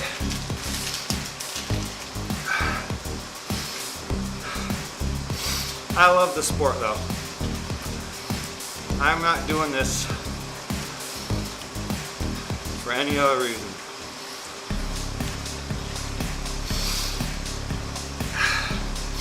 Started racing in Hawaii back when I lived there. My first 70.3. I did it on the Big Island. Got to race on part of that World Championship course.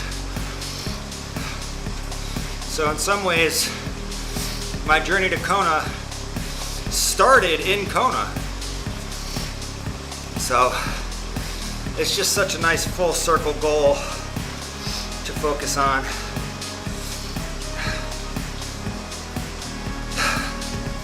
Sitting here with 14 likes on the stream, that's a record for me. That is the most likes we've ever had on a live stream, so thank you so much for dropping those likes.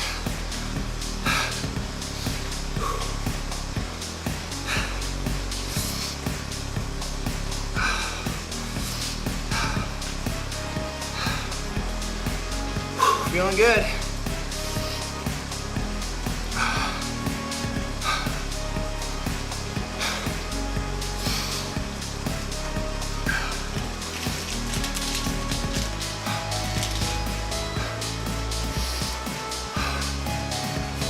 This route's almost done.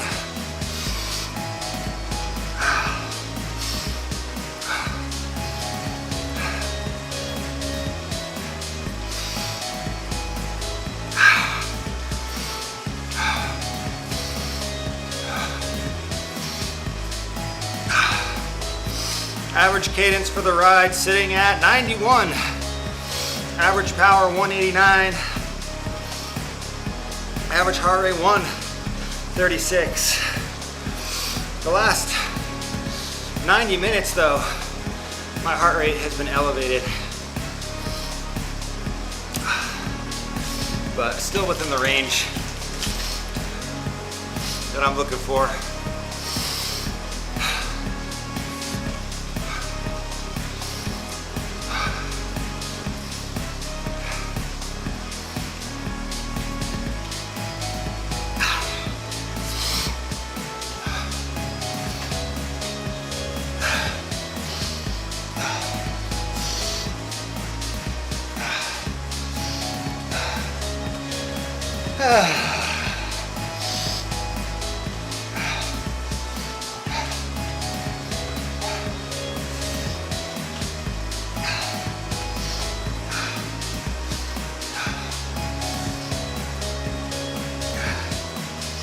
Hey, looks like we might have jumped up a couple of subscribers this morning. So if you've subscribed to my channel today, thank you so much. I don't have a way to see who subscribes when, but pretty sure I was at 546 when I hopped on, and we're sitting at 549. So that is fantastic. Thank you very much.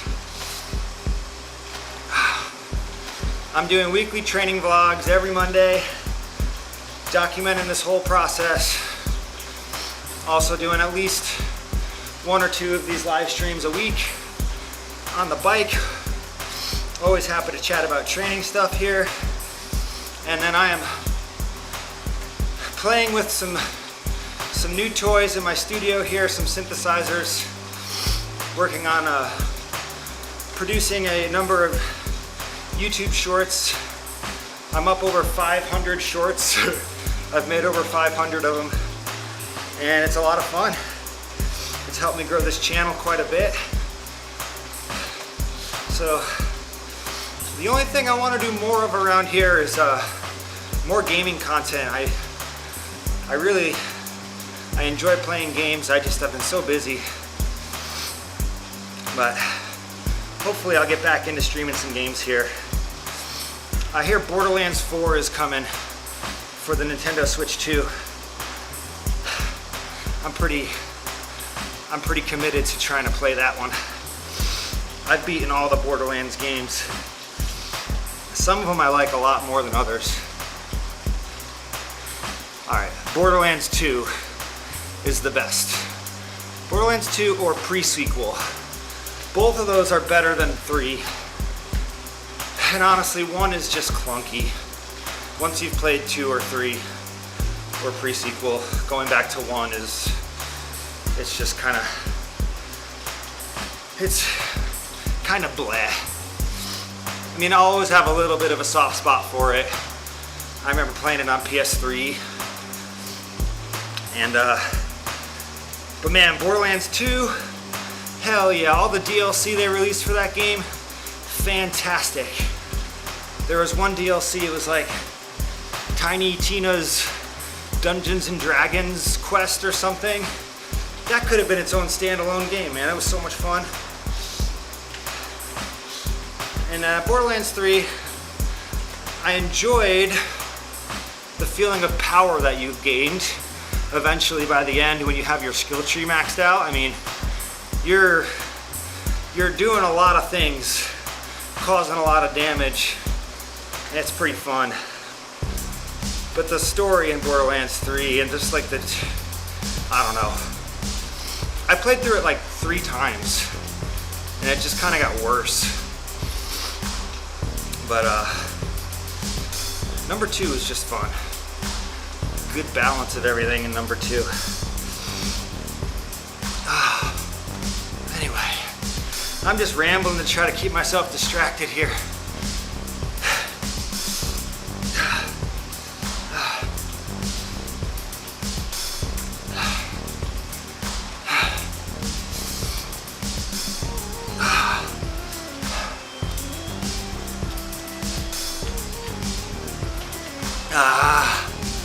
Oh my gosh, I'm almost there.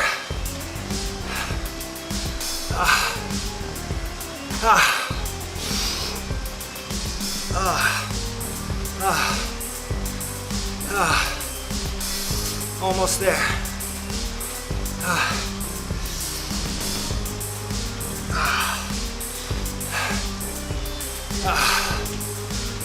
I see the end.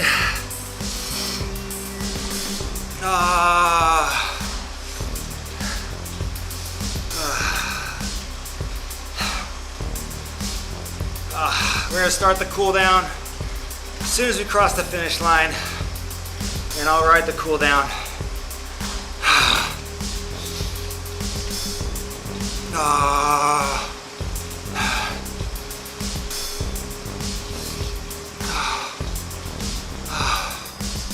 that it?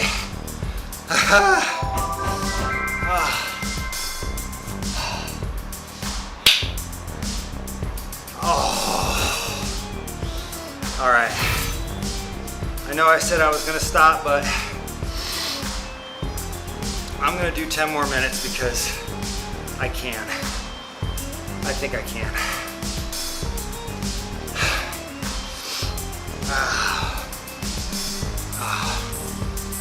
I can do 10 more minutes.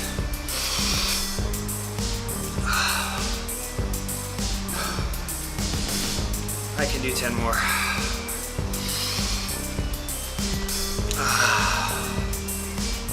That's gonna be it. Started 4 hours and 56 minutes ago. So we'll ride this 9 minutes.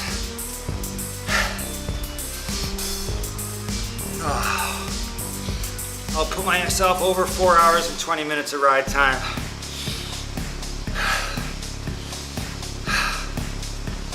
I mean, that's less than 10 minutes of a break per hour. I mean, come on now. That's enough. That's gonna be good. And then 2-mile run coming up.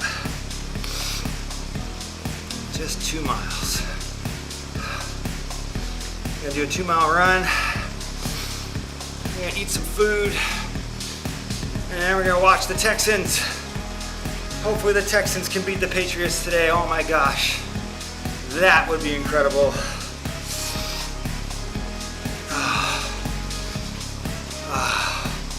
What is this, a hill?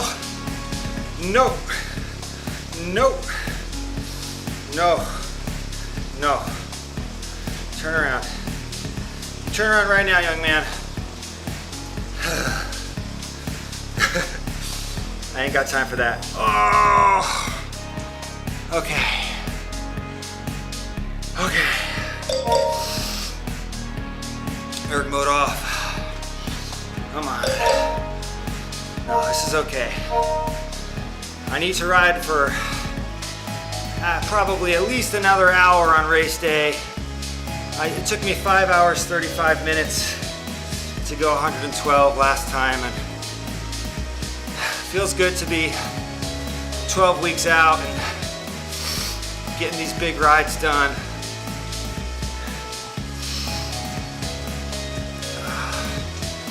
This might be the easiest 5-hour ride I've ever done. I don't know, I'm not done yet. And I know, I completely understand the irony of the clock saying 4 hours, 16 minutes and me talking about 5 hours. I get it.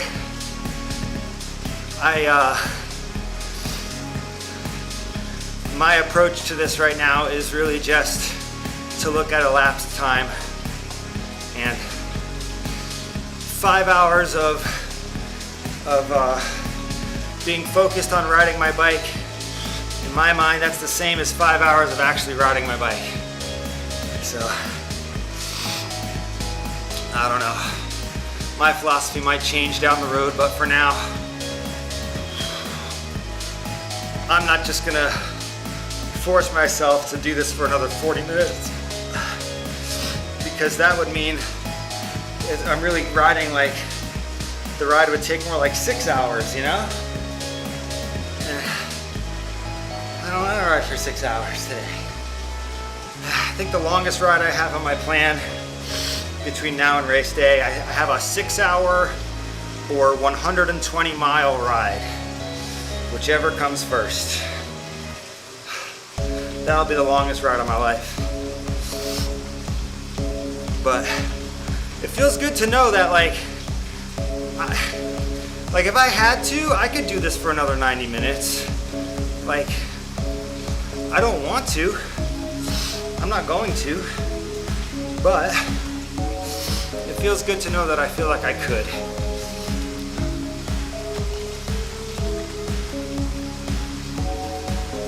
All right. 12:50. Whew! Officially 5 hours from my start time. 5 more minutes right here. 15 likes on this stream. That's outstanding. This is the longest stream I've ever done. That's the most likes I've ever got. I'm sure the watch time is gonna be pretty big on this one too. Might be the most watched video I've ever made. So that's fun. 7,000 feet of elevation. I think that might be a first for me as well. So there's a lot of big things to celebrate right now in my little world.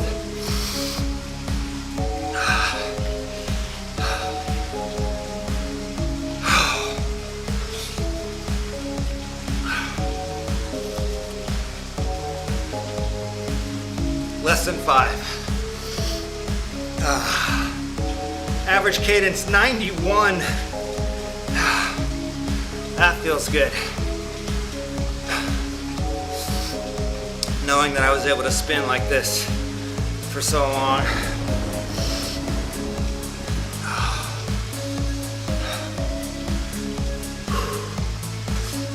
Oh boy.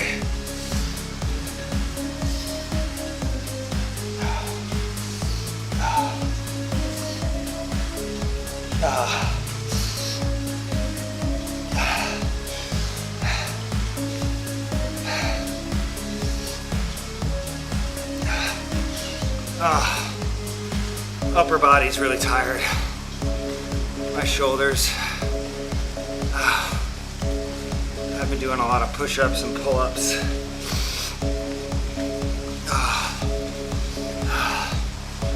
3 more minutes.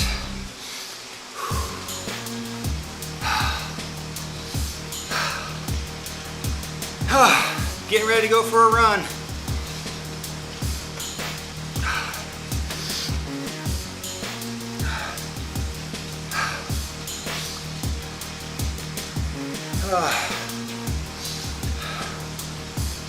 So close. I mean, yeah, my heart rate should be lower at this kind of output. I'll take a look at this with my coach and figure out what's going on. I might need to take in more food.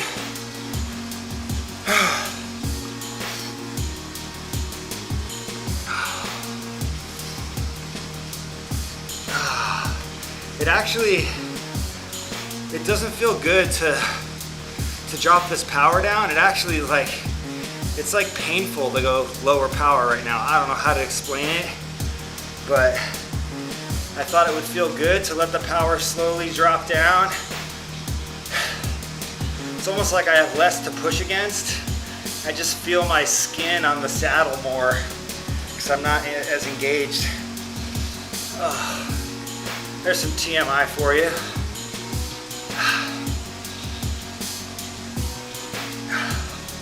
All right, 90 seconds. Longest trainer ride ever for me.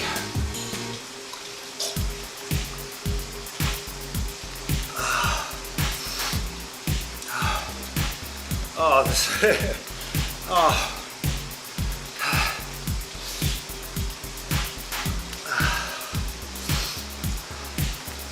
One more minute.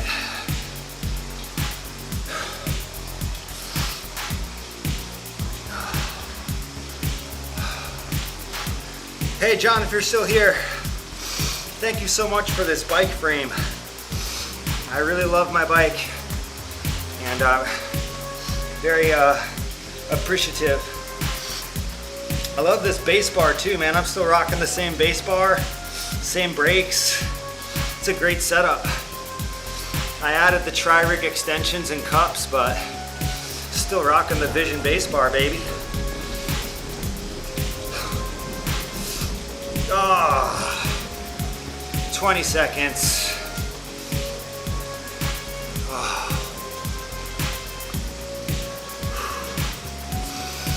There it is, folks. 10, 9, 8, 7, 6, 5, 4, 3, 2, 1. Now that's a long bike. Oh.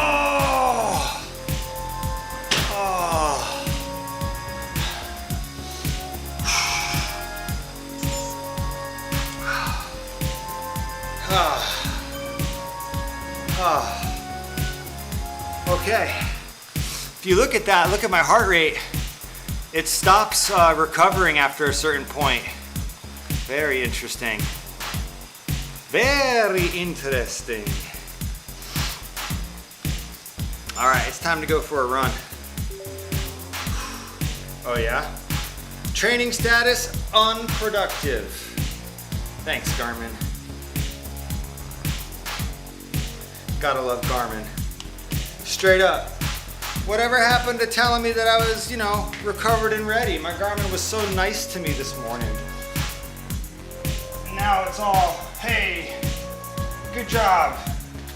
You're unproductive. Oh well.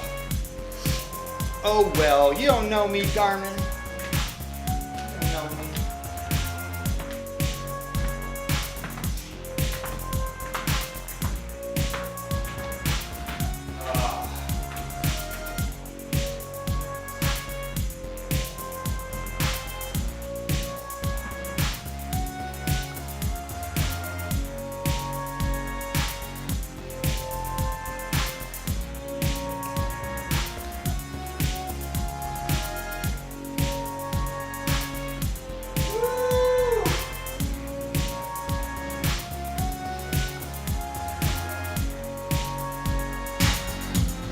All right, that's it. What a ride.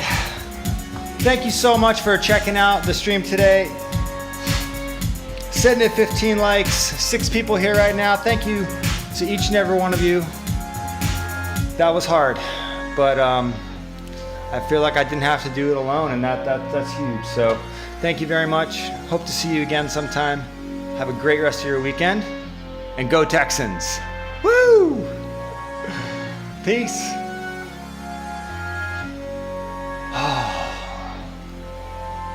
Where's the end button? All right, there it is. All right, 5 hours, 7 minutes. That's crazy.